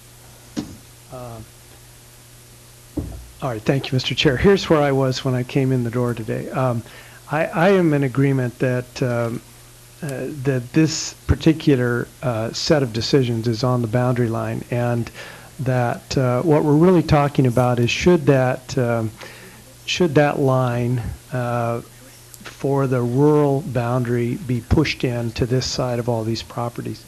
And there's no doubt that this area here, perhaps without regard to this big parcel, is going to be subject to further subdivision. It is already in process. It's not a theoretical. We're talking about adding significant growth in this area. So I think the plan, and perhaps many in the community, felt it was important to try and get a handle on this before it was too late.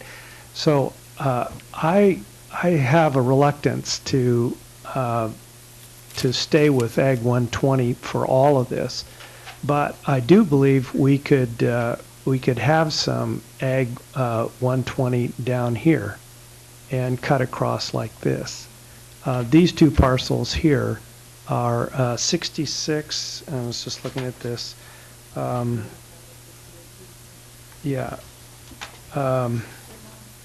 get on the record.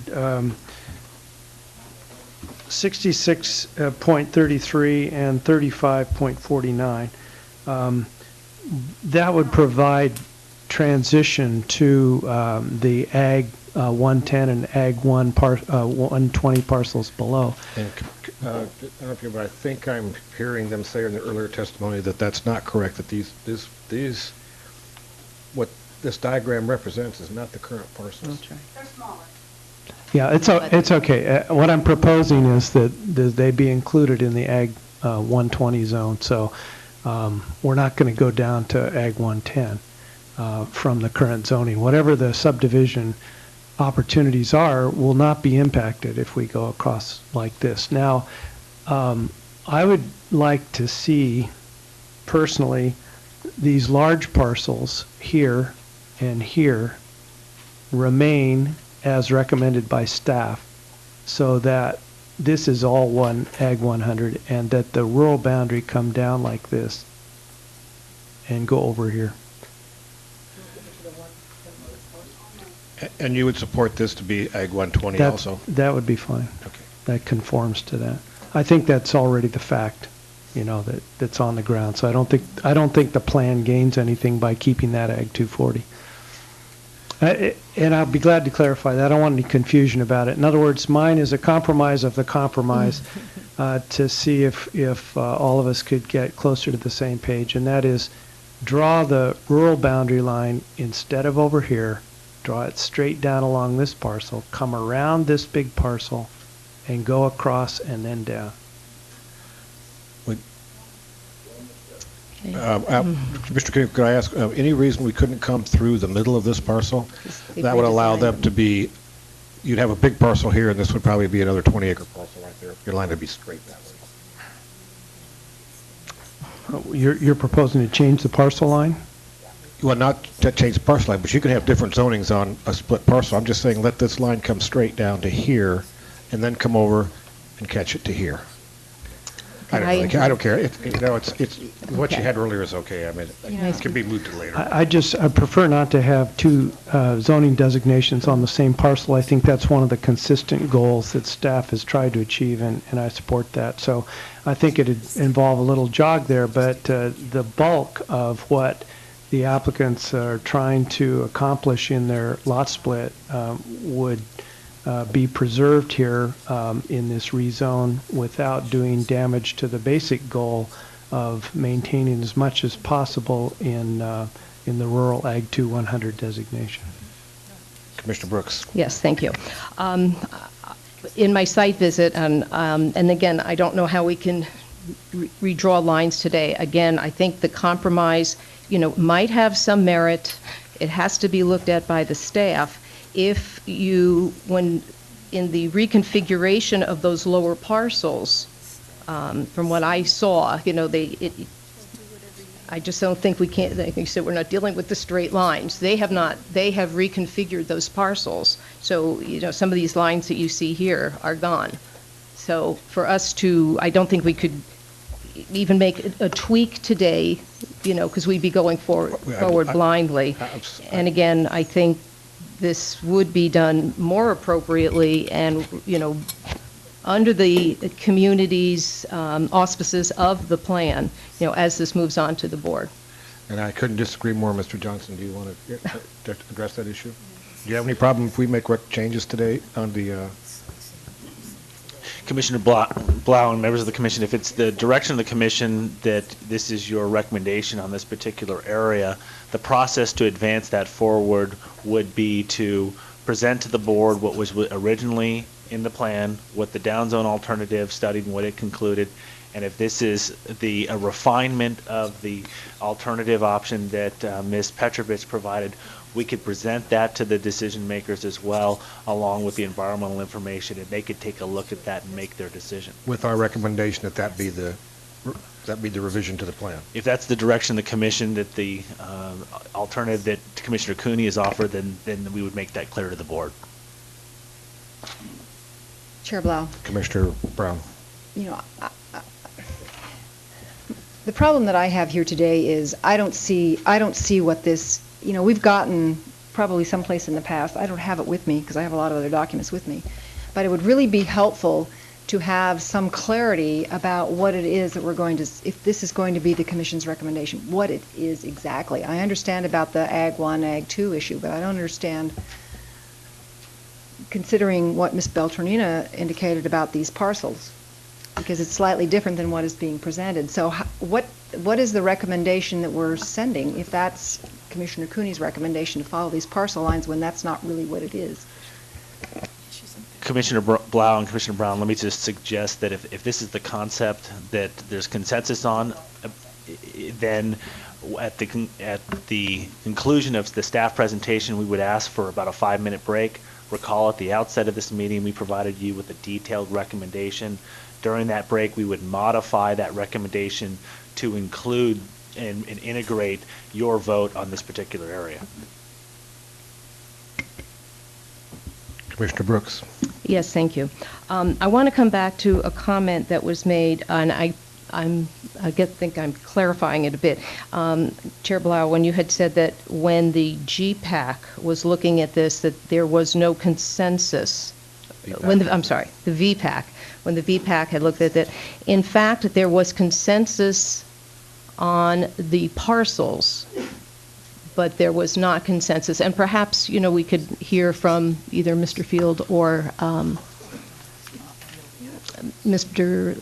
Duncan at this time regarding, the parcels. Because if we go on and look at several more, I think that needs to be clarified, that these parcels were, in fact, there was consensus on the parcels. It was the heritage site versus downzone that there wasn't consensus on. Chairman Blau, Commissioner Brooks, thank you. There was clear direction from the GPAC that they thought it was a better idea to retract the rural boundary.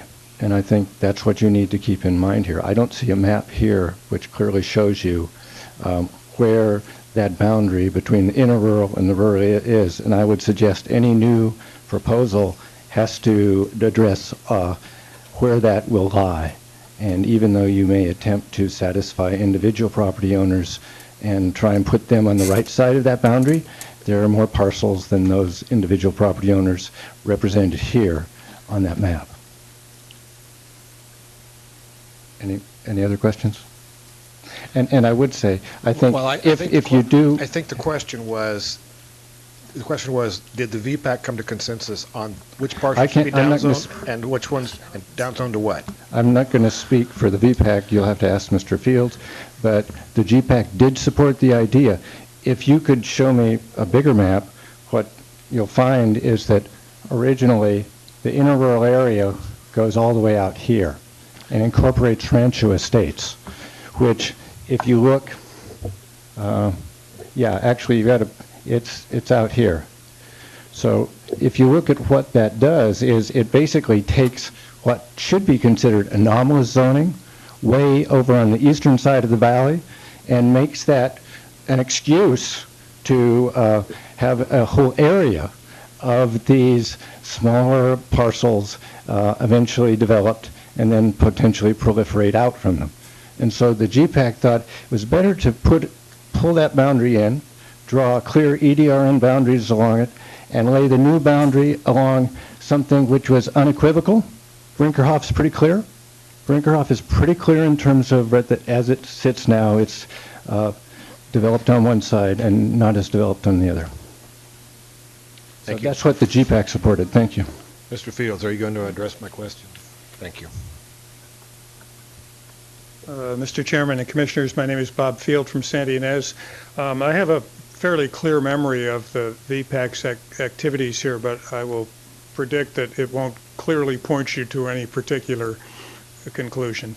The VPAC inherited the plan when it was perhaps 80% done, and the work that Mr. Duncan talked about in terms of the boundary lines of the plan were accepted, worked with as is. We never had a discussion of is this line appropriate where it is, but nor was it challenged.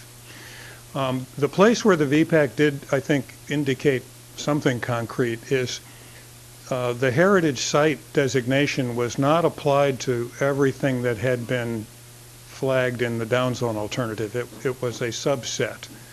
And I think you can infer from that, I think the implication is that we thought if it wasn't even worthy of the heritage site designation, it's pretty hard to conclude that we thought it should be downzoned, which is the harsher of the two. But once you get into the category of those that were tagged as heritage site, or as Chairman Blau recalls from my testimony, the VPAC did not come to a clear conclusion on which the preferred alternative, is that the right technical term for the EIR?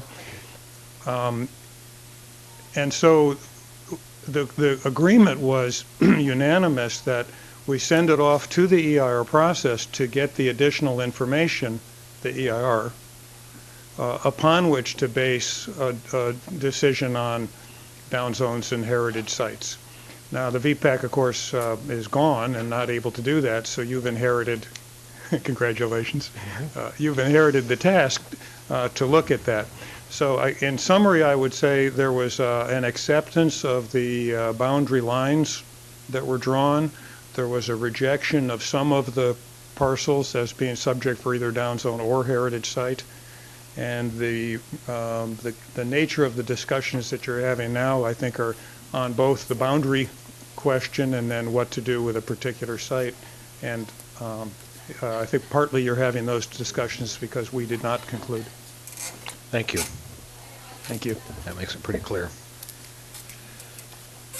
So Mr. Brown. I'm wondering, Mr. Chair, if perhaps I give me the liberty of sort of summing up where we are, since we're sort of everywhere on this one, that perhaps the recommendation to the board would be to consider consider the ETAM proposal and in light of Commissioner Cooney's comments, because I'm not sure exactly how those two might come together, and also the issue of the Ag 1 and Ag 2 zoning, or leaving it as Ag 1 rather than changing it to Ag 2. So do I sort of capture where you're going with that? Well, I'm a little confused. Well, I'm going to ask Ms. Black this question, or maybe our counsel. It seems to me that we have the ability to change the recommendations that are in this staff report. And that's what we'll vote on, and that's what we'll send to the board. Am I missing something here? Because if that's not the case, this meeting's going to get real short. Mr. Chair, I think from my perspective, you have the ability to make changes to the staff recommendation as long as they're still covered by the CEQA document. Great, thank you. So we can instruct staff, for example, to do what Commissioner Cooney suggested, and that is to move the line and to redesignate those areas as Ag 120, I believe was the suggestion. And Commissioner Blau and members of the commission, I think that's in the scope of the document. Essentially, you're rezoning a part of the area that was analyzed for the down zone. You're not analyzing the other part, or you're not proposing to rezone the other part. It would remain under its current zoning. So I think that's within the scope of the environmental document we prepared. We'd have to prepare some revisions and make sure that that's covered in whatever analysis, and we would do that for the board. Great, thank you. And we can make sure it's done right by simply approving the minutes of this meeting. Mr. Yates, did you have a comment? Mr. Chair, I basically concur with what Mr. Johnson just said. Staff would take a look at what the recommendation did. If it's a major revision to the document, then we may have to consider a major revision to the project proposal. We'd have to consider additional environmental analysis, but as Mr. Johnson said, we would do that after this meeting, pending your recommendation. Great, thank you. So, Mr. Chair? Chair? Yes, Commissioner Valencia. Yeah, there we go. I think I know where you we are. should hear from the property owner how he feels about us. You know, we're making some changes here in real time, and he was objecting to the original proposal by the staff. So how does he feel about the changes that we're trying to implement here? Yeah, please come to the microphone, thank you. You are the property owner. That's what I asked for. I mean, I think we're pretty close to the compromise that we suggested to staff, but Tish is more the technical expert, so I think we're almost there, because this is really what we had proposed a couple of weeks ago to staff with a little tweak. If we could hear the tweak. But maybe if Tish could. Again, I just want to make a correction to the parcels because I hear Commissioner Cooney talking about the 66-acre parcel and the 176-acre parcels, and those are assessor parcels. Down in the bottom of our property, the parcel that is 66 acres is actually two separate legal parcels, so it is not 66, it is like 28 and 30-something right now. And the 176-acre parcel is two legal parcels of 70-something and I believe 90-something. So the parcels at the very south end are much smaller than they appear there, and I want you to do your decision-making based upon Okay, what is there. I'm pretty sure the staff gets the Okay. gist of what Commissioner Cooney wanted to Yeah. do. Commissioner Cooney? Okay. Mr. Chair, I didn't get the Oh, I'm answer. sorry. I didn't get the answer that I wanted. Yes. Is the property owner in tune with what we are proposing to do with the parcels and movement of the lines? Could we take a 5-minute break? Could we take a 5-minute break and maybe Commissioner Cooney could I'd like to take tell a the- 5-minute break anyway. Commissioner Cooney, are you okay with that? Yeah, I'm fine. Let's go through the rest and come back to number 4. I think, we have a number of options open to us that staff have indicated. We could simply send it the way it's been proposed by staff with the 3-2 vote that has been the case on other parcels, and then a third alternative and see if we could get agreement on what that third alternative is. I'd rather take the time today and get it done rather than continue the meeting to another time. Absolutely. So let's take a 5-minute break because I just need to do that. Okay.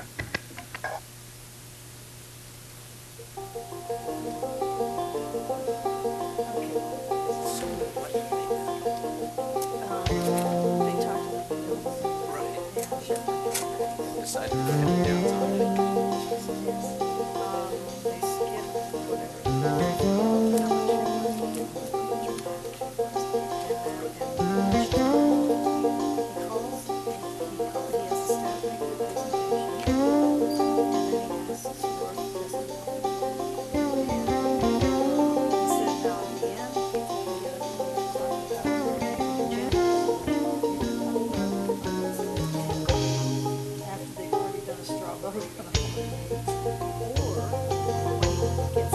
gets to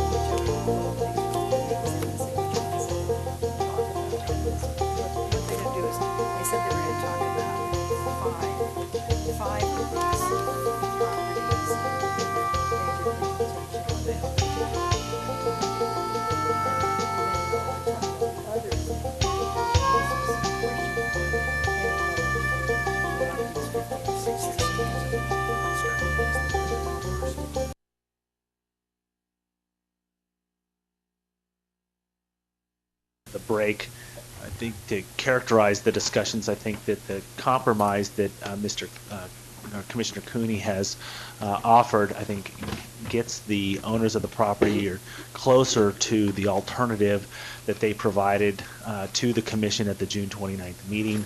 I think, however, they would still prefer to have the alternative that they offered at that hearing as their preferred choice for the commission's consideration and recommendation. Okay, Commissioner Valencia, your light's on. Did you intend that? Thank you. Commissioner, yes, Brooks, thank you. Thank you, Chair Blau.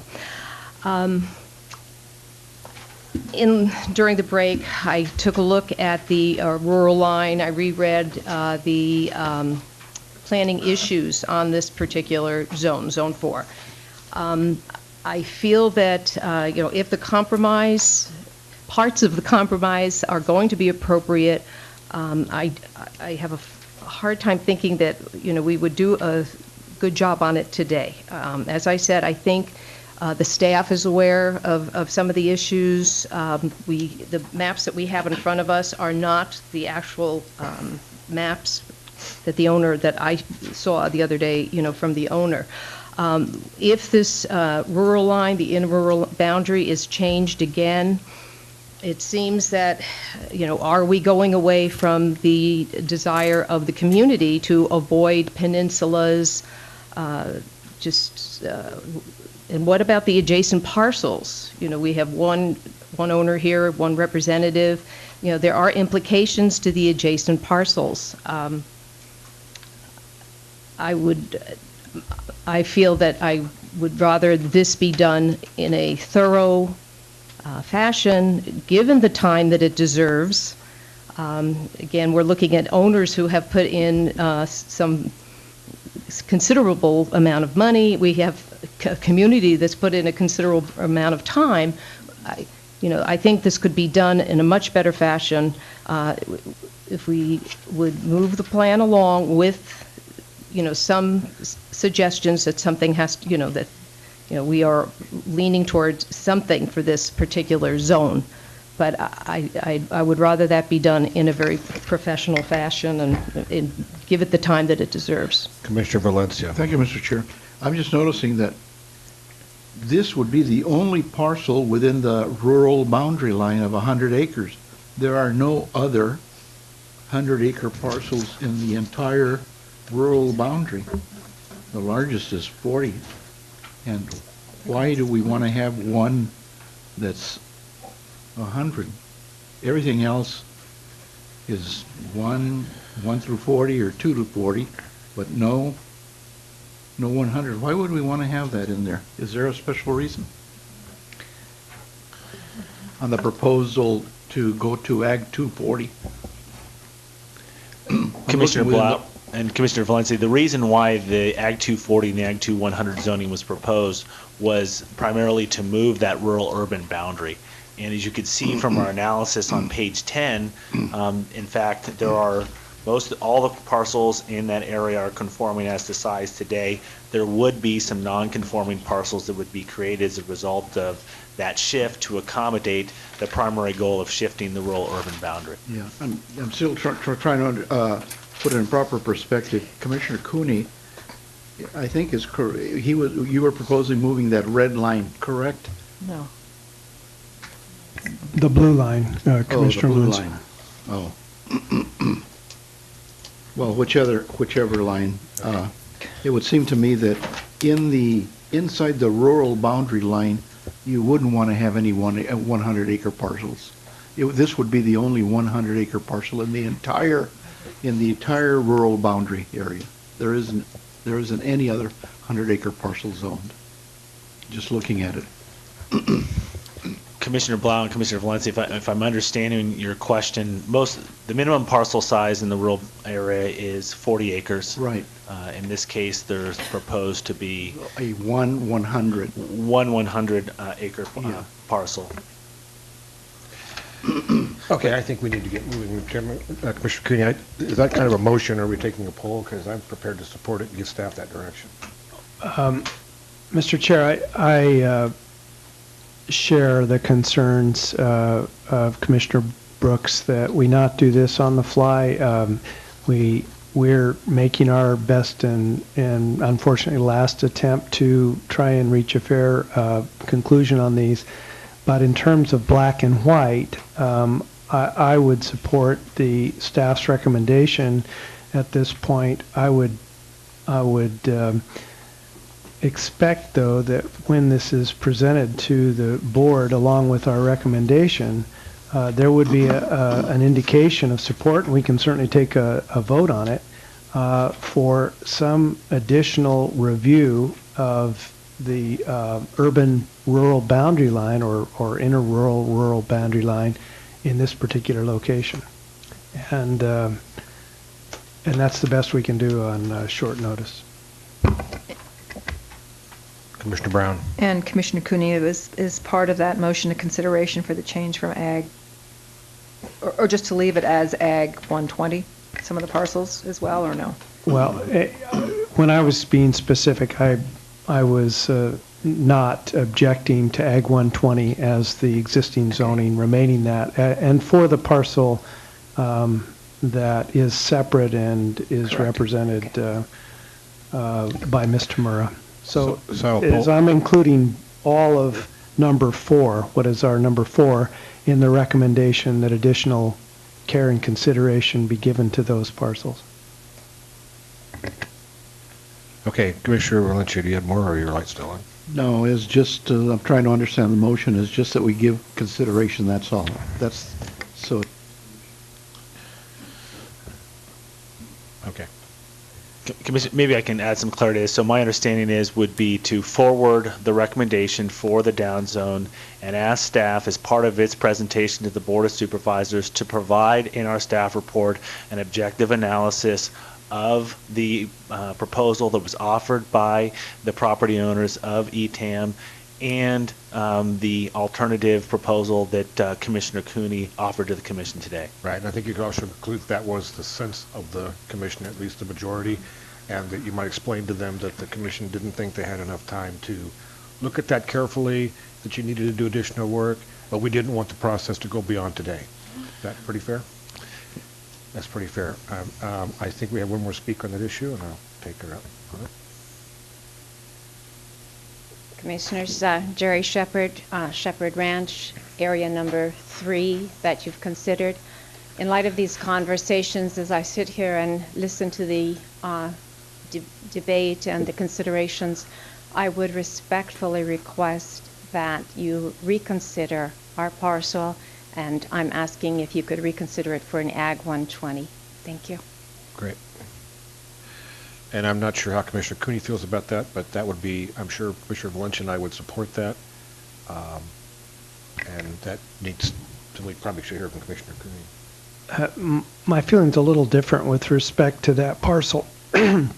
Excuse me, given all the goals of the plan and how that proposed rezoning supports those, what I would be more comfortable with, and this may be just me, is that staff review that recommendation in light of the actual legal parcels, because Mr.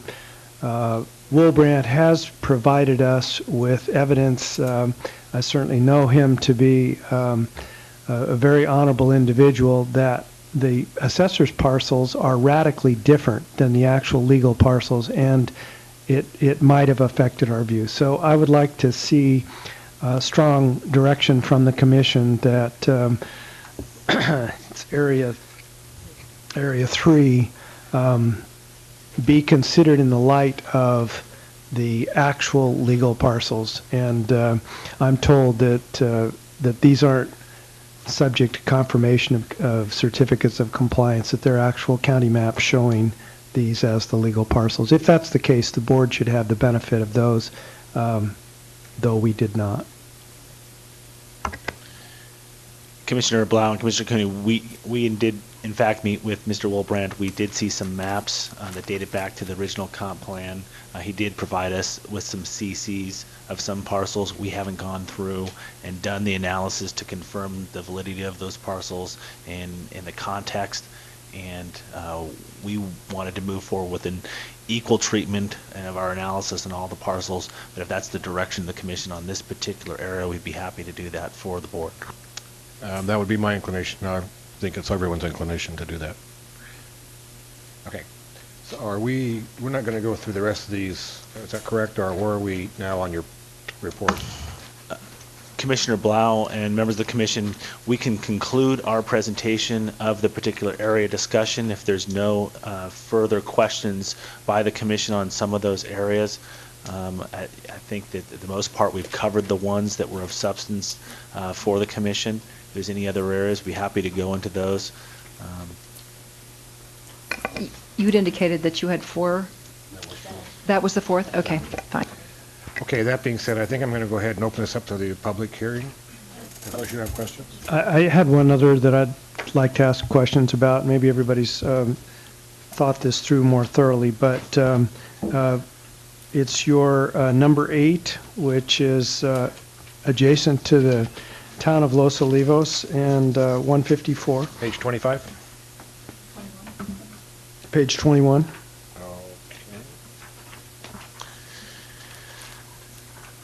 Commissioner Blau and members of the commission, on area number 8, again, this is a slight adjustment and rezone largely to accommodate what was thought to be a slight but significant adjustment to the rural-urban boundary to put into the rural area a specific parcel of land that was felt to be, if it were to subdivide, would have a significant visual impact on the surrounding communities.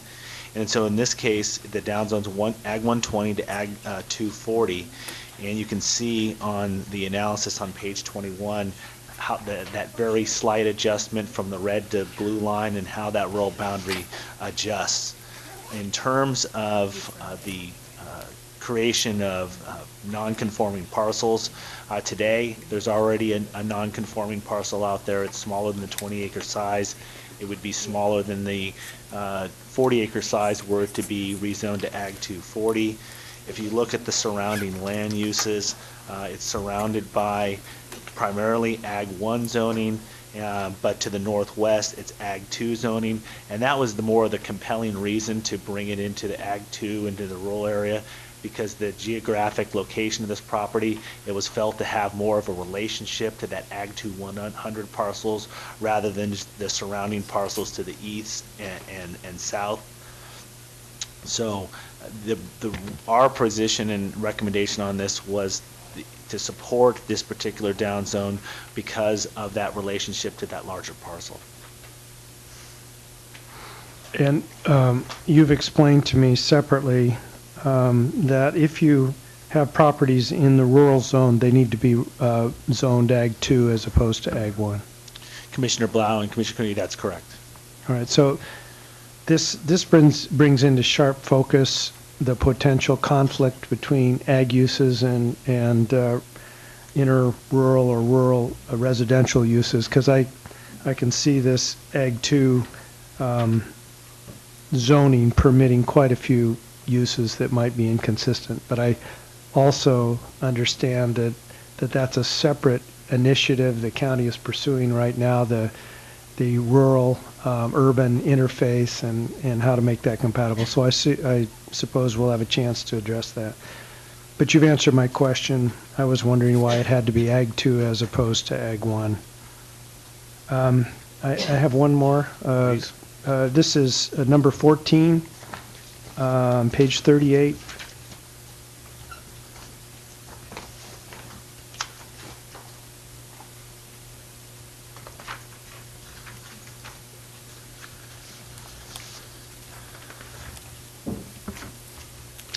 Pages are not the same, so let me find it. No, mine are different.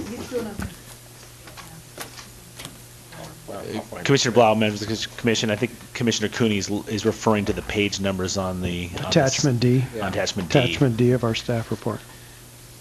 Go ahead. Members of the commission, in this particular instance, Area 14 was, the down zones were largely identified to eliminate some dual zoning in area of 14 and to really look at the separator area between Buellton and Solvang. And both of those respective cities have submitted letters to, I believe, the commission voicing their concern and about the land uses in those particular area. In this instance, the purpose of that rezone to Ag 140 is to prevent additional subdivision in that separator areas and maintain this distinct character of Buellton and Solvang. These areas are in active ag production. You can see as you drive between the two respective cities that they're in active ag with prime soils that's been characterized by DOC as prime farmlands. And in terms of the existing zoning today, it would allow for an additional subdivision of 4 lots under the proposed zoning. Additional one lot we believe could be created, and additional non-conforming lots that would be created as part of the down zone would be 1. Right. Just a question that here, we're talking about a 35.7 acre parcel, and you're proposing to change the zoning to Ag 110 for consistency purposes. Is that right? It is from Ag 1.5 to Ag 110 and Ag 1.5 to Ag 140. But in that one parcel, 35.73 acre parcel, I guess that's the top one? So that, yeah, that is incorrect in that you could subdivide that 35.73 into 3 additional parcels. Right, okay. That was my concern. You said 1 additional. I think it could be 2 more. I'm fine. Great. And if we're done with that, I'd like to go to the public speakers now. Can we do that? The first one, he may have left already. Frank Haas, is he still here? Promised to be first. And we have one in Santa Barbara, Oliva Uribe.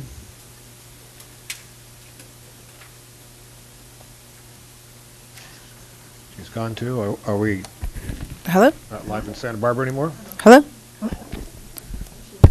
Okay. Hello? Now we go. Now we can see you. Go ahead.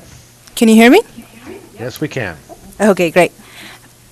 My name's Olivia Uribe. I'm Associate Director of SBCAN, the Santa Barbara County Action Network. We are a county-wide grassroots nonprofit dedicated to creating sustainable communities, and we appreciate the opportunity to provide input on the Santa Barbara Valley, Santa Ynez Valley Community Plan. Our comments reflect our mission to create sustainable communities by preserving agricultural lands and environmental resources, promoting sustainable transportation, and providing housing for all members of the community, including low income. With these priorities in mind, we submit the following 3 recommendations. First, the downzone alternative should be adopted as the environmentally superior alternative. We believe that this will help to preserve agricultural lands by preventing them from being divided into smaller and smaller parcels, resulting in increased development in rural areas. We believe that no changes should be made to staff's recommendations for individual properties, since there is logical reasoning for moving forward with all of the downzone recommendations. And lastly, we support the existing adopted public recreational trails should be included in the plan, replacing what is currently proposed. Thank you. Thank you. Helen Dempsey.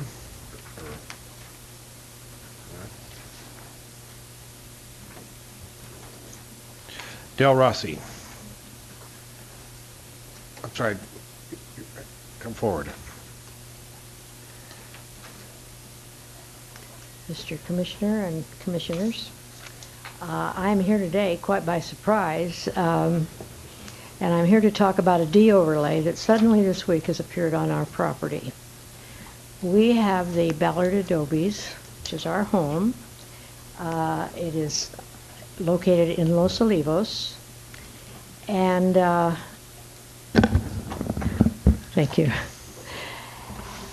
And we are a county landmark, number 20, and therefore we respond to the regulations of the County Landmark Commission. To have an additional sort of penalty laid upon us with this D overlay is quite overwhelming. The D overlay is something that we definitely do not want on our property. We feel we have the restrictions that are necessary to preserve the property in its best possible way for the valley.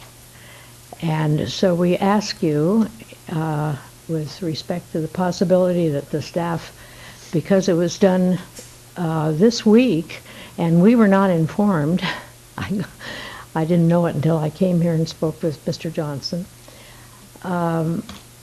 ask that this be removed from our property. And thank you very much. Thank you. Mr. Johnson, do you want to respond to that? Commissioner Blau, members of the commission, staff did send out notices to everyone along the corridor that was going to be added to the D design overlay. In terms of the HLAC review and her designation as a current landmark, I'd have to defer to Ms. Black to see if they would require design review today. I don't think they do, is my understanding. So this would be additional review that would be required for that particular corridor that would be consistent with I think the concerns that were expressed at the last meeting. And I guess the other question, is that an appropriate thing to do? I mean, her comment is that she's already having to comply with whatever the rules and regulations are for historical preservation. What happens to her if there's a disagreement between that entity and the design entity? Would be my question. Mr. Chair and members of the commission, the Historic Landmarks Advisory Commission and the Boards of Architectural Review really look at different issues. Historic Landmarks obviously looks to ensure that any improvements to property are done consistent with the historic nature of the property. The Board of Architectural Review looks at the aesthetics of a particular project. It's certainly possible that the two bodies could disagree, and if they did disagree, that issue would ultimately be resolved by the Board of Supervisors and would come through your Planning Commission on appeal for the BAR, if that were the case. So whether it's appropriate or not, it certainly, there are situations where both the BAR and the Historic Landmarks Advisory Commission have jurisdiction over projects. Okay, I think I'll leave that to deliberations at the end of the meeting. Dale Rossi? Nope, you just called her. Oh, I'm sorry, that was, excuse me, I'm sorry. Ms. Beltrana, did you have any more to add today? Good. Robert Lindeman, same question. Chip? Lori Tamora? Is this just on the downtown? It is on anything. This is your last chance to speak. And Ms. Rossi, we're going to get to yours at the very end. You'll hear what the deliberations are. Thank you very much. I did provide a letter from the properties in the township area. I understand that the policies have been left open with a little bit more consideration for the design of the parcels along 246 in the San Ynez Township. I would like to leave the door open to work with staff on maybe refining those a little bit more between now and the board. But I think each one of the parcels along there, as noted on my letter, have some unique features to them, and I think it's appropriate to look at them independently. So I appreciate the presentation earlier, and thank you for the time to present this for the record. Great. And I think Mr. Johnson explained that to us. We agreed with him, and that's what's going to happen. Okay. Thank you very much. Steve Welton. Ms. Petrovich, I was in Santa Barbara. Did you have anything more to add? Oh, there's Steve. Excuse me. Didn't know you were in Santa Barbara. Can you hear me okay? Sure, you're great. Great. Good afternoon. Steve Welton from Suzanne Elledge Planning and Permitting Services. I'm here to comment on Development Standard LUT SYV 5.3, which you discussed a little bit earlier in your meeting. This is regarding the 20 to 30 foot buffers along Highway 246 and 154. I guess the first thing is I have not seen the most recent language for this development standard, but the one I last saw still has incorrect references to Highway 246, where it appears to be actually referencing Highway 154, so I guess I'd like to hear from the staff if that's been corrected or not. Second, I agree with Commissioner Blau that the proposed improved language, which says unless it precludes reasonable development, is not adequate to address key situations where I applaud instead Commissioner Blau's suggestion of including language that would say, unless it precludes reasonable development or superior design. In addition, I have a brief statement from Puck Erickson, if you would allow me to read that. You have 3 minutes. Use them wisely. Thank you. This is from Puck. Dear Planning Commission, I'm writing to address a specific issue within the draft community plan, the creation of a 20 to 35 foot wide landscape buffer on properties along Highway 246 and 154 as part of the creation or reinforcement of a gateway experience into the valley. As a longtime Valley resident, I fully support the visual importance of these gateway experiences. However, I disagree with the singular approach of the specifically scaled landscape buffers as to the solution to gateway enhancement. As one travels the scenic corridors of the valley, the visually abrupt transitions from open agricultural spaces to the relatively high density of our small towns is a distinctive component of our rural landscape. Unlike suburbia, where both landscape elements and built elements seem to sprawl endlessly, the built edges of our small towns provide a unique visual cue to our visitors. Welcome to town. Also, historic properties such as Maddie's Tavern should not be screened from view. Placing oaks, as suggested, at 30 foot on center in that portion of the corridor would effectively eliminate sight lines of the iconic frontage of the tavern from Highway 154. I enjoy seeing the town of Saint Ynez also with its varied roof lines from Highway 246. And finally, there is a safety consideration. Cars, especially on Highway 154, can be traveling at high rates of speed as they approach the intersection of Los Olivos. Although there has been discussion of a light at Grand Avenue, currently it is somewhat difficult to see approaching traffic. Additional landscape screening must be done carefully to avoid exacerbation of the problem. When motorists see a building facade or a group of rooftops, they instinctively slow down. It is one of the subconscious cues, what am I missing? In the last paragraph, I believe we would be better served by placing these properties under the scenic overlay and allowing the Board of Architectural Review to make the determination of visual standards on a case-by-case basis. A gateway means just that, a signal, a visual clue to arrival. A very general landscape buffer development standard may not create the kind of rural edge that signifies the small town life we have enjoyed for so many years. Sincerely, Puck Erickson, and she adds as a point of disclosure that she is a member of the Central Board of Architectural Review, employee of Arcadia Studios, which is currently the landscape architect for Maddie's Tavern, and also a former GPAC and VPAC member. Thank you. Thank you. Ms. Petrovich, did you have more to add today? No, Mr. Chair, thank you very much. Thank you. Mr. Cohen.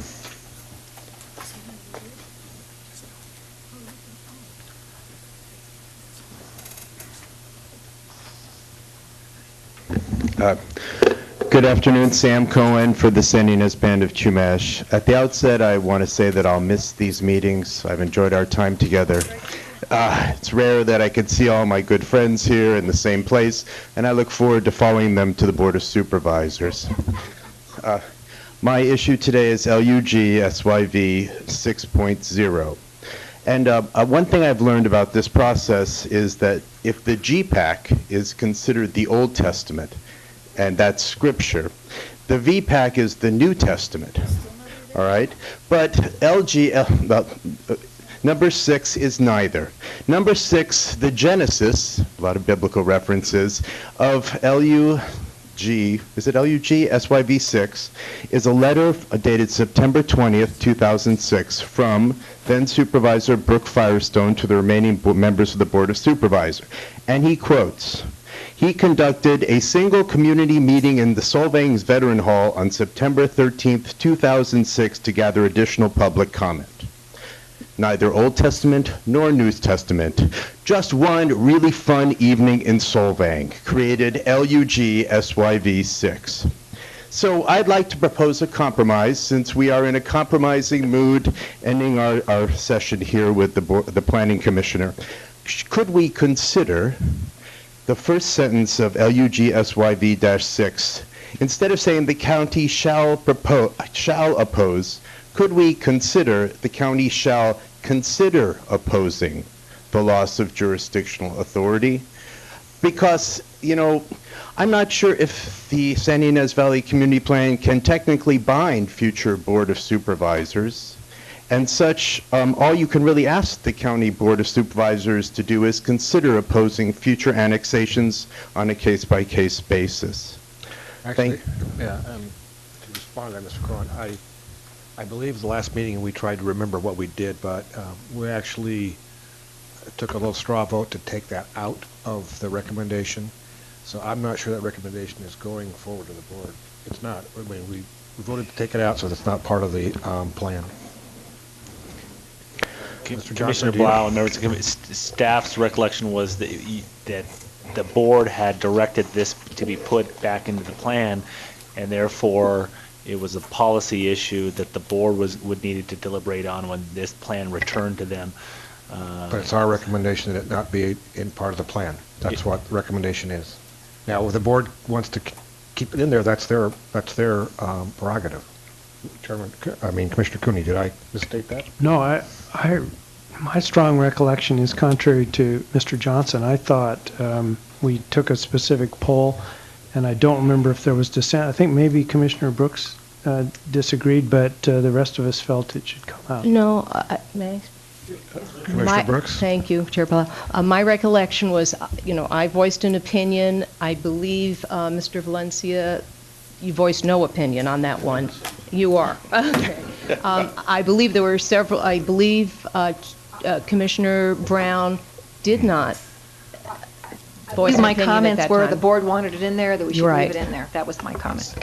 So staff's understanding was there was not consensus on the commission, and it would move it forward, noting the concerns that the commission made. Okay, and I think it's fair to say that Commissioner Cooney and I both agree that it needs to come out, but they can do what they want. So that solves that. Thank you, Mr. Cohen. I respect the crystal clear decision of this board, and I look forward to speaking about this further. Thank you. Got it. Let's see, Negley Pagli, do I have that right?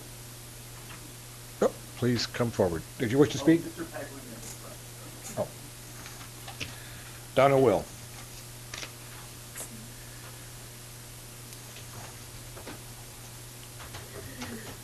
Chairman, members of the Planning Commission, good afternoon, and thank you for the opportunity to speak. My name is Donna Will, and I'm a small business owner in the San Ynez Valley. I am also a board member of the Valley Alliance, on whose behalf I am speaking.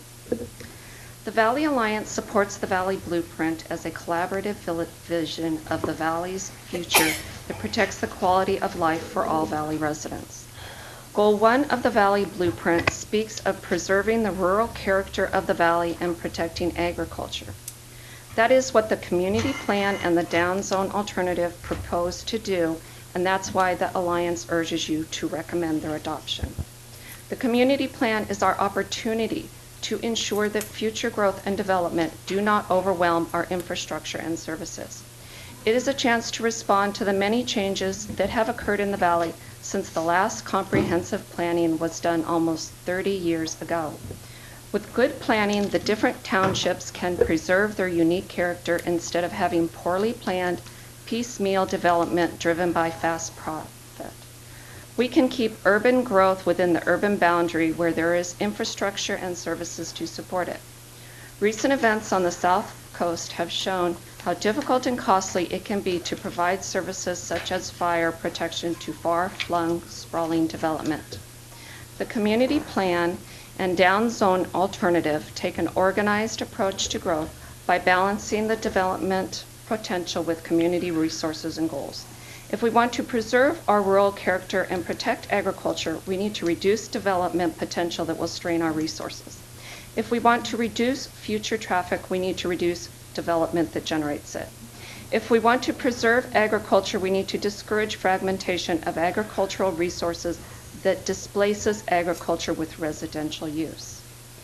The environmental impact report tells us that the down zone alternative results in fewer impacts to the community and is the environmentally superior alternative. Staff is recommending the down zone alternative because it best protects the valley's rural character and preserves agriculture as described in the detailed analysis of the down zone sites in Attachment D. The Valley Alliance concurs with the EIR's analysis and staff's recommendation and urges you to support the community plan and the down zone alternative. Thank you very much. Thank you. Christina McGinnis.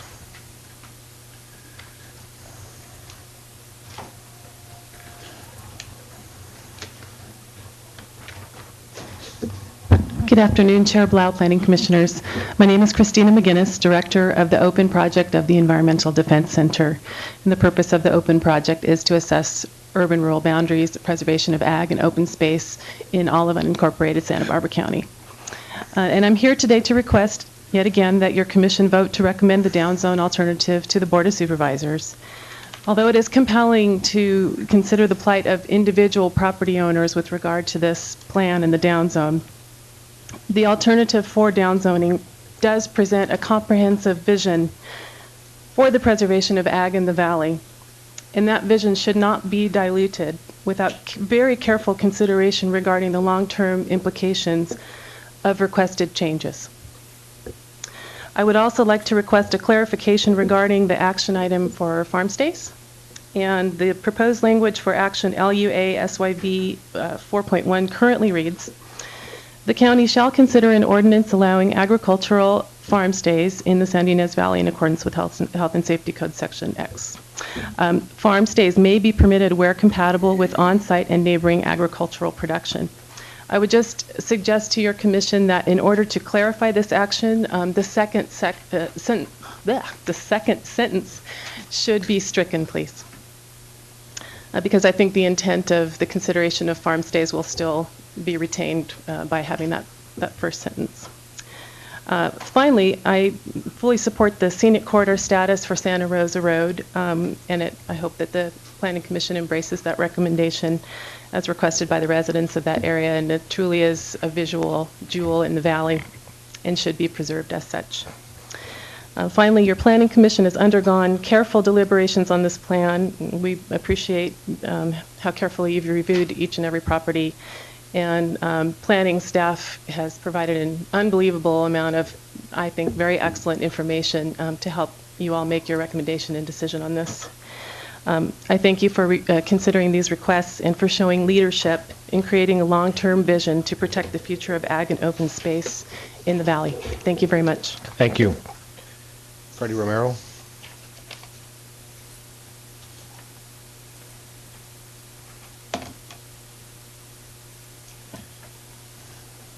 Good afternoon, Chairman and fellow commissioners. I submitted to you a request for revisions in a couple of the statements that I happened to read this morning, and I apologize for not getting them typed out and making them look nice for you, but I had to rush out this morning to another meeting, but I just wanted to make sure that they got into record, and also to state that although some of the verbiage that I'm requesting is already found in the CEQA guidelines, I believe that some of the additional information that I added to this gets to and speaks to the heart of CEQA guidelines, and I ask that you would give it some serious consideration in the revision of these two particular issues of the, was it HASYV 1-1 and HASYV 1-2. So I just ask that you'd give it some serious consideration in making this revision for these particular statements that were put in this morning. So thank you. Mr. Jackson, you're in Santa Barbara. Welcome, CJ. Good afternoon. remote. I got to get used to that. Thank you for the opportunity to speak. I recognize you're nearing the end of this travail. I read Ms. Beltrana's memo to you and wanted to offer a little bit of historical perspective to what you're dealing with. As I told you before, I oppose the downzone alternative. As a member of the Valley Blueprint and as a writer of critical sections with regard to this, I want to acknowledge that one of our specific principles was that we value open space and fair and adequate compensation if landowners are required to give it up for preservation. And I'm a little concerned that the downzone alternative does not comport with that ethic. And that ethic was somewhat vital in bringing together the disparate elements that made up the Valley Blueprint. I think of Supervisor Marshall and former Supervisor Chamberlain. To get them into the same room necessitated a great deal of discussion about preserving and protecting rights that needed to be preserved. And we had at that point in 1997 a fear of an explosion of ranchettes that I don't believe in the interim has materialized. And I looked across the economic reports by the San Ynez Valley Economic Outlook and their economic forecast projects. And we digest in absorption of residential completed new product somewhere in peak years 30 units to 38 units. And in less than peak years, it's less than that. And I think going forward, we're going to have less new residential product coming online to absorb fairly rapidly. So again, it gets back to that delta that I spoke to you before about whether or not the big stick alternative of the downzone really will provide the commensurate delta that or change that will in any way be superior to preserving the rural character and the agricultural ethic than, for instance, the option considered with the heritage site. And again, if you can't absorb that product that rapidly, then it doesn't explode. And we've been mobilized a little bit on a significant concern that there poses a threat of this explosion of further ranchette development. And I look to what transpired right before the blueprint, where a proposal for Mission Hills for a significant ranchette development went down through the normal process of going through the Planning Commission. So the system worked in that instance. So I would ask you again to reconsider whether or not that delta that you provide through that option really is significant enough to use that big stick. And I see an openness or a discomfort, at least examining from the Lindeman parcel, where that is. So again, I put that on the table. Secondly, and finally, with regard to your LU6 that Mr. Cohen spoke about, the reason that that is on the minds of the community in the San Ynez Valley is when property leaves the county jurisdiction and goes into annexation, it is then no longer subject to the ethic and the guiding principles of a community plan. And there are few venues, for instance, when it goes into tribal development or tribal hands through the Fee to Trust process, where the public has a seat at the table to articulate its vision for that property and have it have an open and fair airing. And I think that's all that people want, is the opportunity to assess, as they have cumulatively, a vision for its community, and that vision for the community be respected by those who would seek to expand jurisdiction within the planned boundary. And that's why it was there, and I would still encourage that it remain there. I thank you for the opportunity. Good luck. And Ms. Petrovich would like to speak again. Good to see you. Thank you. Ms. Petrovich. Thank you, Mr. Chair. I will be very brief. This is Susan Petrovich. May I just make one last entreaty to you that you do today act on any of the areas, particularly the Lindeman proposal today. And the reason why I ask that is that in listening to Mr. Jackson, I recall sitting through many a GPAC and VPAC meeting. They were contentious, but one thing was held out continuously to the heritage site owners, and that was the promise that their site would have individual close analysis and a recommendation. That did not happen throughout the VPAC process. It didn't happen through the environmental process. You are the people who could complete that analysis and make a decision. And I think the Lindeman proposal is a fair compromise, and I would ask you to take action on that particular proposal today. Thank you. Thank you.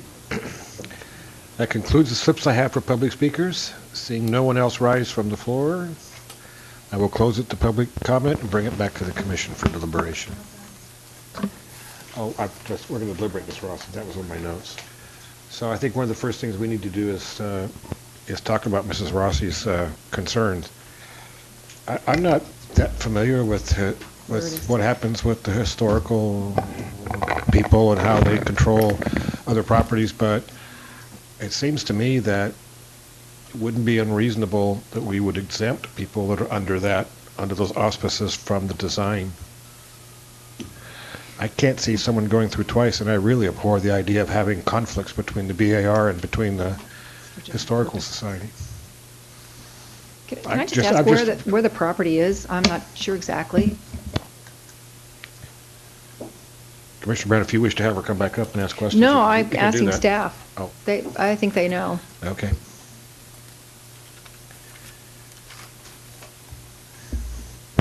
Sorry, Commissioner Blau and Commissioner Brown, the resolution, this map, I don't think is going to get us there, but I believe Miss Rossi's property is right in this general vicinity, right there. So it's adjacent to Alamo Pintada. Can I help on this? Miss Rossi, there's one. Ms. Rossi, you need to be at the microphone, please. If you need to walk up and then come back. Do you have an address for your property? Okay, so it is. The legal address is 2411 Santa Barbara Avenue, but that's a little bit of a story. Okay, thank you. It's at the juncture of Alamo Pintada Road and Santa Barbara Avenue. And the adobes were built in 1860. It predates Maddie's Tavern. It was the first stagecoach stop in the valley. And there's a lot of history there and a lot of interest in the property. And this has been a family project that's now going into a third generation, taken on by my parents, and our children and grandchildren are involved with it now. So it's been a long haul for us on this, and it's something that we want to see through to completion and do the right thing by it. Thank you. I have a question for Ms. Black. If there are any proposed structural additions or changes to the property, the normal path for this project would be what? Not at this time. What? No, this. Under the existing Correct. rules, they would need to apply for whatever applicable permit was needed and go to the HLAC for approval. And the HLAC would be the design review body? What? No, it's just for the changes. Mr. Chair and Commissioner Brown, the HLAC will look at it to ensure that it conforms with the historic landmark designation document. And that involves sort of architectural details and what kinds of things do they do? Mr. Chair and Commissioner Brown, it depends on why the site is designated as a historic landmark. Okay. Sometimes it's about the landscaping of a project. Sometimes it's about the specific features of a building. So it really depends on why it was designated in the first place. So if the current property owner or even a future property owner would want to make some additions to the building, HLAC may not necessarily have jurisdiction. Can you think of any instance when they wouldn't have jurisdiction? Mr. Chair and Commissioner Brown, it's really hard for me to answer that because I don't have the designation document in front of me, so I don't know what the HLAC has designated the property Okay. to protect and what their issues are. It can be a pretty complex issue. Is it safe to perhaps have staff look into this issue and just know that the commission had some concern about a potential conflict, and maybe the board would come up with some unique way of not having Ms. Rossi go through two different bodies, and I'm really concerned where we've seen the Board of Electoral Review want certain things and maybe they're not allowed by the Historic Society, and what does the person do in that situation? It's crazy. So I think I just have some concern about another layer of control in the property when that one I think is a pretty big Well, controlling you know, issue. Chair Blau, I understand Ms. Rossi's concern, but my concern is something else, is that if it doesn't fall under the purview of the HLAC, then what? Well, then it would go for a design review. It's only if it's Well, under their purview. then maybe that's the consideration that we need to And that's put what forth. that's why I'm proposing, if they're subject to the HLAC, that they would be exempt from the BAR. Well, if it's, I don't think it's quite that clear cut, but I would have staff make sure that Commissioner that Cooney, it then. gets that review if Two necessary. different reviews. The regulation that we follow is that anything that we have to do with our property that would change it in any way must go before the Historic Advisory Committee.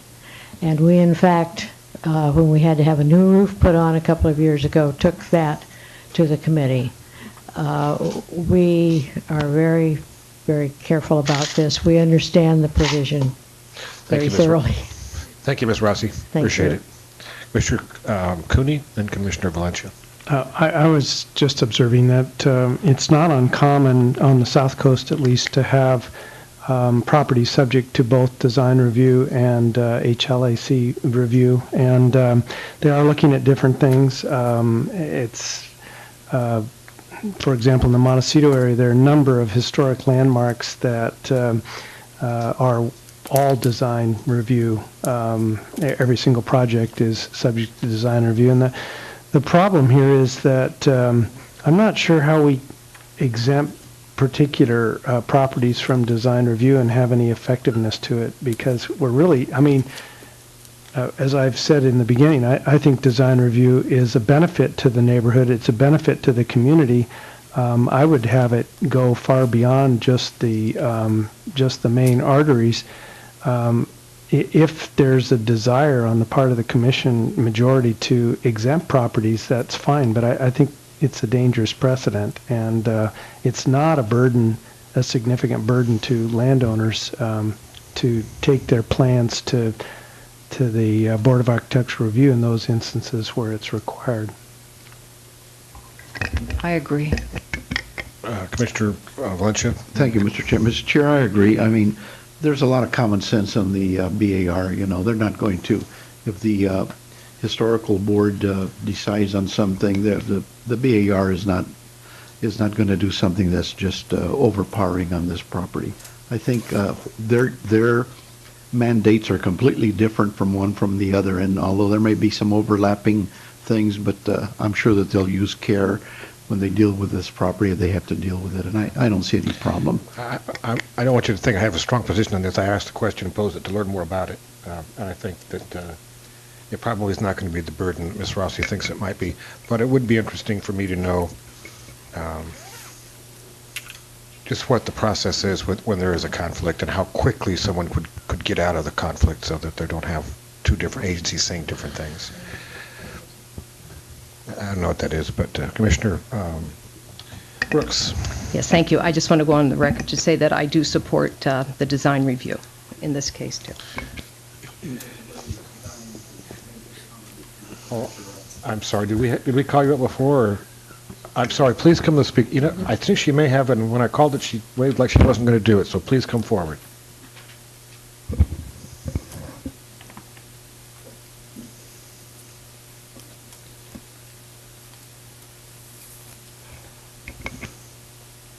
I think you probably called my name, but I was probably missing at the time.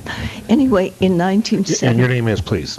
I beg your pardon? Your My name, name please. is Helen Dempsey. Yes, I did call you. And Sorry. in 1974, we bought a parcel on Highway 246 between Solvang and Buellton. It was 19.2 acres, and it was zoned AG15.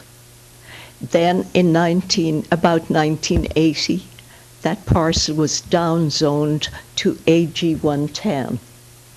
And now the proposed zoning is AG120, which of course makes a huge difference because at AG110 we couldn't divide it anyway, even if we wanted to, which we never did. We never applied for any kind of of any kind of parcel division.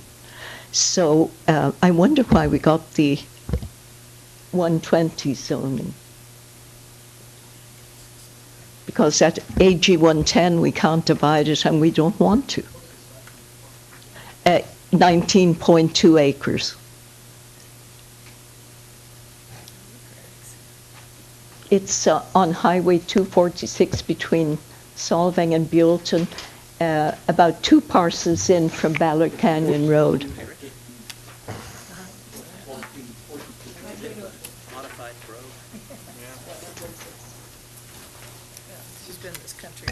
On page 44? It's on the north side.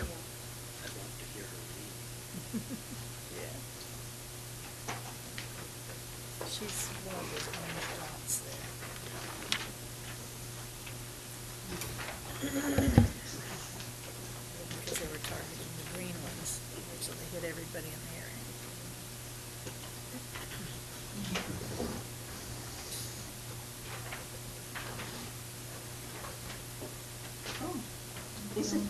Is it now zoned to AG 140? It looks like it there.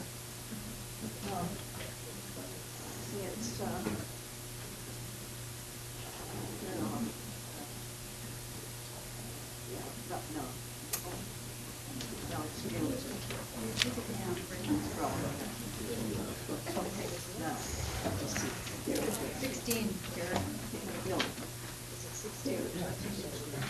it's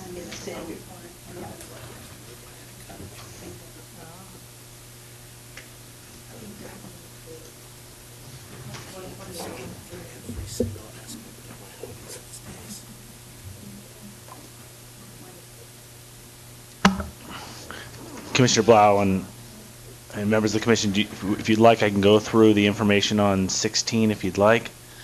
I'm not sure if it's 16. The one next to us is a parcel of 32 acres. Then we're a narrow parcel that runs straight up. He's talking about Area 16. It means something different to us, I think. Yeah, Area 16. I apologize. It's a 19-acre parcel. Yeah, we have that here on it's in part of Area 16, and that parcel currently has split zoning of Ag 110 and Ag 15. That's right. And it's partially conforming as to size. The proposed zoning is Ag 120. And that would give it legal but non-compliant zoning, which I hate.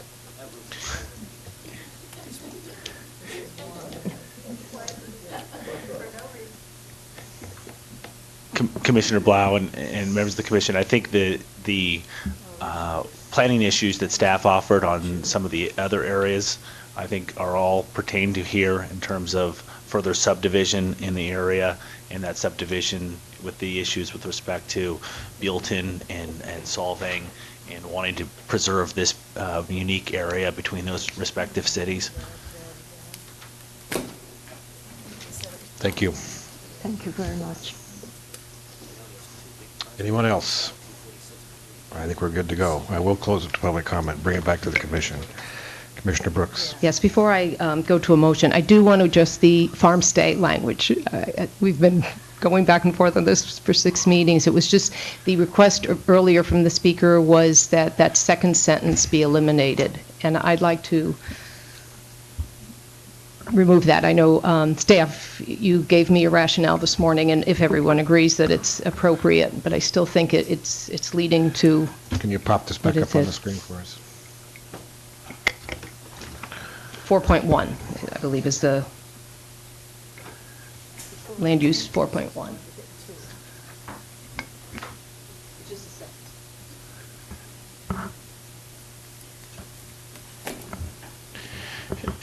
Commissioner Blau and members of the commission, the staff has recommended that this particular sentence stay in there because we believe it provides some direction for the development of that particular ordinance, and I think it helps provide some focus. If the commission feels it's extraneous to the action item, certainly you can strike it, but it's certainly limiting more than it is permissive. It's the issue about where compatible with on-site neighboring ag production. I mean, that's what you feel is provides the focus. It provides Okay. the focus in terms of the development of the ordinance. Absent that, there isn't that specific limitation, and I think in this sense, it gives that specific direction for that action item. Alternatively, you could just eliminate the words farm stay and just go code section 11387, where compatible with on-site. That's what I'd recommend, if that's acceptable, Commissioner Brooks. That says it right there. And Commissioner Blau and Commissioner Brown, I think that would be a good change to even further narrow it. Thank you, I agree with that, too. Commissioner Valencia. Mr. Chairman, over the years, there's been a gentleman that has been coming here for 4 or 5 years. He's gone now, but I believe his is Area 17.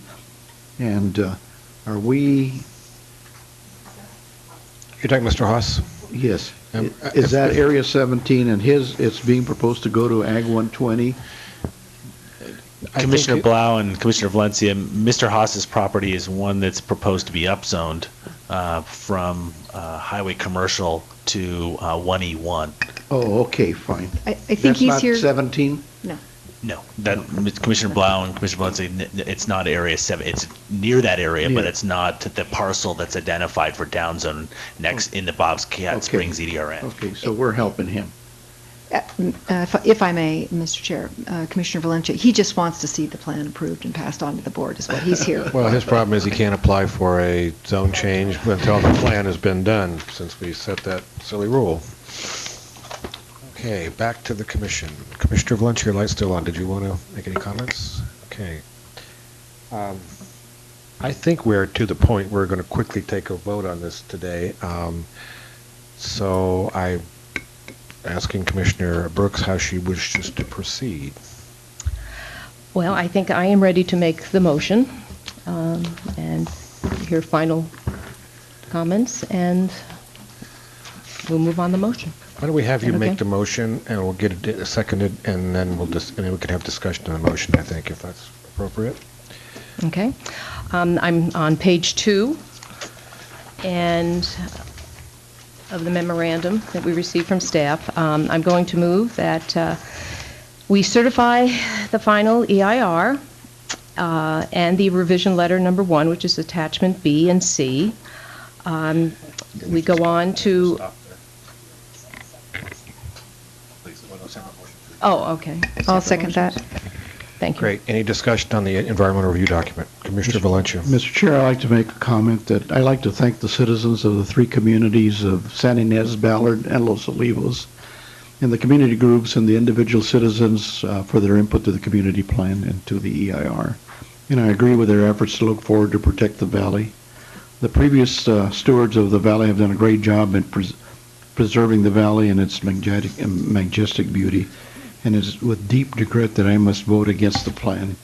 I feel as a commissioner appointed to protect the goals and policies of the county, and I find that these rules are protecting the rights of property owners, and I would be derelict if I voted to restrict their rights. In my view, their rights are grandfathered, and by voting for the proposal of the San Ynez plan, this plan to protect the valley, I ask the question, what is the condition of the valley? And it looks great to me. And with that, Mr. Chair, my vote will be nay on the remaining ones. I will be voting positive on the EIR. Great. Any other comment on the motion? Seeing none, Ms. Hoffman, would you call the roll? Commissioner Cooney? Aye. Commissioner Brown? Aye. Commissioner Brooks? Aye. Commissioner Valencia? Aye. Commissioner Blau? Aye. Vote carries 5-0. Great, thank you. Now, if you'll make the second part of your motion, please. Okay, are we doing each of them separately No, or just or the- the rest? just the one. Okay. Then I will make the motion to adopt the appropriate findings, adopt the statement of overriding consideration, mitigation monitoring and reporting plan, attachments E and F, with any changes that were recommended. C, adopt the resolution with attachment G and attachment H, which would be the adoption of the Santa Ynez Valley Community Plan with the down zone alternative. And then D, adopt a resolution approving an ordinance amending Section 35-1 of the County Code.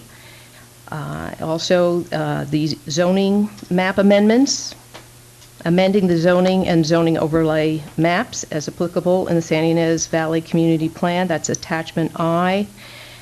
And any other modifications that we've made today.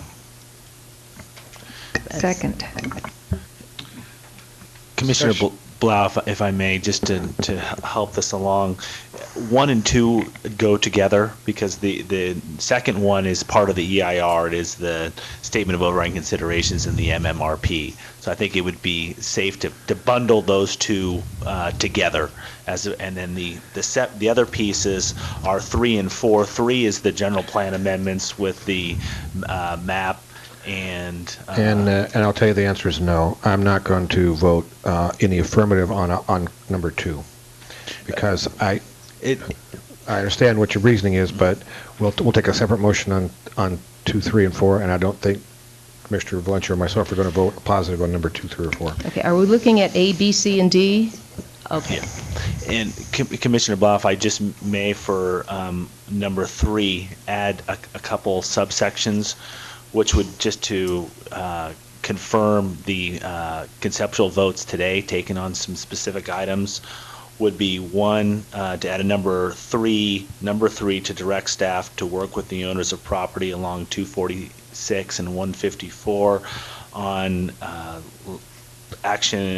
development standards 5.3 and 5.4. Those are the two development standards. The fourth one would be direct staff to prepare planning options for board considerations for areas 2 and areas 4. That would be the Shepherd property and the ETAM property as discussed by the Planning Commission, just so we can get that into I'm sorry, excuse me, 3 and 4. Yes, I think you've got that correct. And then last would be to amend the farm stay language action item to strike the words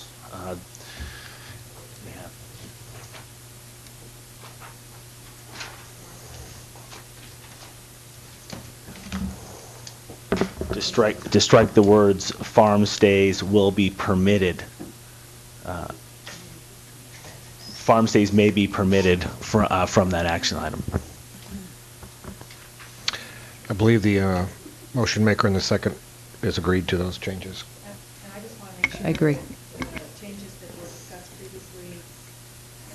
Changes discussed previously, LUT, SYV 3.1 and 5.4. Those changes will be incorporated into the document, which have not here. Okay, thank you. Great. We have a motion, we have a second. Is there discussion? Commissioner Cooney. Thank you, Mr. Chair. I want to be sure, since this is such an important motion in terms of it going forward, that we're voting on exactly the same language. So, Commissioner Brooks, could you look at the language on the screen and just satisfy yourself that your motion applies to 2 and 3 there?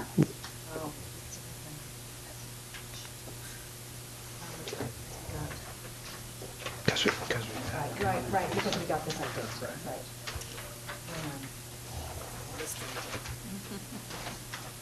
Okay, would you prefer me to use this language and I think I would, because it's updated with the subsections to Section 3. Okay. Then we will refer to the updated language in the motion. Thank you. I'll second. I'll Concur. Great. Okay, discussions. Commissioner Cooney. Mr. Chair, I just want to, I realize we've been at this for 5 or 6 hearings. I think Mr. Johnson tried to suppress a couple of them and got it down to 4, but I know I've been talking about this for a long time, and there were certainly, there have been many other instances where we've looked at projects in the past couple of years where we have looked forward to the completion of the plan so that we would be in a position to make informed decisions with improved guidelines, which this plan certainly offers. It's a good feeling when we put in this much effort and you have a product as complete as staff has prepared for us today. I think it's a tremendous job by staff. There is a lot of work left ahead, incorporating and communicating our thoughts to the Board of Supervisors, but I do feel the board will be getting a thorough, thought-through recommendation from this commission. So I'm pleased to support the motion, and when the roll is taken, I will be voting in favor. Mr. Brown. Thank you.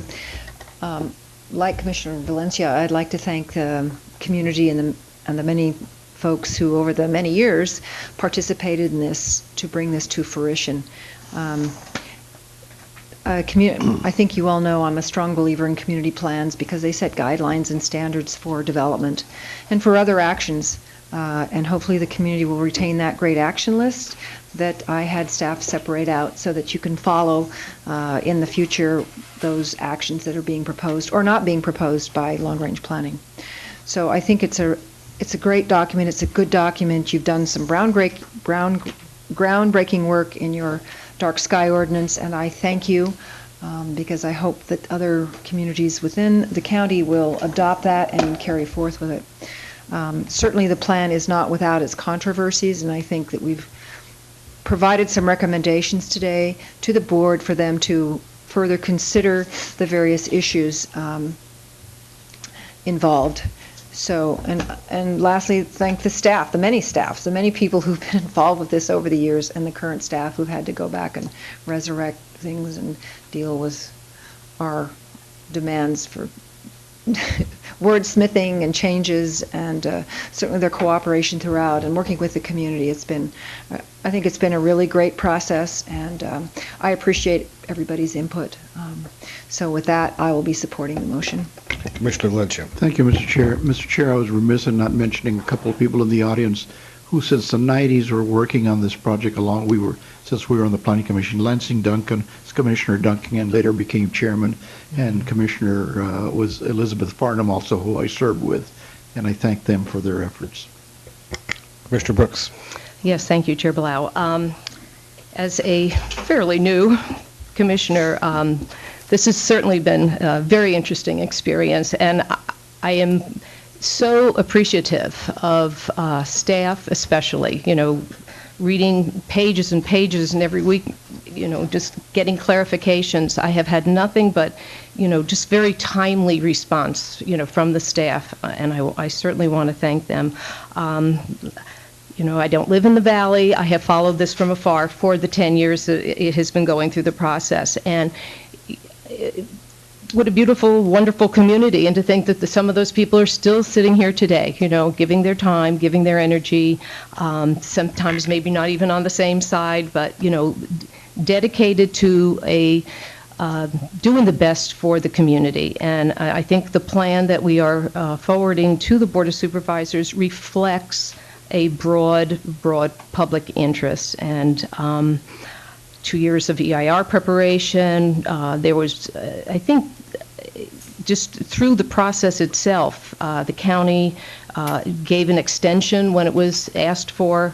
I think there was so much cooperation, and I think what we have here is going to provide the good comprehensive planning for the complete community of Santa Ynez. I know Santa Ynez Valley now much more than I know the Lompoc Valley, and I can't wait to go down more of the back roads. And it's a beautiful community, and I think this plan will help keep it that way as the people want.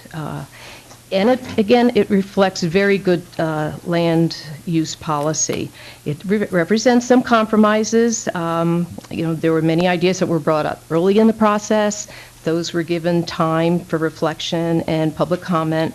There were some ideas that were brought up late in the process, but some of those have potential, and I think we have tried to be flexible for that. I believe Ms. Will earlier, a member of the community, very eloquently expressed how the community feels about this plan. People are waiting. They've been waiting for 10 years. Their ideas, they have the vision back in 10 years ago. They now, we will move it on, hopefully, and the policies and the development standards will be there in place for them to implement that vision.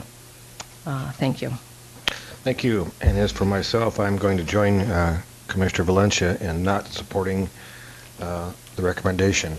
Although I think there are lots of good things in the plan, especially having to do with design review and some of that sort of thing.